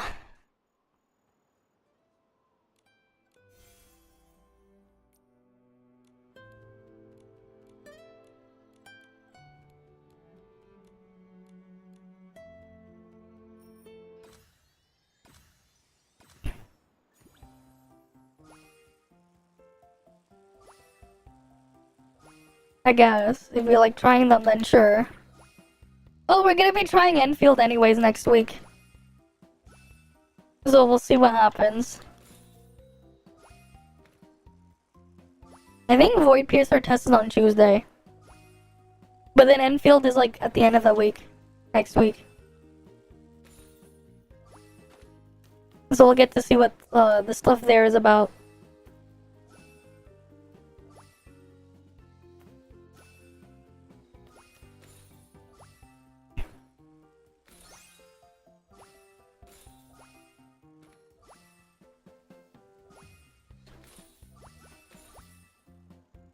Oh, you played that one, it was too confusing? Well, it is what it is.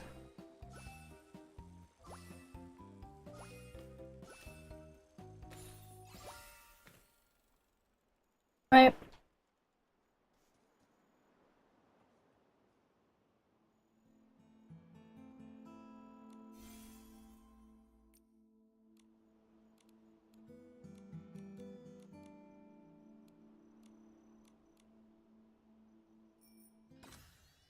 That sounds kind of annoying.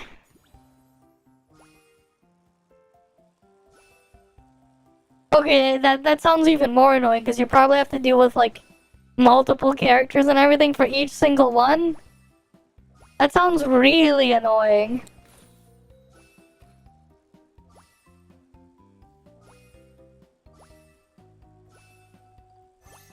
Then again, me having to repeat this like 20 times is already annoying too.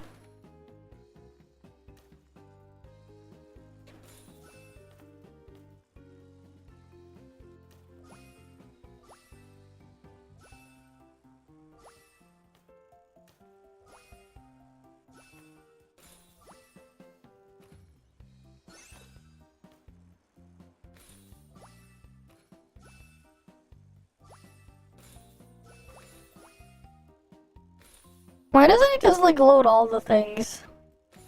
That's kind of Pepega. Oh, you only need 130 points for this.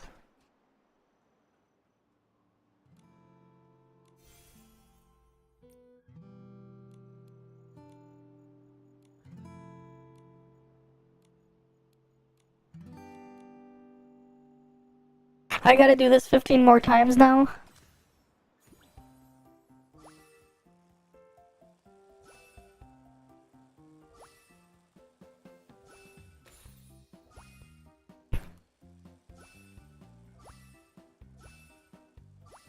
Which is kind of annoying, but hey. This is the most efficient way I can think of. That I can infinitely grind. This gives me 2,000 blings every time I do this. 2,050. Well, 2150, but it costs 100 blings. Right? I need to get to 200,000 blings, and I'm at 170k. So I can upgrade my mint picking.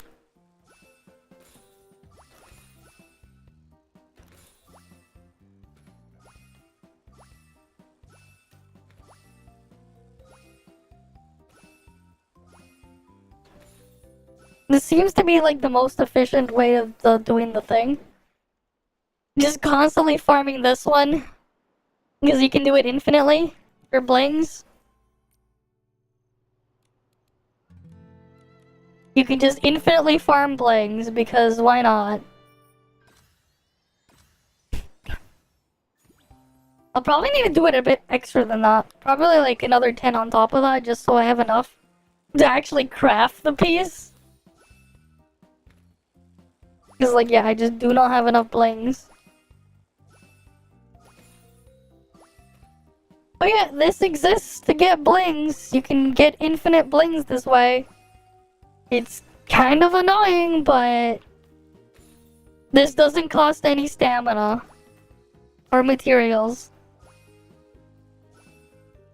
Instead, it's 1 minute for every 2150 blings.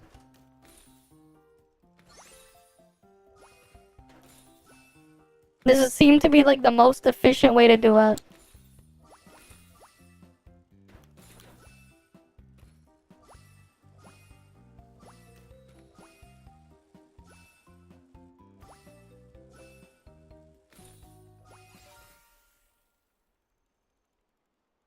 Wait, you can AFK the sheep minigame? What do you mean? Which sheep minigame? How do you AFK farm the sheep minigame? Well, which one is it?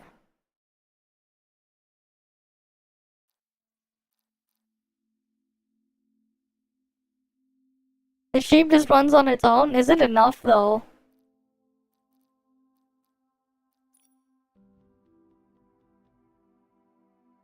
Is it Flock Frenzy? Is it this one?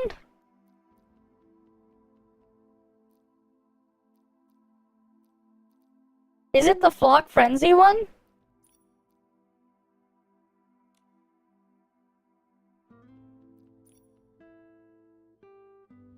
Which one though? There's like 2 of them.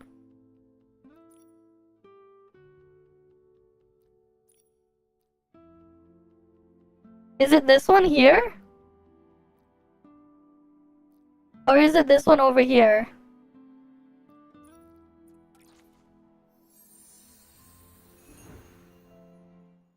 Because like if I can AFK farm this thing constantly, I'm just gonna set up a macro to do that then. I haven't done these. I don't even know how the freaking sheep minigame works.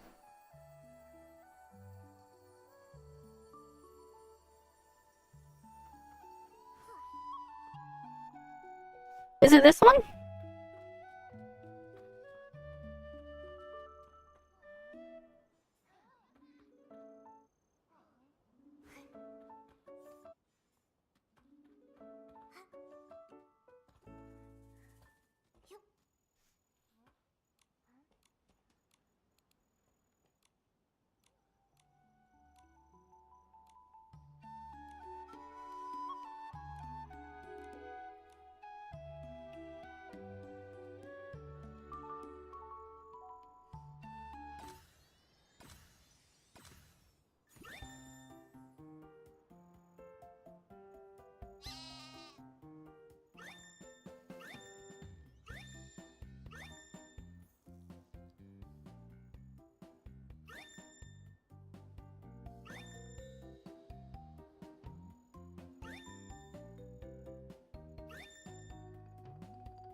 Wait.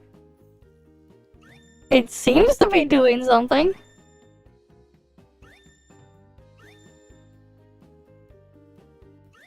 I don't know if I'm gonna get enough points.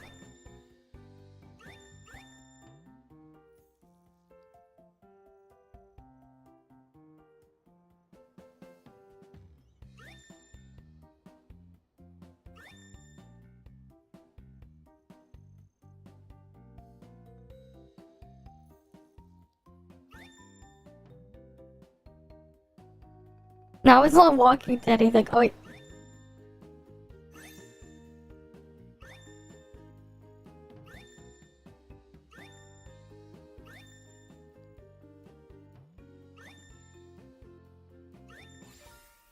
Okay, I got one.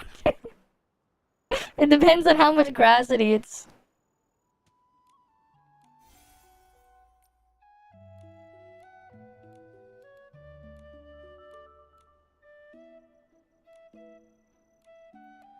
I think you need to get a perfect clear at least once.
God, I suck at this game.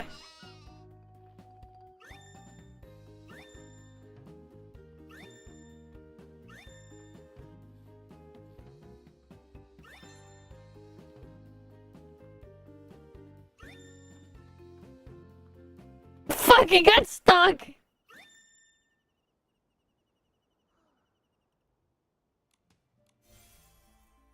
That's like nothing!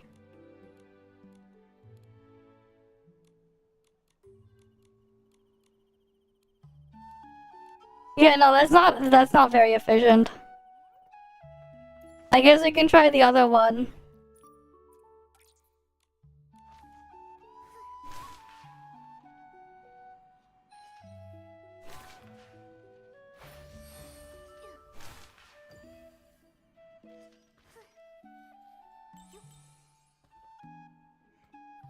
But that is an idea, though, I guess. Put it in an emulator and just have it thing.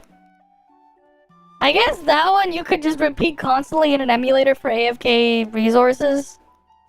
It's not a lot. But that is an idea, though, because you can AFK it.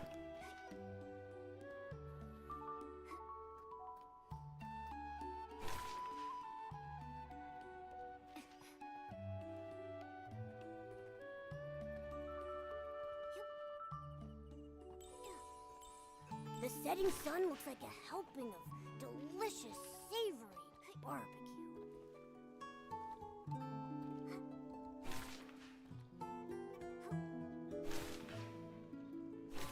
God damn it, this thing.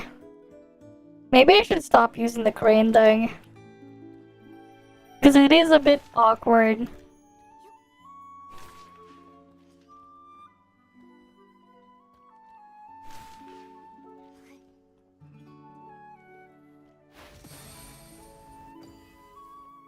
Wait, how do I get up there?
This one needs more points. I'm not confident on this one.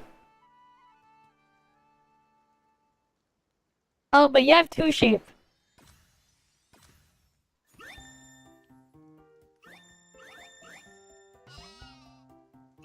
I guess because you get 2 sheep is not the worst.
Alright, we'll try an AFK. This one.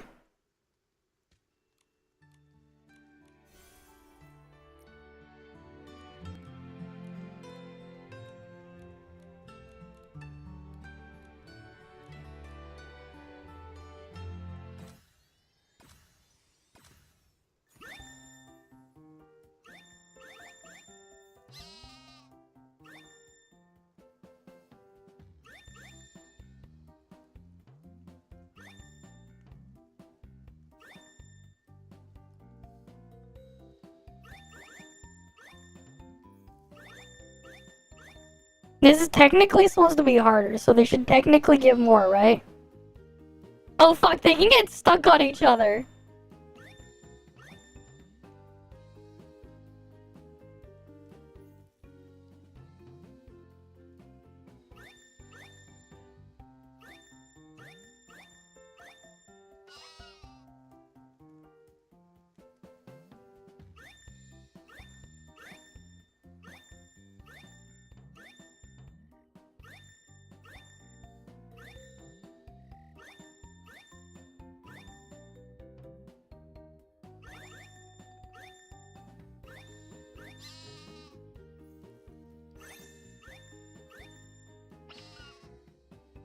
They're barely gonna pass.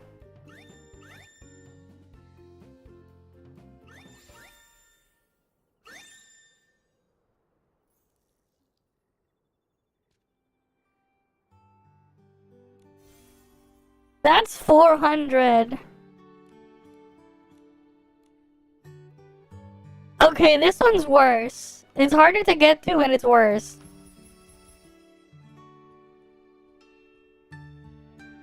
Oh, wait. There we go. Yeah, AFK, but I guess I could like make that work or something. AFK Bling Farm.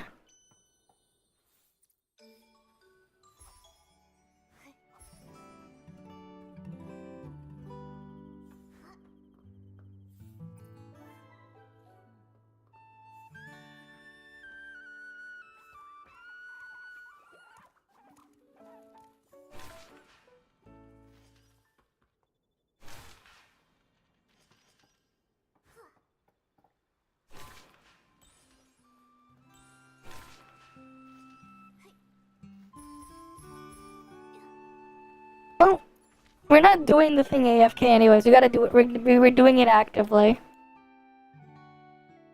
So I'm gonna go back to that spot, which is over here.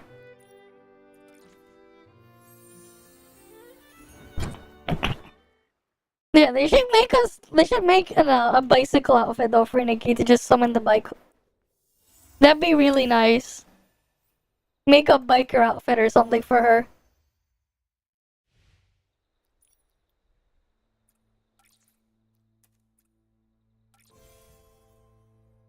Right. I show a bomb. Shoal Bombed. Welcome, welcome. Alright, we'll go back to that spot. We're gonna go farm some blings. I need the blings. Alright then, show. Welcome. We're about to go get some blings. I need to get a bunch of blings so I can craft the last piece of the outfit.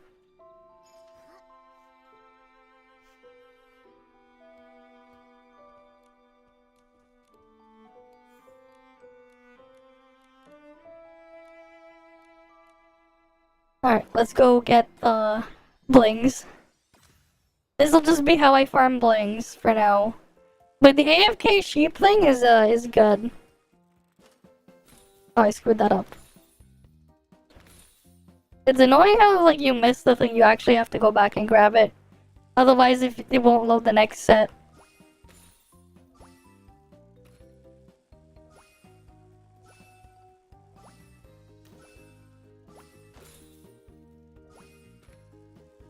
I don't know. Don't care.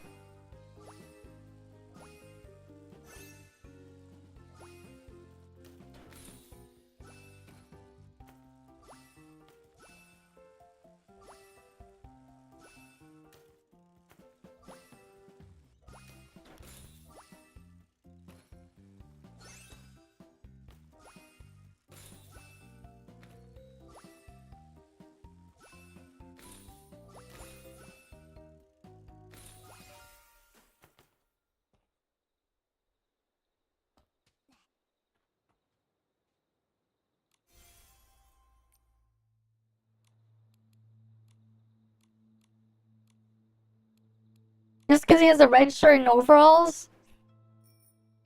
And a hat? Sure, it's Mario. Dollar Tree Mario. I thought it's Mario from Temu. I don't know. I thought things were expensive at Dollar Tree now. I thought Dollar Tree wasn't exactly $1 anymore, I heard. I heard that Dollar Tree isn't exactly $1 anymore.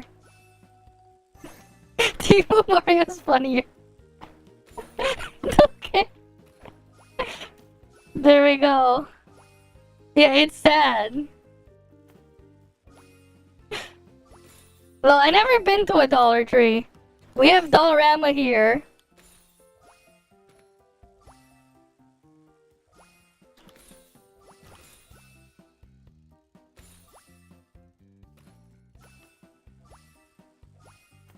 Not even Dollar General, that's their own problem.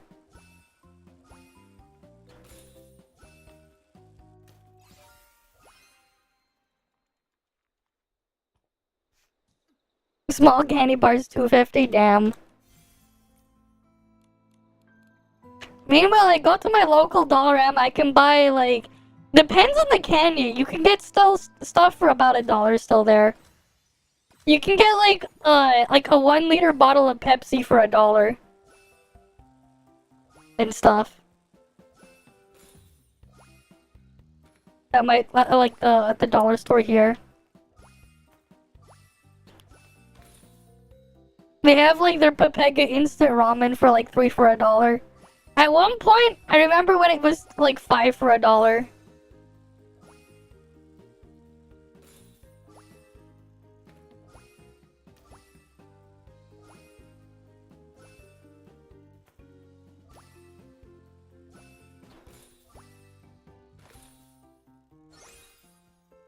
I don't know what a big slam is.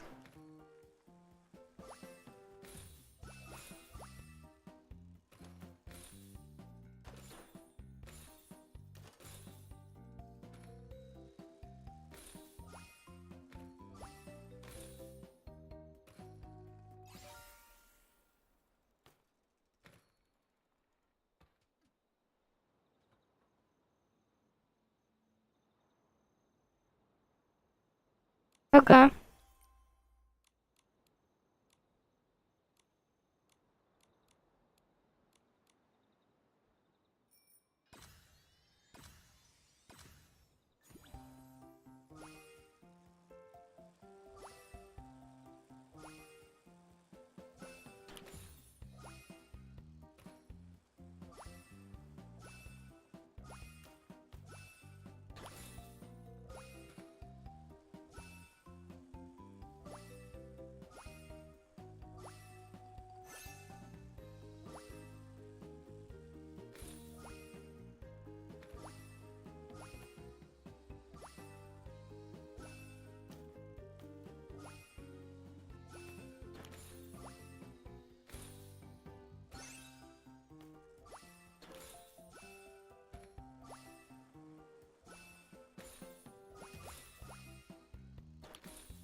God damn it, I got stuck in that tree.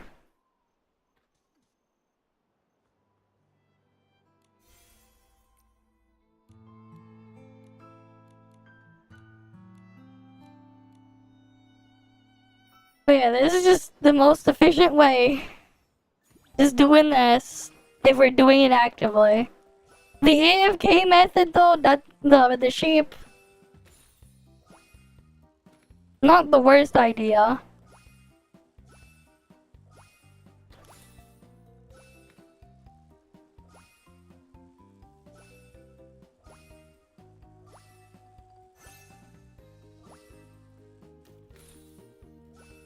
Especially because you can just run an Android emulator. And just have it like advanced text in a loop.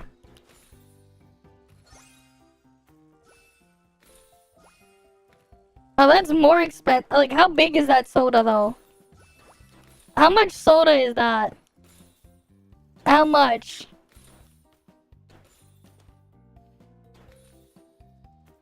Like, how much is that?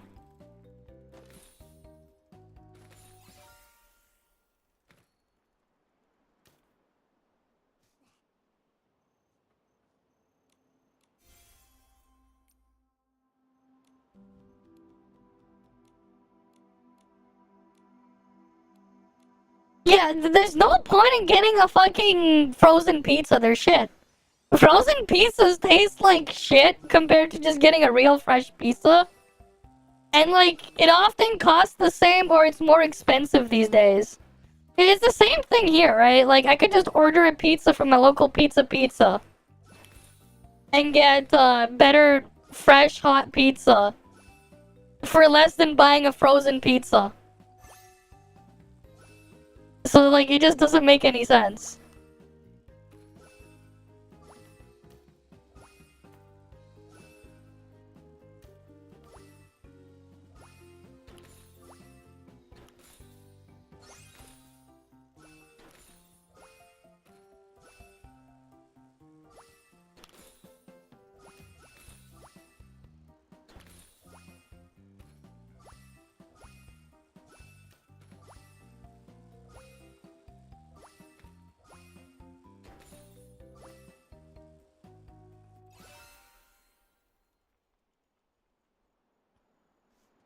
Yeah, you can play it on BlueStacks. It works.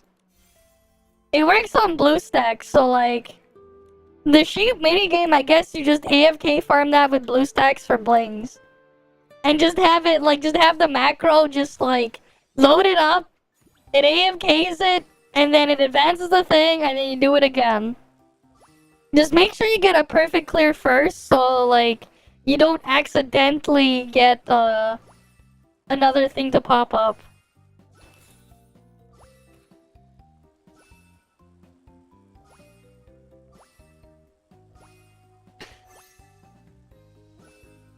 Yeah, frozen pizza, like, they're too expensive, they're not even good.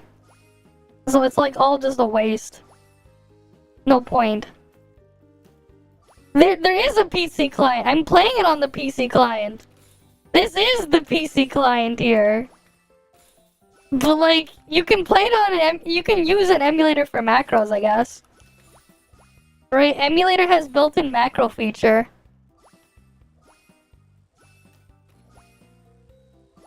I think, like, that's the thing.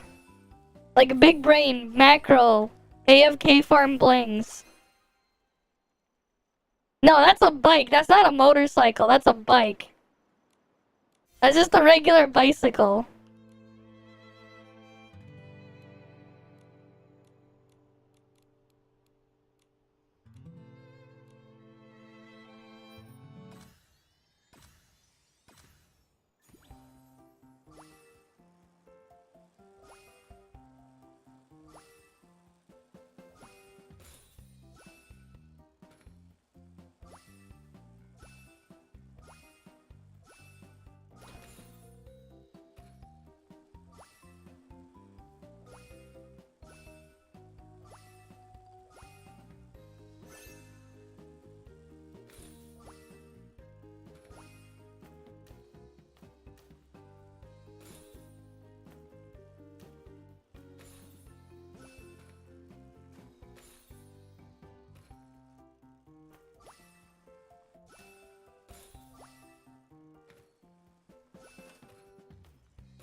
Oh fuck.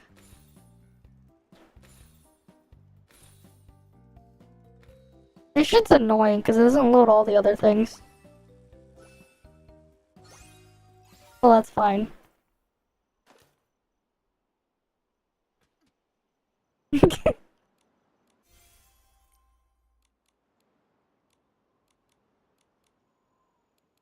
Well, yeah.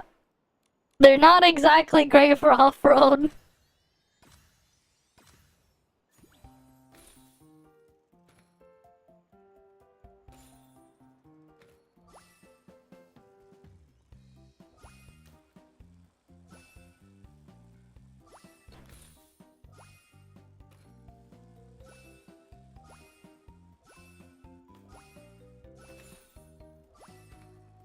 But yeah, sheep AFK does sound like a good idea though. Get all the blings I could want. Because I'm going to need a fuck ton of blings. Sheep AFK and then just have it constantly running.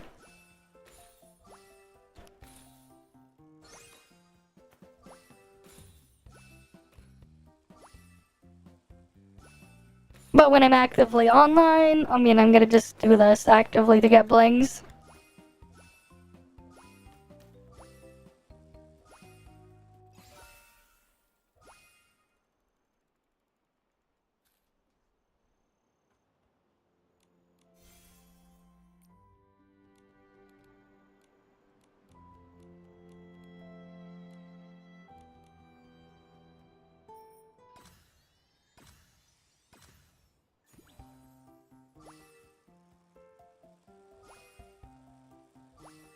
Oh yeah, and also, like, if this was Wua, you couldn't do that. You couldn't just jump. No jumping on the bike. If it was Wua. And it would then, like, turn around and go in the opposite direction after a few seconds. While also slowing down drastically to do that.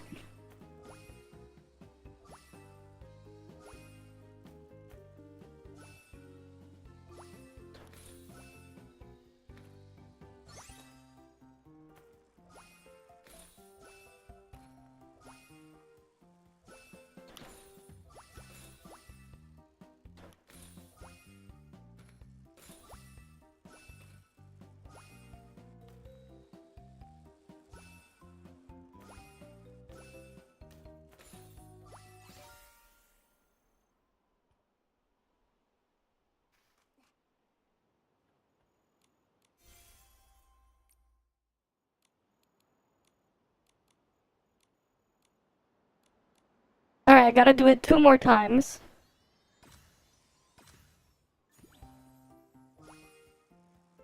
At least 2 more times.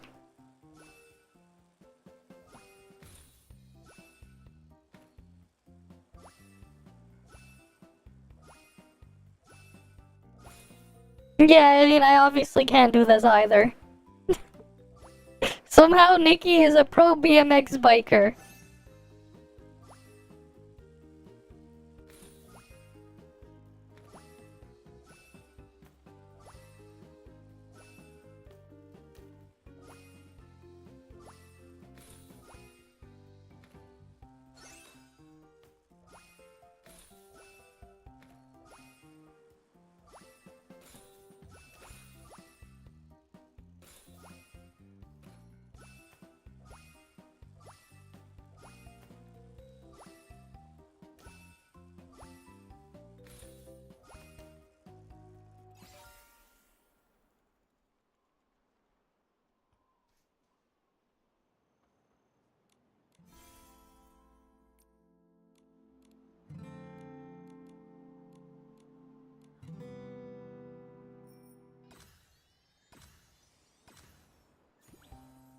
I don't know.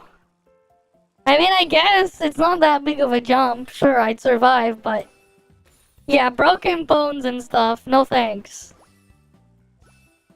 Yeah, like, no thanks.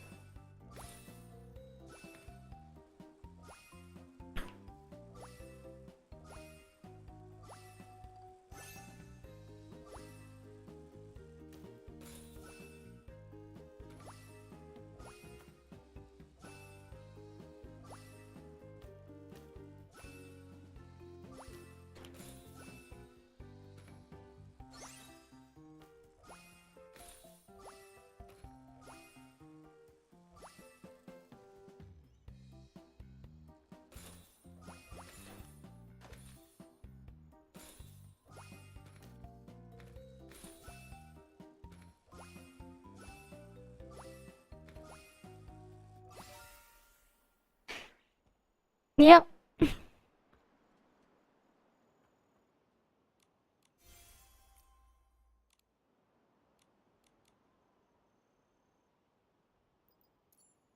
Alright, now I can unlock this.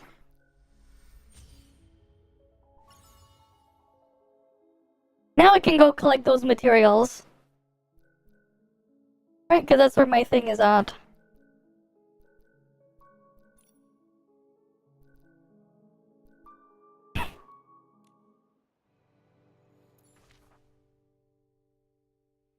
We need to make a way to like better track though all of these stars and the do thingies. It'd be nice if we can like just easily see all that shit from in-game.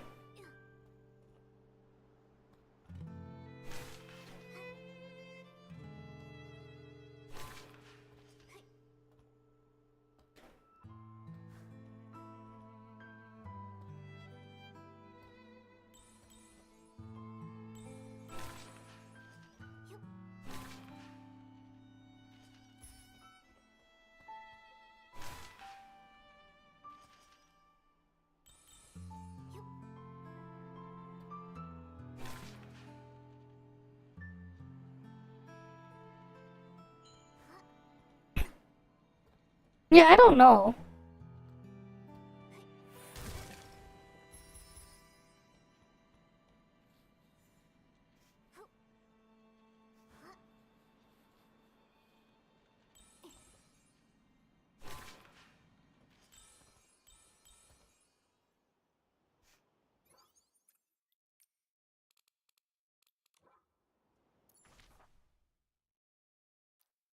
Okay.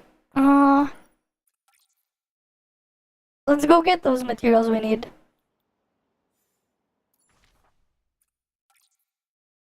We can precise track them.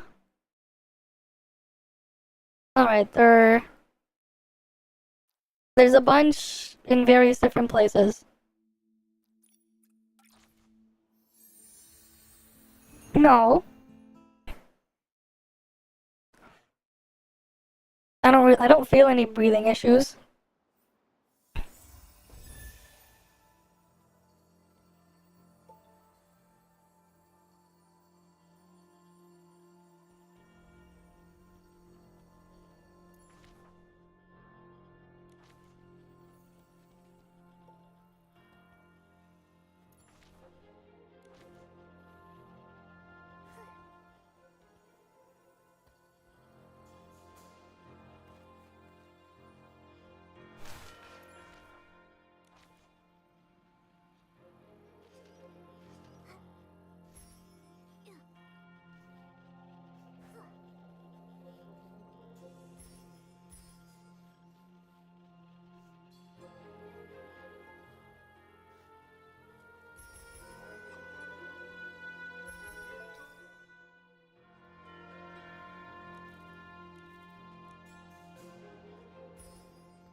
Alright, got the soul flutes there.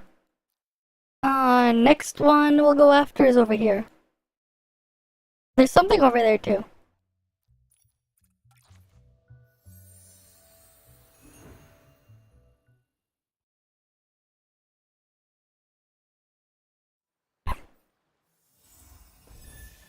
Oh, that was when it was like trying to like cover the cough and hide it.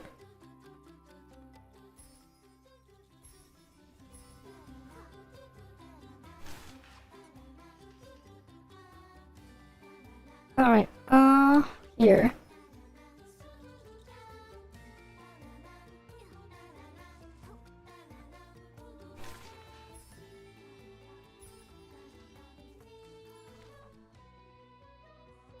We'll go to this spot then.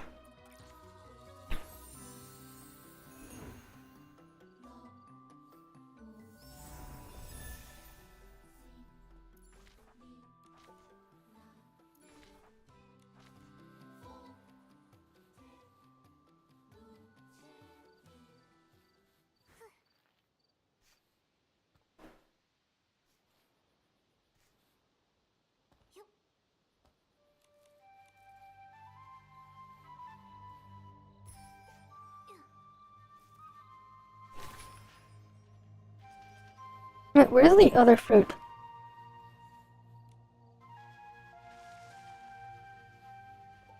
No. It's not... It makes, like, it more like it makes my eyes itchy and shit. But I haven't been near any cats or anything.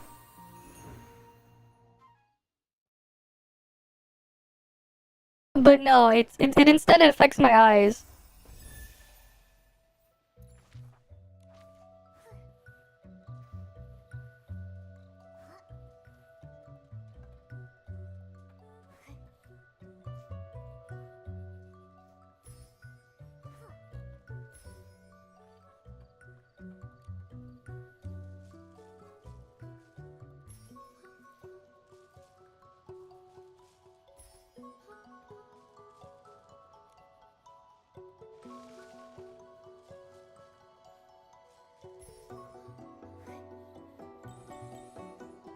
Okay, I got the fruit now. So I just need the stones. And 30,000 of the blings. I need 30k blings and the stones now.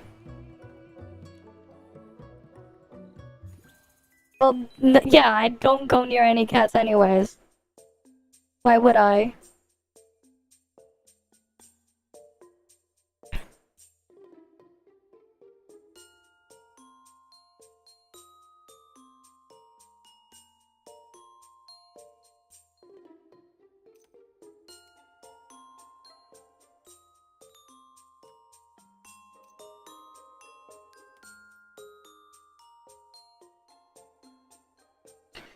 Alright, we can get that here. That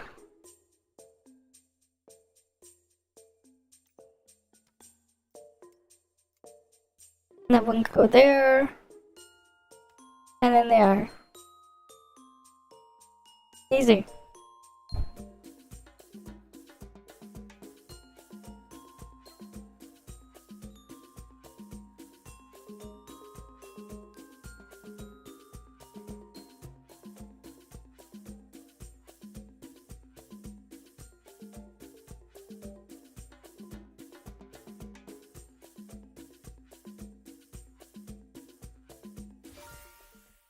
Possibly.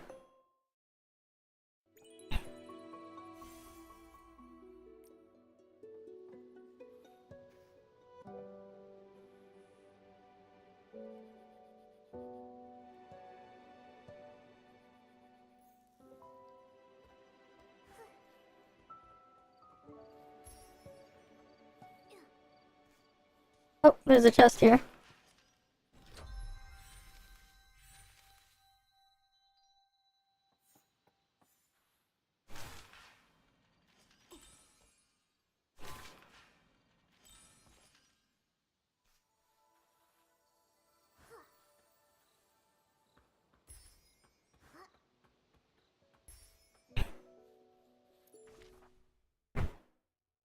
Alright, and I got all the soul fruits I need.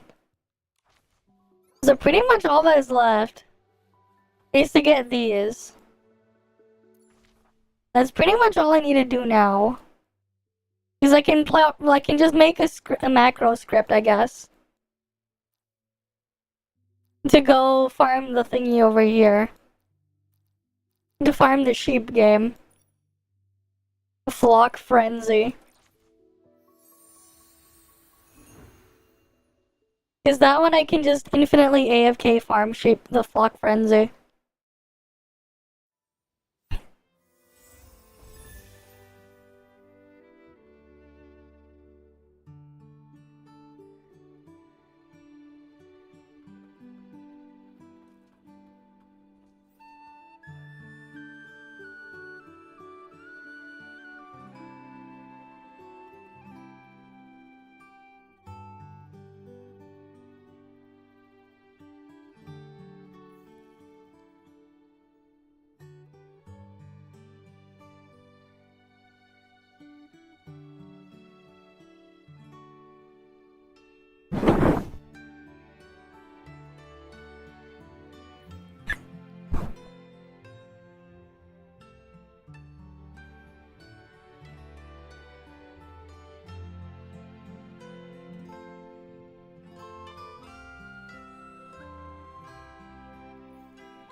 Okay.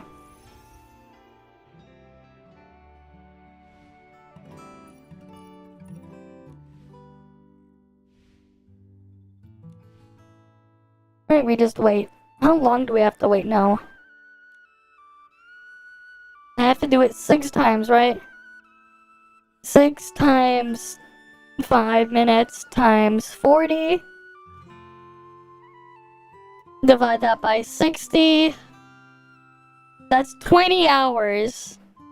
So 20 hours from now, I can craft a miracle outfit. I can make the new miracle outfit in 20 hours.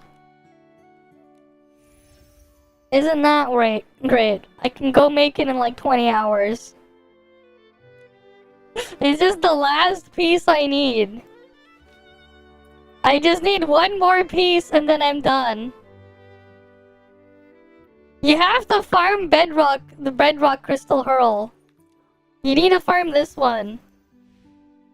You need like 480 of these. You need like 480 of these, it's ridiculous. On top of all the other shit. I've been like crafting it slowly every day. I've been like working towards that. Well, at least tomorrow I can finish the outfit.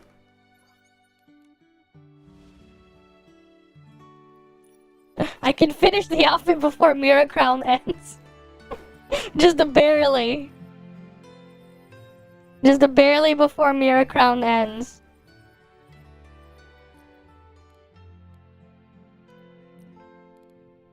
Meanwhile, I don't have any of the items to refresh stamina anymore. I used them all. I used them all to accelerate my progress. But hey, I'll soon have a fully maxed out fresh outfit, 5-star. Limited banner has like 2 weeks left or something. Yeah, 2 weeks left. 13 days, 10 hours. You got time for limited banner if you really want it.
But yeah. Oh, you posted the thingy in the wrong channel. I guess we can look at it now.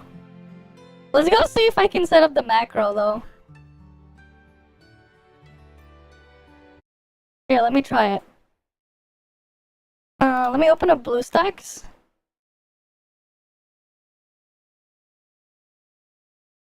Let's see.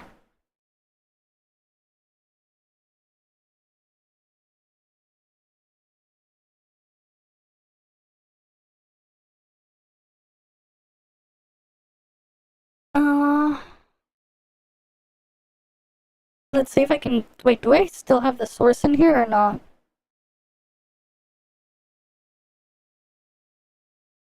Oh, I do. So we have BlueStacks open here, right?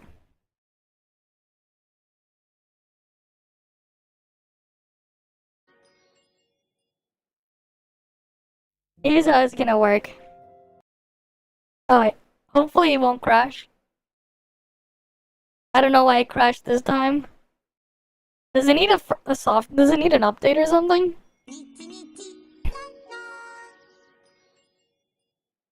Maybe it needs an update.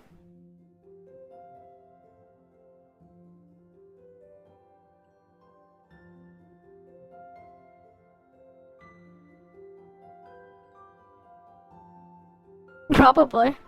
Alright, we need to install this resource update.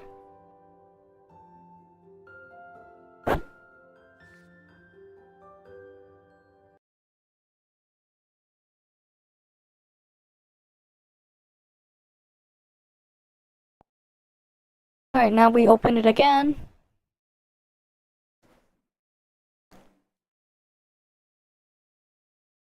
If this works though, like imagine.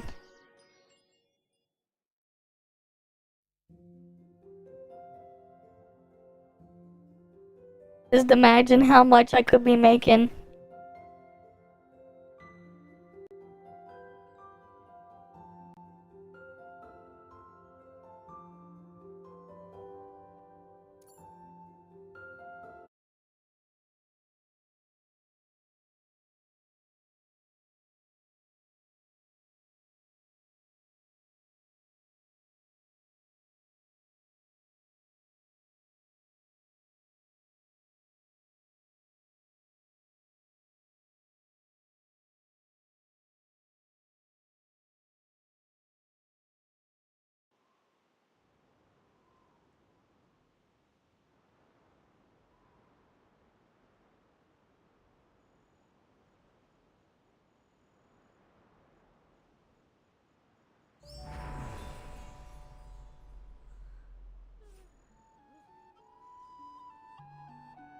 Okay, we're here.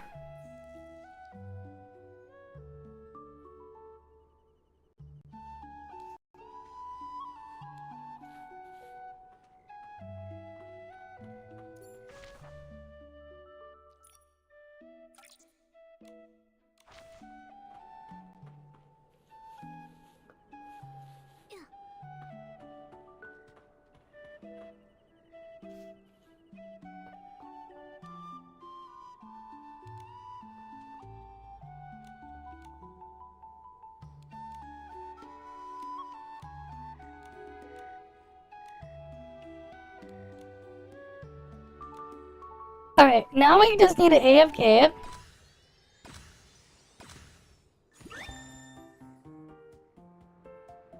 Alright, so now we just AFK. We have to wait for it to finish. And then I can make a script for the emulator.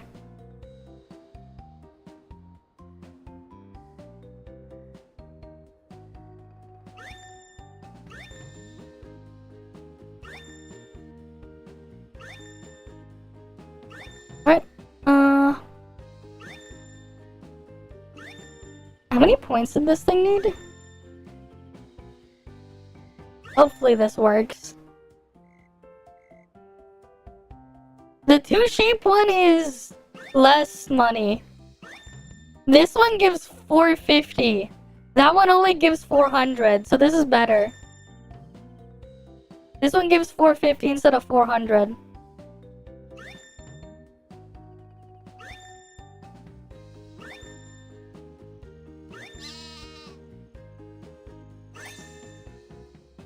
As long as it can clear, that's all that matters.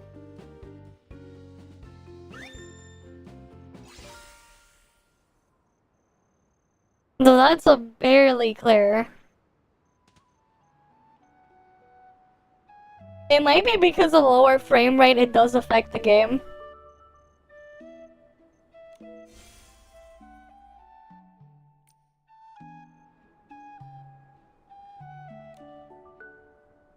Yeah, it's Mario.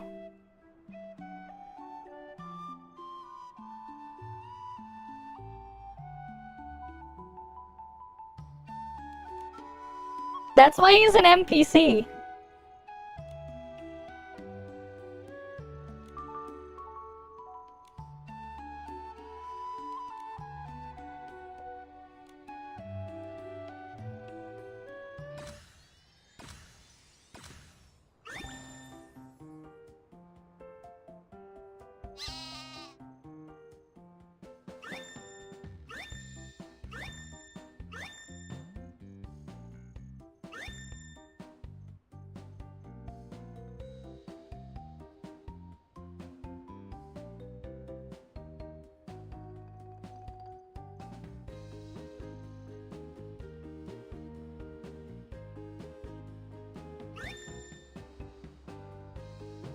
And then you said like a 90-minute, not 90-second delay between intervals.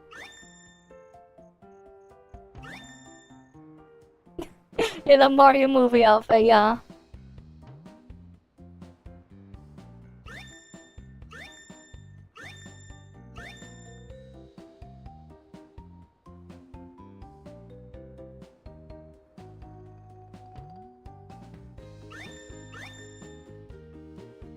Maybe the 2 shape is better.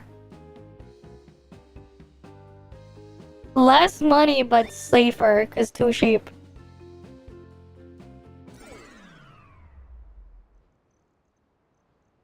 Because this is a lower frame rate. I think it moves slower.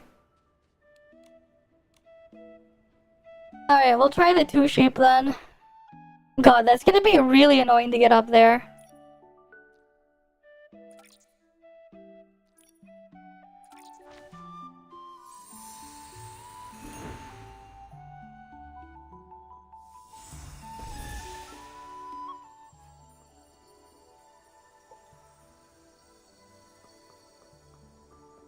God, the mobile look is scuffed. This is rough.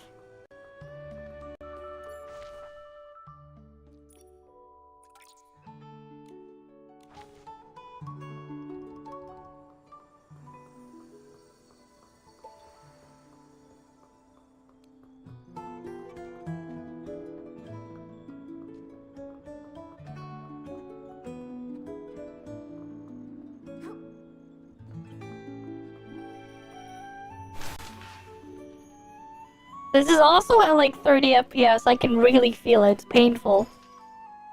Not even stable.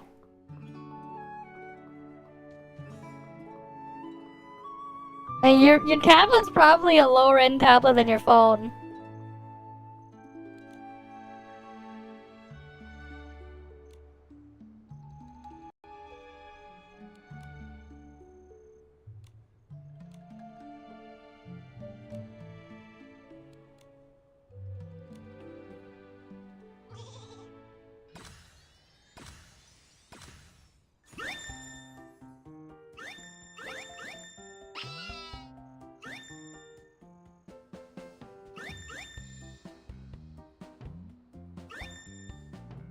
Yeah, this might be better because 2 shape for AFK. You need, like, it's higher point requirement, but like, 2 shape. Surely 2 shape is better.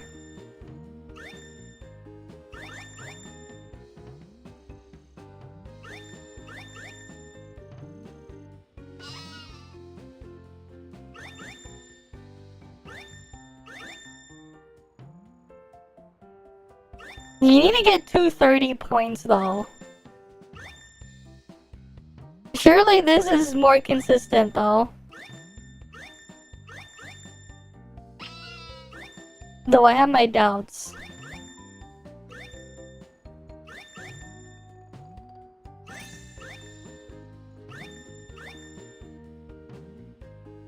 Okay, I mean, that's doing pretty well.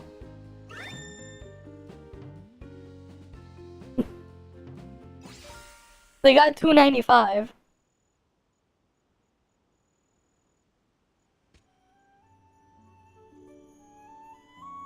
Now let me see what happens when I execute the macro.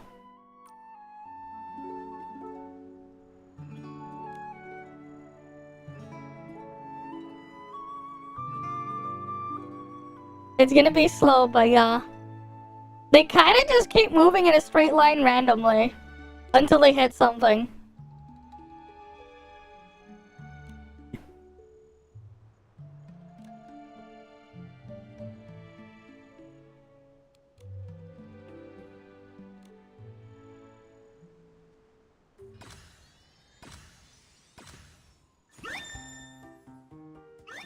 I've been doing fine, Benz. How you doing? Of course, I'll get distracted by the grass still.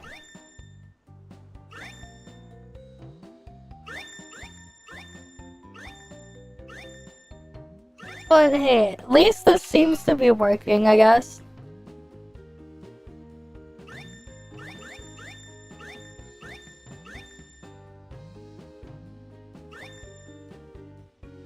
There's like nothing down there now.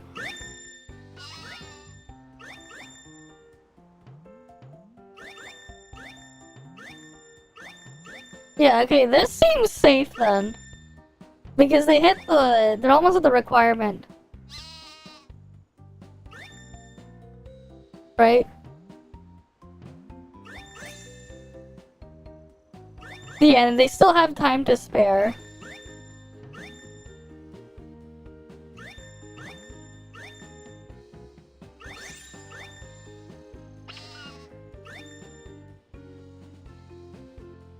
Oh, this time they hit 315.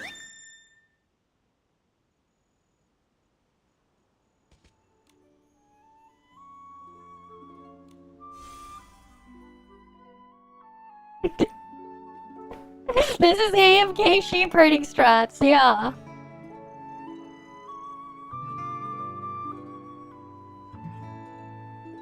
Wait, why is it dragging the thing? Okay, good. It can RNG get a perfect clear too, so this is good. This is good. Oh, nice. Yeah, okay, this can RNG perfect clear and then it'll just go do the thing. If you get lucky, you might even be able to get perfect clear just by doing nothing. So we're just gonna be doing sheep AFK strats for blings. You just put this in an Android emulator and just have it repeat a script where you just click through the dialogue boxes and you just AFK. Luigi wins by doing nothing. This is how we're gonna farm blings from now on. No interaction whatsoever. I can now have all the blings I can want. I just need to leave this running 24/7. Yeah, the double sheep one is probably the best bet. Just cause like 2 sheep, you might actually get them to RNG more points for you. If you get lucky.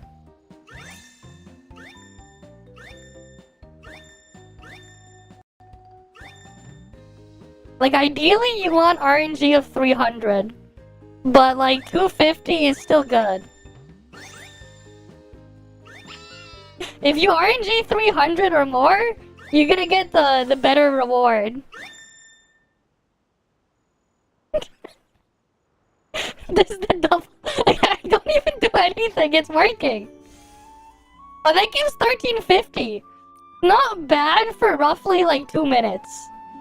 Right, like that's like 2 minutes of work between each AFK session. Right, so you get like 600 per minute, roughly. Not bad. And then what you do now is just put it on the emulator, just mute it. And then that's it. And you just leave it there. Right, you just leave it running in the background. Right, 24/7. You know, whenever you're not playing, you just come to this specific one. Unless it crashes, and then you say fuck. Because the emulator just crashed. Where the fuck did BlueStacks go? It just crashed. RIP. I lost 100 blings. Probably because I haven't rebooted this computer and whatever. It's been running for like a week straight. But hey, that strat works. That strat works. I'll have to deal with that later. It works. So, good big brain strat. Right? Good big brain strat there. You just do that to AFK farm all the stuff you need. If you have another machine, you can just leave it on, even better.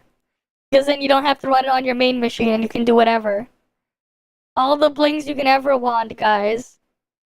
Just keep farming more blings. It's great.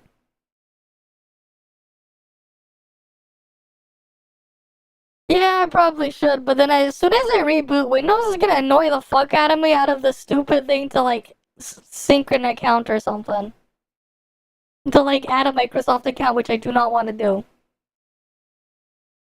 Like, I do not want to add a Microsoft account. It's really annoying. It's gonna try to keep bugging me about that.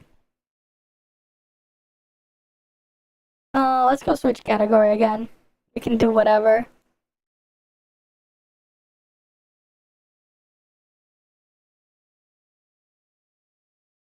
We go back here. But yeah. But hey, like, at least, you know, you can just macro that.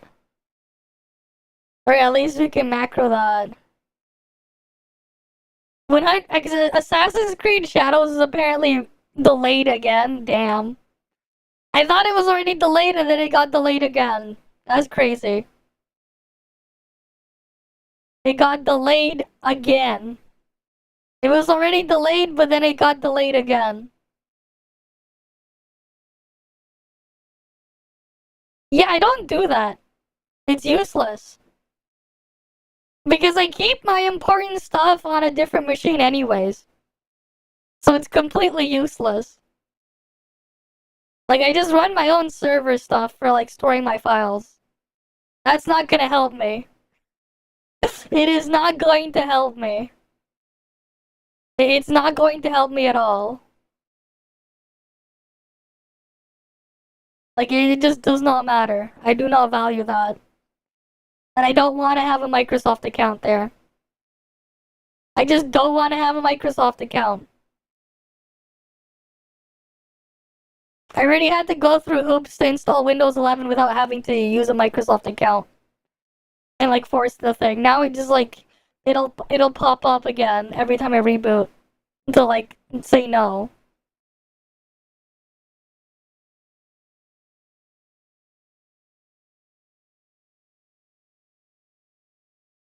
What do you mean FSR4? What about it? FSR4 looks amazing, sure.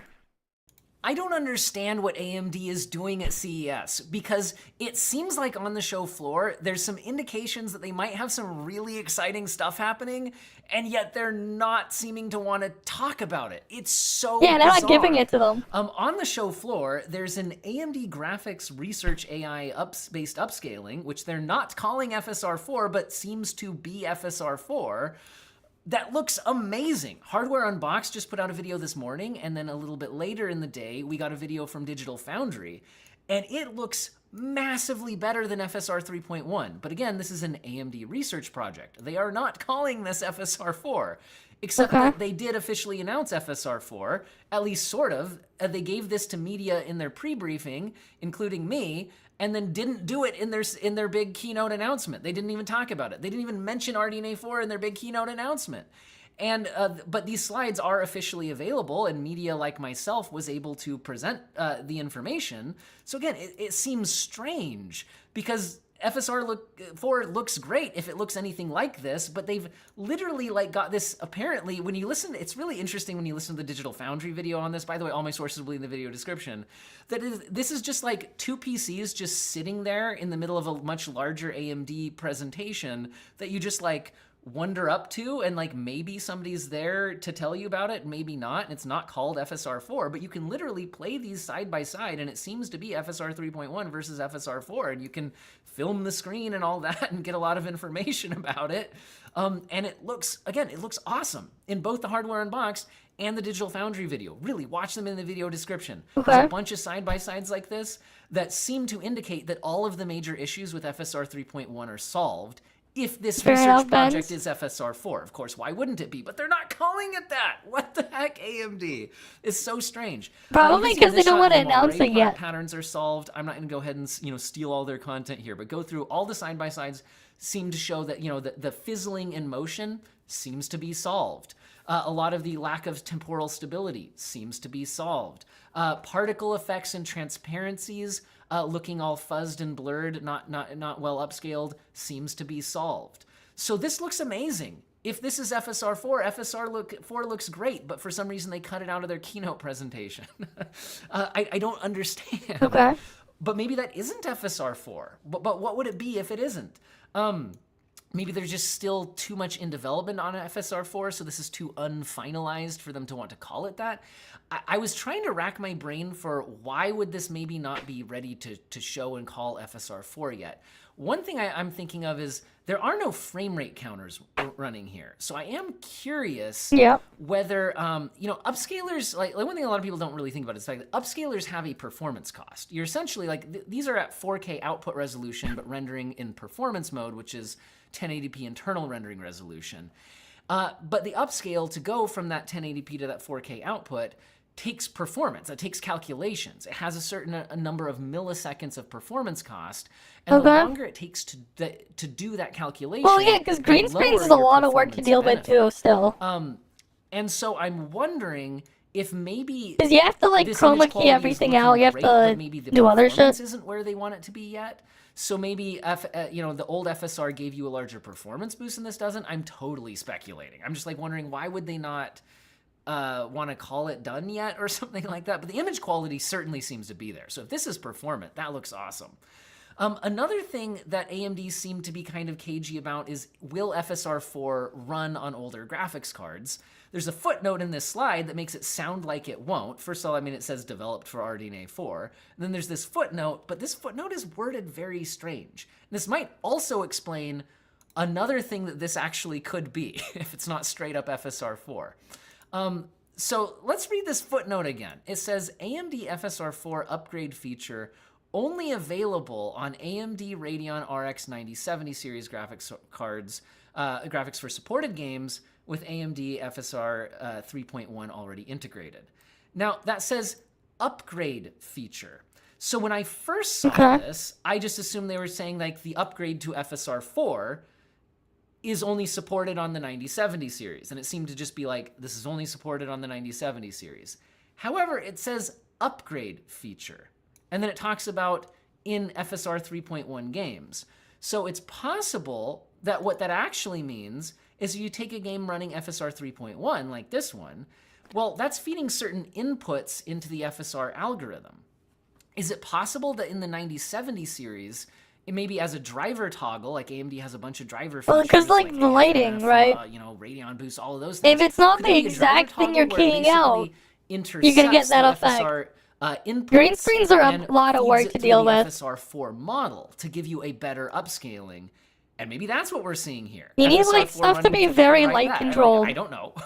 If you want it to work nicely without cropping. That also sounds like something that NVIDIA is doing in their presentation, where they talked about the new DLSS 4. There's the multi-frame generation, but they're also upgrading the DLSS base upscaling model from their old CNN version to a transformer model, and they've showed off a lot of image quality improvements. And Digital Foundry also got their hands on that and did confirm that there does seem to be a lot of image quality improvements to the older model of DLSS. But NVIDIA talked about the fact that within their NVIDIA app, you could manually override the older DLSS version to the newer DLSS transformer model to get those improvements, and you could upgrade that through the driver even if the game itself hasn't fully done that update. You have to be careful by doing that though, because it could trigger anti-cheat. It could trip anti-cheat. FSR implementation to more of that kind so if you were to do that, you have to be careful to get newer updates in, whereas the older versions pre-FSR 3.1 didn't. So that's where I'm starting to interpret this footnote as probably meaning that AMD will have a similar driver feature like that. Okay. Where games with FSR 3.1 that haven't been updated by the game developers to FSR 4 might have a toggle where you could feed those inputs into the new FSR 4 algorithm for improved image quality. That would certainly be interesting, and that's now kind of what I think this might be talking about. Which then doesn't mean it's necessarily exclusive for RDNA 4. Also, some people at CES have found AMD representatives, had interviews, and directly asked them, is this exclusive for RDNA 4? And the answer was, they're developing it for RDNA 4. But they are open to the possibility of it going to older architectures. So I would take that as, this is probably going to launch as an RDNA 4 exclusive. Because remember how I said upscaling algorithms have a performance cost? For an AI-based algorithm, change it to something else then. You can do the AI inference. You can change BlueStacks to something else if you're the newest version. And one of the big things they did announce for RDNA 4 architecture is supercharged Set it to AI Vulkan. compute, although we don't get a lot Set it to Vulkan then. If you're having issues there, then set it to Vulkan. Under the graphics settings tab, you can set it to Vulkan. But yes, I tried Infinity Nikki on BlueStacks. I have my macro on BlueStacks. I'm using the Vulkan renderer instead of OpenGL. Try that. Try setting it to Vulkan. Vulkan will probably make it work.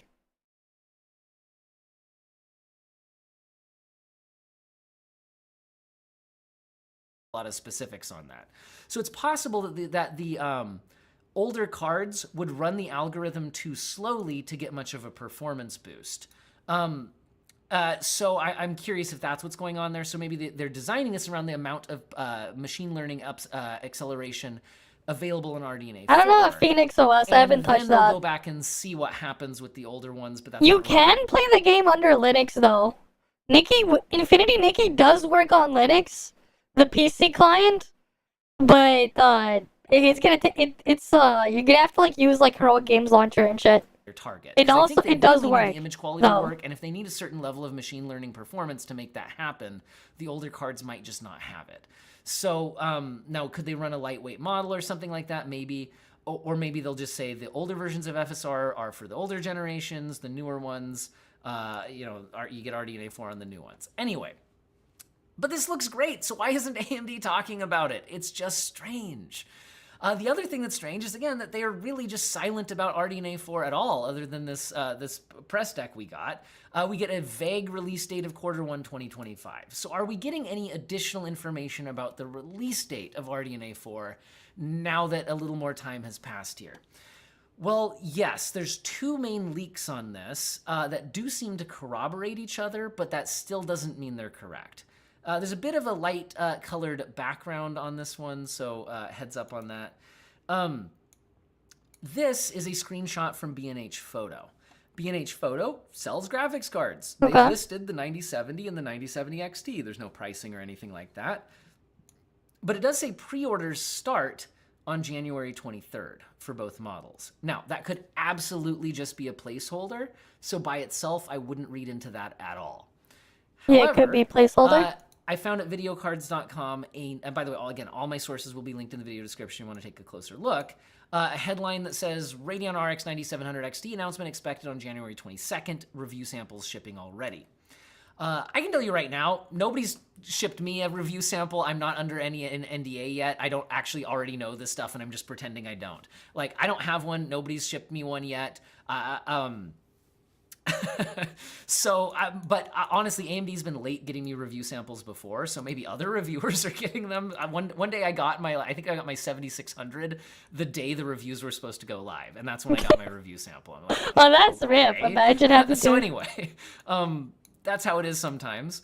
So anyway, I don't actually know, but this headline is saying this, but where are they getting this from? This seems to be a post on ChipHell, which when translated says the 9070 has arrived. NDA ends on the 22nd. How can we evaluate this? Not bringing the 5080 ? Interesting. Now anyway, NDA ends on the 22nd. Well, usually that means that's when the review embargo lifts. The review embargo usually lifts the day before you can buy them. And then we have, like I said, that B&H Photo post where it says pre-orders start on January 23rd. The day after, this leak is saying the review embargo lifts. So that certainly sounds like they corroborate each other, but that's not the same thing as saying these are true. Okay? But yeah, now I have So the keep that in macro mind. thing running Again, all we have for official Infinity is Nikki. Q1 2025. I could get all my blings seems odd that if they would really be without coming out as having soon to as the put any 23rd, work. that we would be this vague at this point in time when you have your big CES keynote. Where again, this just seems weird from AMD. Again, they also didn't really give any specs, but it does seem to be the case. Yeah, that no, they it doesn't are both look anything 16 like by that, VRAM no. cards. That seems to have been floating around the Not even close. CES floor show from AIB partners. Device can only support OpenGL ES. This one not supported. Performance leak, where there was no, I did not get that error. I did not get that error. CES, and they were able to run the Black Ops 6 benchmark. Try reinstalling BlueStacks. Things like VRAM. If you have an older version of BlueStacks, uninstall and install a new version. And make sure you have it set to Vulkan as a renderer in the actual settings for BlueStacks. Yeah, you probably just need to get a new version of BlueStacks. You're probably using an old, outdated version. Because I never got that error.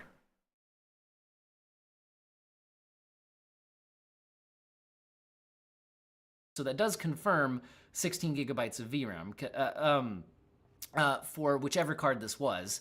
The other rumors at CES and what seems to be going around the show floor is that both the 9070 and the XT version are both 16 gigabyte cards. That seems to be the case. So at least we have that. But what about any other sort of performance or specs? Again, AMD did not give us a lot of information here. There's this branding slide, which shows that the branding for the 9070 series lines up to the branding if you don't have a graphics card. If you don't have a graphics card, it's not gonna work. Yeah, if you don't have a graphics card, yeah, give up. Unless you're running a fucking, like, Strix Halo or something, which, you can't get yet. Or, like, you know, like a higher-end AMD, like, integrated graphics, yeah, it's not gonna work, man. Unless you're running, like, actually modern integrated graphics that can actually do stuff, yeah, it's not gonna work. Yeah, it's just not gonna work. Yeah, it's not gonna work on your laptop. Your RX 580 should be fine. But it's not gonna work on your laptop. 900 GRE and 7800 XT.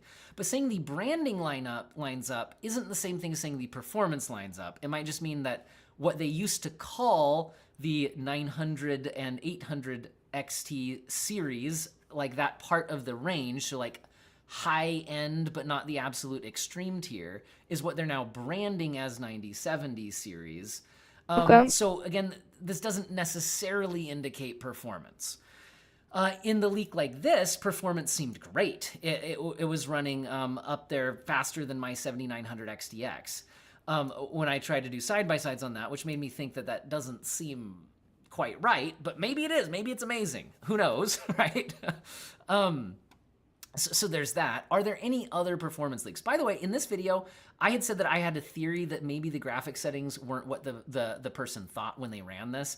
I should give a little more detail on why I think that. It wasn't just the performance numbers. I saw some people in the comment section saying that, oh, a person from IGN who did this must just be incompetent. So here's what I think is going on. So notice that while there are PCs on the show floor running RDNA 4 graphics, like that's happening right here, and people are free to use them. If you use Steam streaming, it will be on the PC actually on the game, but it should work on the laptop. Yeah, if you do that, right, it would work. As long as it can play H.264 video back, like that works. Obviously, you're gonna have an extra bit of latency for doing that from the network, but you know, hey, it's like your pseudo cloud gaming, except you're running your own cloud. There's not any frame rate counters running, and that's really important. None of the games being showed off on RDNA 4 are allowed to have frame rate counters running. But Black Ops 6 was running on this PC. And Black Ops 6 has a built-in benchmark tool which has a frame rate counter on it, which means that the reviewer is probably not supposed to close out of the game that's running and probably wasn't supposed to go to the benchmark tool. These PCs are sometimes left unattended, but sometimes there's kind of like guards, you know, like attendants there. They messed up. So it might have been that the attendant was kind of looking the other way, was busy, wasn't there for some reason. And so this person was able to get over to the benchmark tool. That is hilarious. But maybe wasn't really supposed to. And these PCs might not be supposed to close out of whatever software they're running, which means you wouldn't be able to restart the game without drawing massive attention to yourself if you aren't supposed to close out of the software. Does that make sense? So it's well known that Black Ops 6 doesn't fully update graphics settings until the game is restarted. And even if this reviewer didn't change any graphics settings, that doesn't mean that somebody else at this booth didn't change them before the person got there. Does that make sense? So in other words, we can't be sure they really knew what this was. Now, maybe I'm wrong about all of that, but that's another reason why I wouldn't be confident that the settings were what they thought they were. You know, anyway, this is the main leak from the CES floor on performance, but there is You know, actually, before we had the Steam's in-home streaming stuff like that, I remember a long time ago, I used an app called Kinoni Console and Kinoni Streamer. To play games on my PC over the network. Well, rather, it wasn't really to play. It was just to like check into stuff. When I wasn't home, I remember like I used it a couple years ago when I was in high school. When I was like just not home because of a trip or whatever that was extended and shit. And like I wanted to access stuff on my computer from my phone. It was Kinoni, I think it was called. This thingy. Kinoni Streamer and then Kino Console. I had like the paid APK on my phone before. This is a long time ago. I think this is like abandonware though. Like this shit is like this is like I'm pretty sure it's abandonware now. Because like it used to be paid and shit and stuff like that. Like this used to be a thing. This was like a long time ago. This is an old app. No, that was just someone's tablet with an attachment here. Someone put their phone in one of these little controller thingies. That's just a controller case for a tablet or a phone. But like this is like a really old streaming software thing. I used it back in the day. Like we're talking like 10 years ago. I mean I was like a long time ago. Was I think the last time I used this.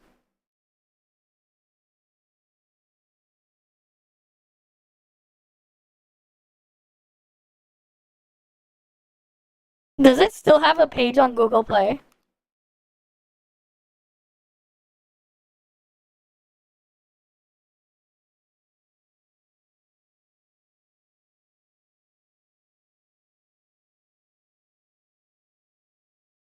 Oh no, not anymore.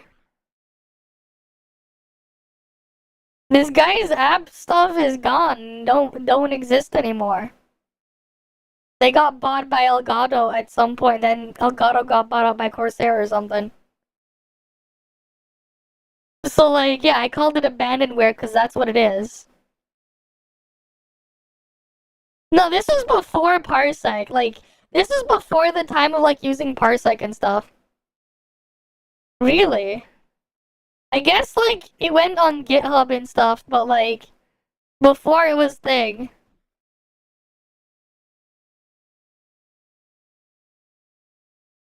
I haven't used it in a long ass time. Not like I would use it anymore, but like yeah.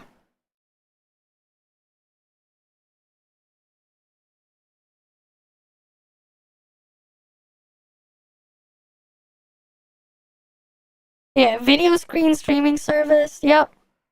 Sadly, the makers of this one, and then they stopped it, and it's dead.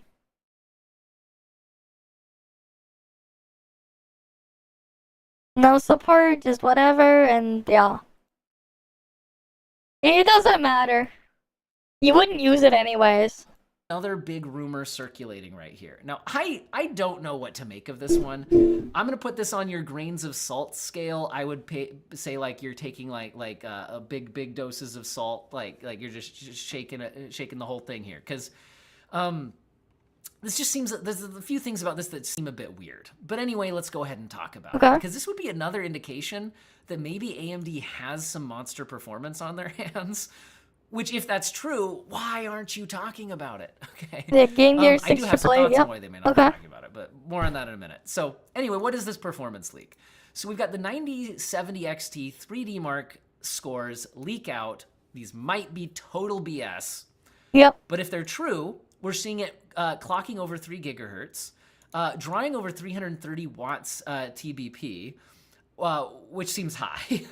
Yeah, that's higher than we quite might high. expect for a 70 class card. But then this could be an AIB model, and oftentimes they push those a lot harder.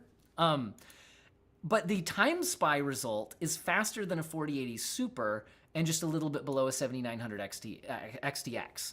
So this would put that up in last gen like 4080 Super 7900 XTX territory in time spy specifically. These are not gaming performance. This is synthetic benchmarks, which doesn't always line up with reality and gaming performance. But a big one is also the 4070 Ti in Speedway. Speedway is a ray tracing benchmark. Now, it's not crazy like path tracing levels of ray tracing, so it doesn't destroy AMD cards the same way that, Alan Wake 2 full RT or Indiana Jones and the Great Circle full RT or a Cyberpunk RT Overdrive. It's not quite that, but scoring as high as a 4070 Ti in this, it certainly indicates pretty good ray tracing. I don't have a 3090, I have a 3070. I have a 70, not a 90. If you buy these, videocards.com has stacked them up so you can get some kind of comparison points here, where the 9070 XT is showing even performance in Speedway. That's the ray tracing text with the 7900 XTX, and actually beating the 4070 Ti, actually fairly handily. And then the Time Spy Extreme, which is the non-RT It's more than that. We can see that here, and in this. It's more than that. Like, if you need an actual encoder, man, AMD's encoder is awful. If you do any type of work on your machine with video or 3D graphics outside of playing games, the AMD cards are shit right now. They don't even have a functional encoder that works properly. It'll bung up something in some way. Like currently, like on the RX 7000 series of cards, the resolution scaling for like a video output on the media encoder is like broken. Like it's fundamentally just broken. Like by fundamentally broken, I mean like it doesn't like output at a proper resolution. Yes, they do, but they also make graphics chips. But, like, their graphics chips are kind of scuffed. If you do actual work on them, unfortunately. Their encoder is still, like, really far behind what companies like Nvidia and Intel have for their media encoder. But also, their encoder is just fundamentally broken. Like, it is just broken.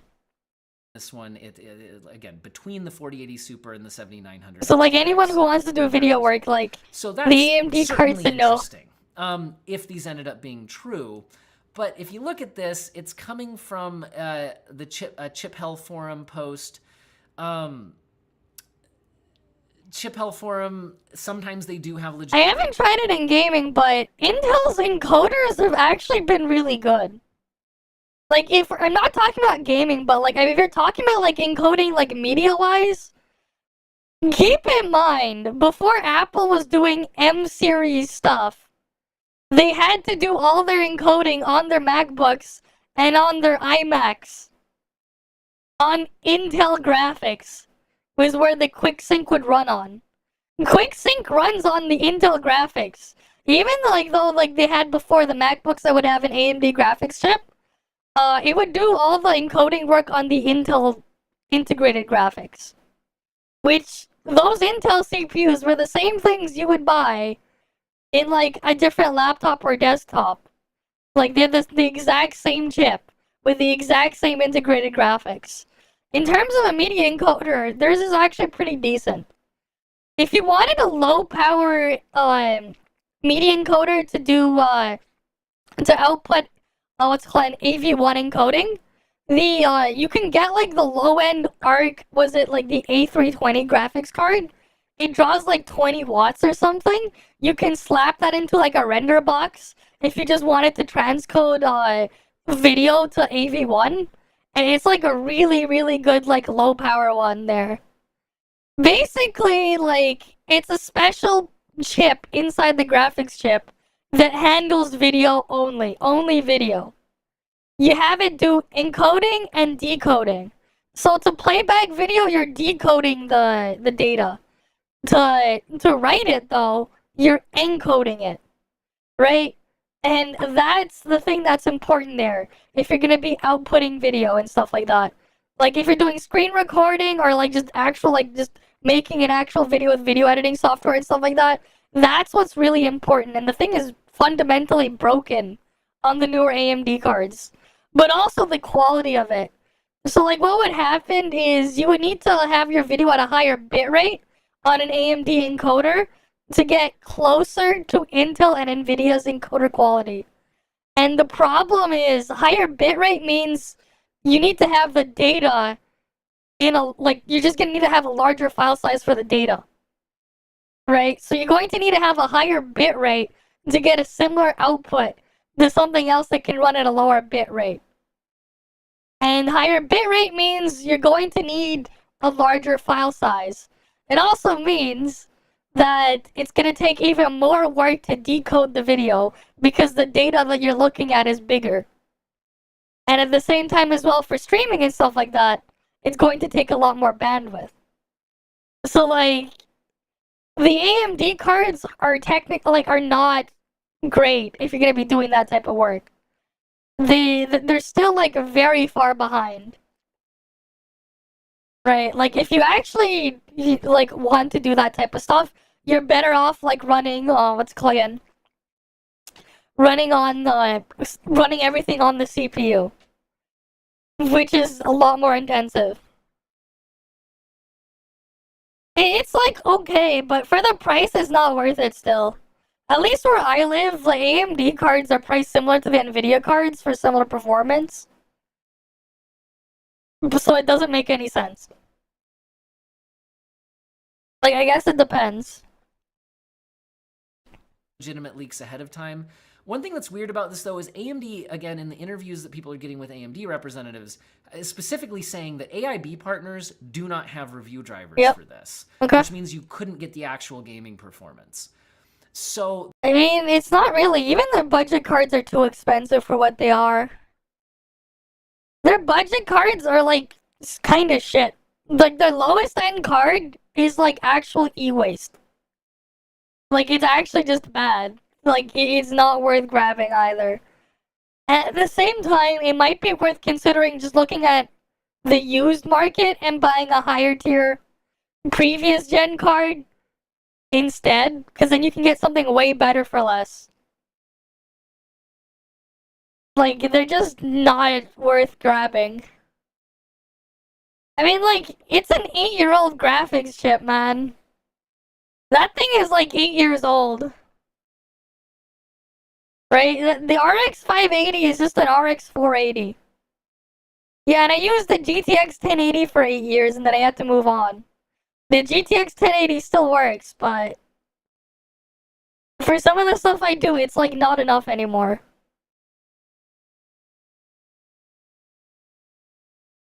But, like, yeah. Well, my brother has an RX 480 in his computer, on his desktop.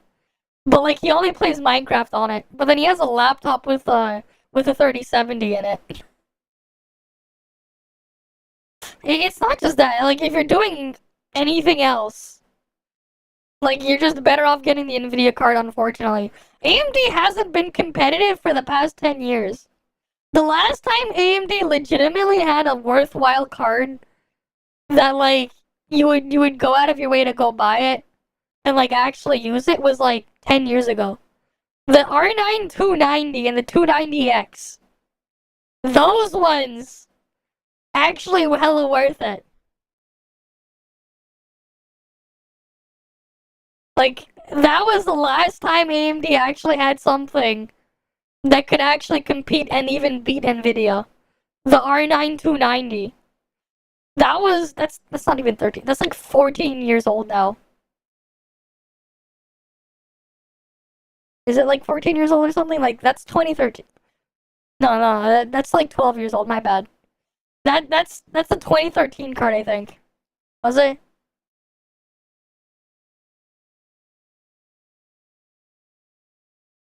When did this come out? I had one back in the day. This is an old card.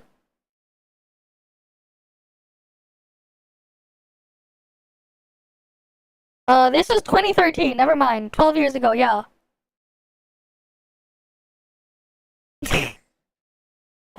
Shit's still scuffed, man. It has the broken encoder, too. It has the same broken encoder that the 7000 series has. But, like, at the same time, too, like, again, like, the way they're, like, just the price of them compared to what I could get as well, it's not worth it.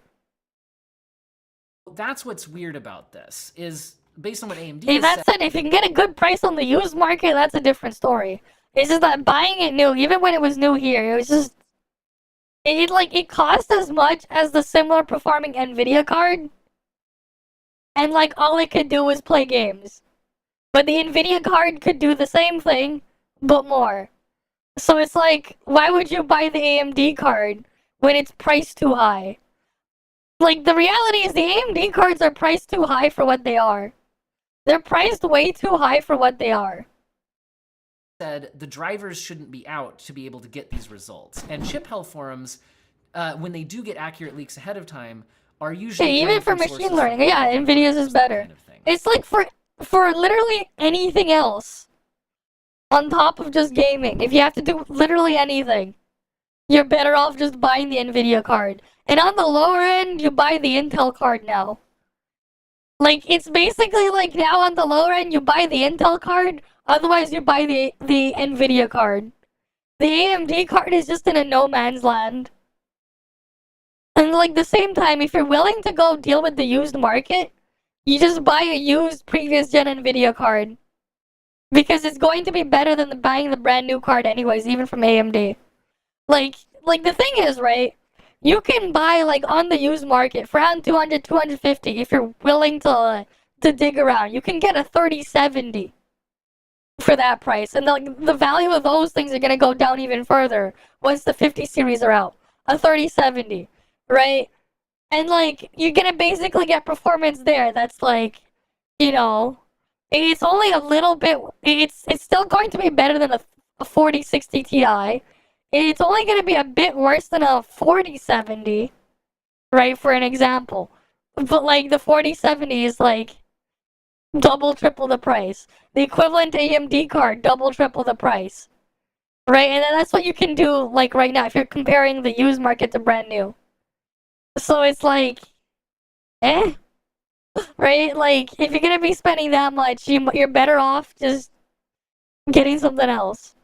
And like, if you want to buy new, like at that price point, I think it's called the B580. I heard it was good, like really good. So that's where this seems strange. Also, this says RX 7800 XT, although the specs aren't right for a 7800 XT.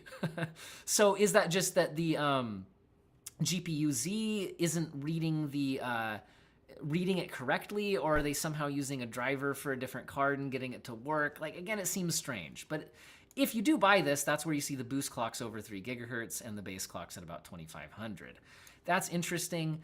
Again, you also get the where is it? Okay. That's not it.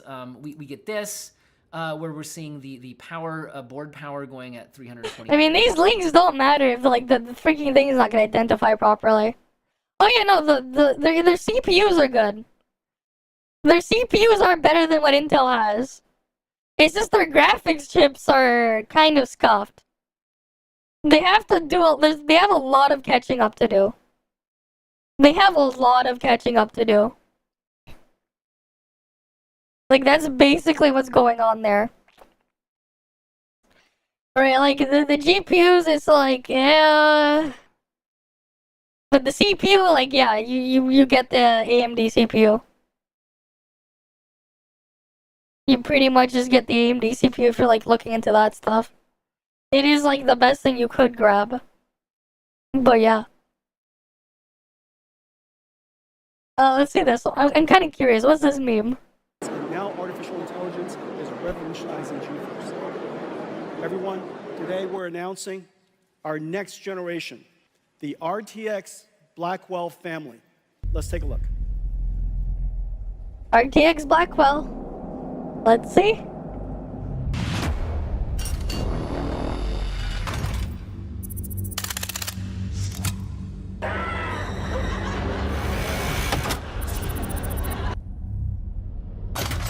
Hey, this here just makes meme shit posts.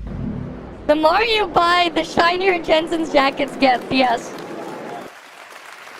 The more you buy, the shinier his jackets get. Our brand new GeForce RTX 50 series Blackwell architecture. The GPU is just a beast. This is RTX 4090. I know many of you have one. I know it.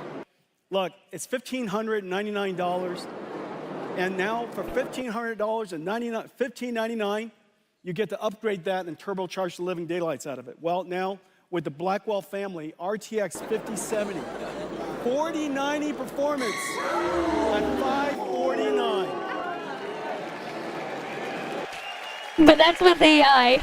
Okay, so frame generation. 4090 performance. You need frame generation for that. And here's the whole family, starting from 5070 all the way up to 5090. That's why you see all this AI stuff there. 4090. Starting, of course, we're producing. But yeah, like they're just doing that thing.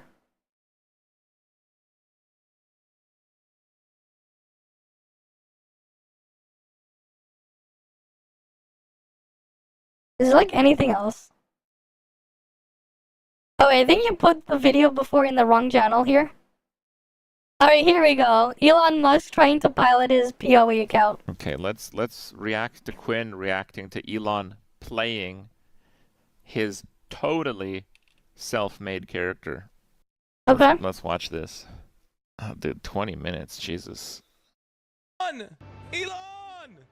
I just want to see what level is this guy, and what league is he playing? Is he actually playing hardcore? All right, okay, scroll. Okay, so I'll add a little bit of context. So, all right, Elon, like the the near trillionaire Elon, yeah, he spending his time trying to mess with many world governments, actively and currently. That Elon, yeah, allegedly, okay, has been playing on hardcore in Path of Exile 2 nearly every waking moment. And they know this because in Path of Exile 2, there's a lot of API tools to search when characters are being played and how much experience they're getting and all that kind of stuff. And not only is he playing Path of Exile 2, he's playing on hardcore and is currently one of the highest level hardcore characters in the game.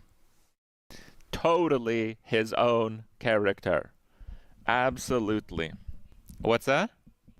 Oh yeah, and apparently the login data shows that he's playing from Asia. So he's also using a VPN to play through Asia. While totally in the, not botted. Not Asia parts of the world. Totally not botted from legit. Asia, guys. Absolutely, totally from Asia. Gameplay, normal behavior. Normal behavior, guys. Right. So with that context, I only saw a few seconds of this video. I don't actually know what happened. I just saw Elon's character bumping into a wall. Clearly, someone who never played this game before. But okay, let's see. Rolling around. All right. Ooh, big juice, huge juice. 2 T15 maps, an ID gear in his bag. Oh, he's going. Oh shit, Hoa gloves, bro. He must be. So these gloves give you like absolutely. This is one of the most broken items in the game. It gives you lightning damage based on your int. Okay. But it gives it to you in such a huge amount.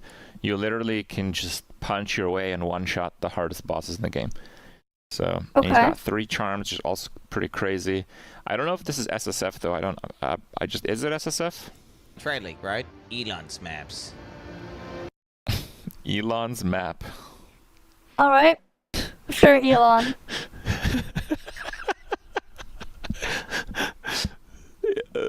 Yeah, dude.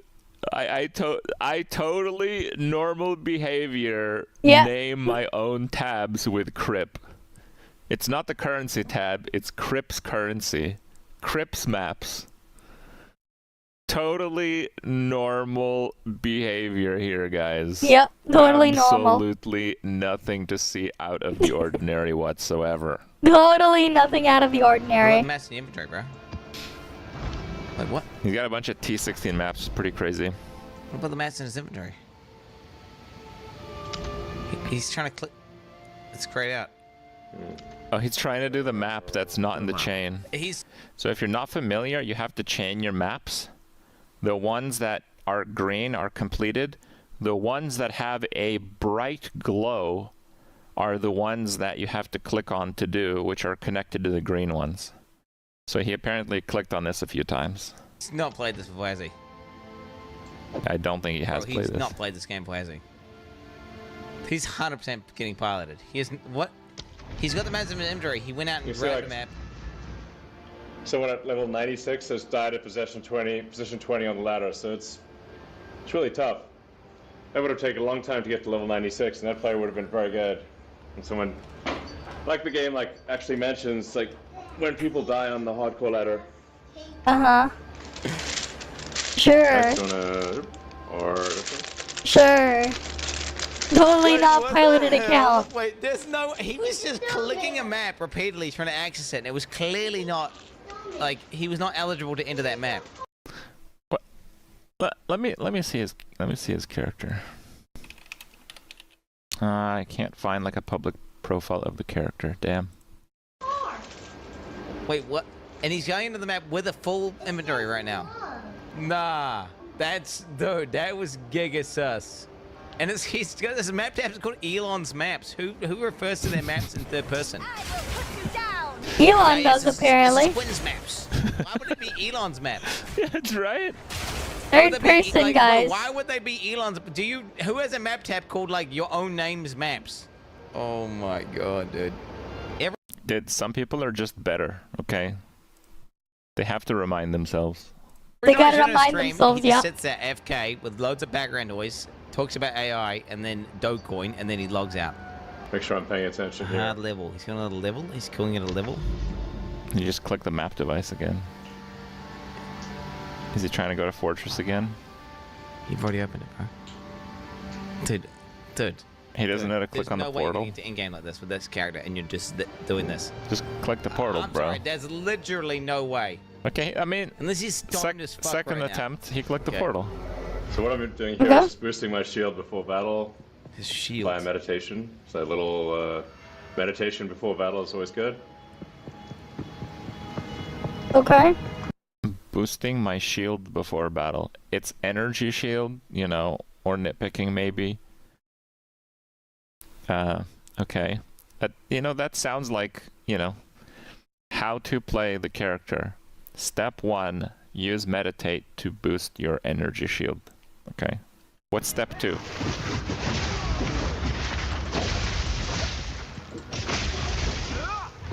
He's got no bag space, bro. Even into your bags. He didn't empty his bag, so he can't loot anything, Rip. All that loot.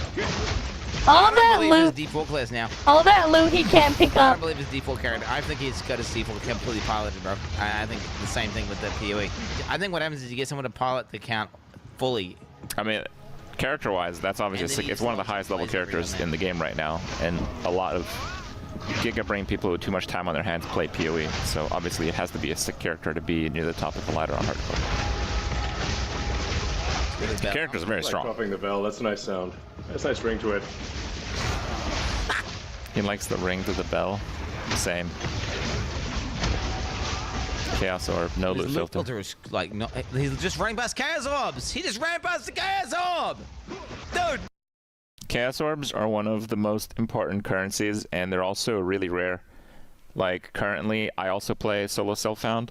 I have about 140 exalts, and I pretty much exalt everything. Like I use them a lot. I have like 9 Chaos Orbs, just so you guys understand. So he's playing no loot filter. So those Chaos Orbs look like Wisdom Scrolls in the default game. The loot filter's been out for 2 weeks now, and he didn't pick up the Chaos Orb.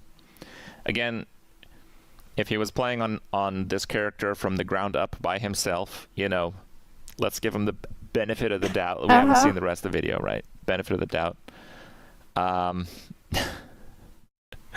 He would have played like thousands of maps at this point, okay? I just want you guys to understand, this is one of the highest level hardcore characters in the game. He would have, like, at this point, to be that high up on the ladder, we're talking about multiple thousands of maps. So just keep that in mind. Multiple thousands. Someone who's at this stage in the game would have, juiced their atlas, put the map in, clicked on the portal, navigated the map, clicked on loot throughout, because it's a strong character, obviously, knows how loot works, many thousands of times to be at this point in the game. Just keep that in mind. You are not this far in the game and you're running past Chaos Orbs! You are not no, I'm sorry, bro. Bro, there's no way. You are not leaving Chaos Orbs on AC Trade. Exalted Orb. Chaos Orbs are valuable. Exalted Orb is a little more This is a believable. bot account, bro. He has no idea what he's doing. He has no idea what he literally has no idea what he's doing. But like no loot filters. Come on. He literally has no clue what he's doing. Like this is just straight up account sharing. Okay. He picked up his first thing, which is a map. He's a new gamer. What I'm saying is like, well, no, he's not got Hoa gloves. He's not got this build. He's not doing any of this. This is gonna be spicy. How is it Yeah, spicy? Breach is cool. He's clearly played and This is understands mechanics though. Insane character that needs to be nerfed immediately. To this point in the game, with like the herald that chains. Chaos Orbs on the ground. You're not playing to this point in the game. Like, you are not playing this point. He literally didn't know how to open a map. Is he not going to the other side of the breach? What is he doing? He couldn't open the map. He knows. What?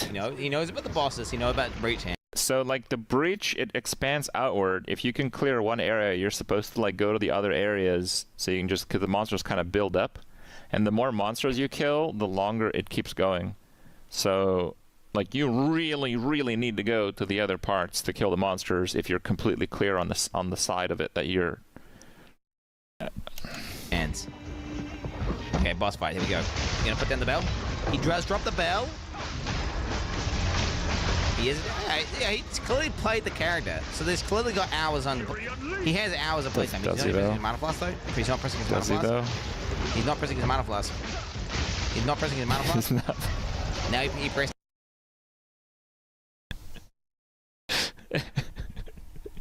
I don't play PoE 2, so I don't really know much of what's going on. He's out of mana.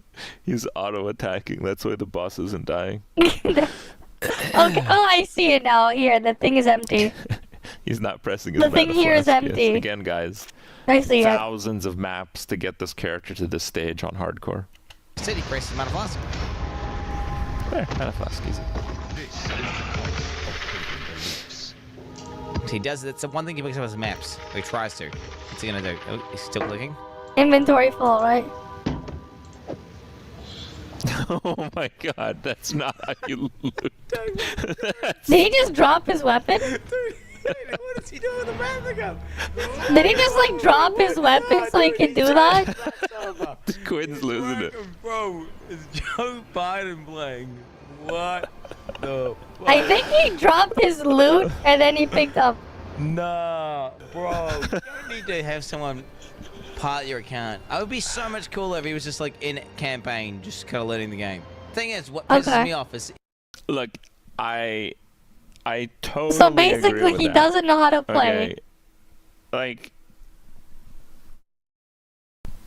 if Elon wants to be even a pretend gamer, he totally just needs to own whatever level he's on. Okay. Okay. If he's played PoE for like 2 hours, literally own it. Show us how you dodge the attacks on the Act 2 boss. You know what? That would be impressive. Okay? That would actually... Because that boss is hard if you're playing like a crap warrior with no gear. Like, legit, that boss is very hard. Right? So that's kind of the crazy thing about it. There's actual, like, really solid opportunities to show, like, cool content for someone who actually hasn't played the game very much. PoE 2 is exceptional at that. But yeah, like, this is a disaster. He was in that Joe Rogan podcast where you linked me the clips, chat linked me the clips, where it's bragging about how he was like, yeah, I'm the top, I'm the best. Yeah, I'm my the number one. Steam name is Random9. But clearly he's getting his shit piloted, so he's like, Yep. he's passing it off like he is playing, but he's not clearly anywhere near as good as he. Bro, there's no way this cunt is clearing. Okay, like, watch Woody Joe play Diablo 4, right? Okay, look at the speed in which he's clearing. Now watch Woody Joe play PoE, right? I mean, that's Okay, now not watch really Elon fair Musk play, comparison, but PoE. yes. What did we just witness? Basically, Quinn is saying that someone who'd get, like I've been saying, someone who's at that point in the game would have developed some like crazy good natural efficiencies. Yeah, in you like get getting a efficient at map, things. rolling a map, putting it in, going through, efficient pathing, efficient use of abilities, minimal. Yeah, I mean, if you're playing it on hardcore and not much, I guess, you'd be a lot more efficient with, like, getting to everything. You'd probably have some muscle memory built up as well. Time looting. Right. Like, all those things need to come together for you to be a top player. Because it's not a game that's been out for 10 years, okay? It's a game that's been out for a few weeks, and all of the people at the top... Right, because, like, eventually, like, that's part of why I don't like I didn't do the switch to the vertical menu in ToF, because I'm like, I got so used to it the way it was, and, like, I had, like, muscle memory on that stuff. Also, the vertical menu, I just have to move my mouse more. That, like, nah, I keep it the way it is. Because it's more efficient. Eventually, you just get really efficient and quick at doing something. Literally spent every waking moment getting there. Okay, so the people at the top, they are playing very well. All of them. It's like a necessity of efficiency. It has to be that way. There's no doubt about that. What the fuck did that look like an efficient gamer to you? Yeah, we'll see. So top 10 on hardcore is very difficult. Bro, you and no. And I've died several times trying to get there. So has he now? The poor guy's boosting his account. Elon logs in for 2 minutes. People watching the stream earlier, you saw there was like a level 96 or 95 or 96 hardcore player died. So when someone on the hardcore ladder dies, it actually announces it to everyone in the hardcore, which is kind of cool. But you know that player is like extremely good. Anyone getting, you know, above level 90 in hardcore is extremely good. True. And they still died. True. Quinn's just jealous. Quinn's patting himself on the back. Did Quinn just hit 90 today or something? Politics and is still further ahead than him. Hey, just that pay meme someone. where you award yourself, like the Obama meme. To hold a The pretty Obama meme. Okay. good number of people simultaneously, like it's over 1 million. Oh, you haven't got 1 million viewers right now, Elon. You haven't got 1 million viewers. you haven't got what? Like, Quinn, what are you talking about? Hey, 1.2 million. He clearly does, because that's what it says, alright? 1.2 million. Why would there be any misrepresentation of this from the person who owns the platform that is totally playing his own account and character? Why would that ever be exaggerated?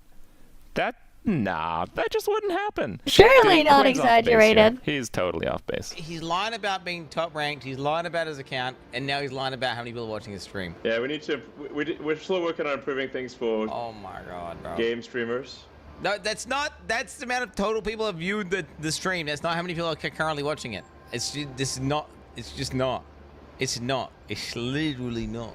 Oh. Quinn is just not familiar with numbers. Okay. He just doesn't understand. It's okay, Quinn. Don't worry about it. Oh, are we up to 1.3 million now? That's pretty impressive. Okay, this is pretty much as hard as it gets.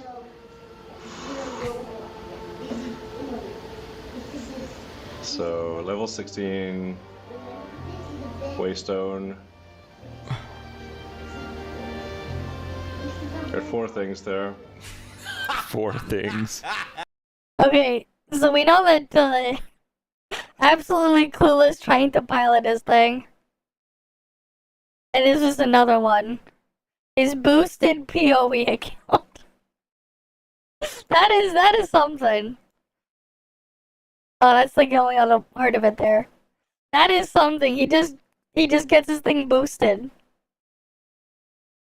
He gets it boosted to try and say he's something that he's not. Okay. Right. That's fair. He gets it boosted. The account got geared. That's obviously real money transaction. I'm not surprised. I mean, he could just throw money at the problem. And then, like, try to brag about it, I guess, if he thinks it's worth anything. Imagine thinking that accomplishment is worth anything when you can just do that. Right? Yeah, just throw money at the problem, and now it's like not worth anything. And that's like the thing, like when you have that type of situation in the games, it's no longer a skill thing at all. Skill is no longer what matters. Right? Skill doesn't matter anymore because the reality is you can just buy your way past it. It's not a skill thing anymore. Right? It's why like being like the elitist thing over combat or whatever in some of these, especially in these gachas, make no sense. Because your accomplishment doesn't mean anything. They sell you power. You can buy power. Yeah, the same thing with Diablo 4. I'm not surprised. I am not surprised. Right, we are talking about Elon after all. Right, we are talking about Elon. But like, yeah, it's not super surprising. But like, yeah, like you can buy power and everything. So like, the accomplishment doesn't matter. They can like to think about it as all they want, but yeah. I guess he pilots after he got slammed for his Elden Ring build, yeah. I mean, it is what it is, right? If he gets a pilot, he gets a pilot. Nikki Daly's reset now, but I'm just having it macro farming the thing now. Gotta get my blings. Like, yeah, it is what it is, though. That said, though, I think we just end early here for the night. I need to figure out how else we're gonna start filling time, though. Because it's not like there's much else to do, right? It's just grinding event stuff. Which is kind of boring anyways. I mean, like, we can get the miracle outfit, then what? We're kind of, like, done with everything we need to do in, like, all the games anyways. Resets on Monday, and then after that Monday, I have to figure out what I'm gonna do this weekend then. I know that like next week we also have Endfield to play. I need to start figuring out how we're gonna get things filled up. I'll probably try to actually go back and play through Trails through Daybreak now. I guess I'll do that on the weekend, I guess. Right, but yeah. I think though this is a good place to end it off then for the night. As usual though, thank you guys all for stopping by. Hopefully I can see you guys again next time. And yeah, hopefully I can see you guys next time then. Alright then. I'll see you guys. See ya.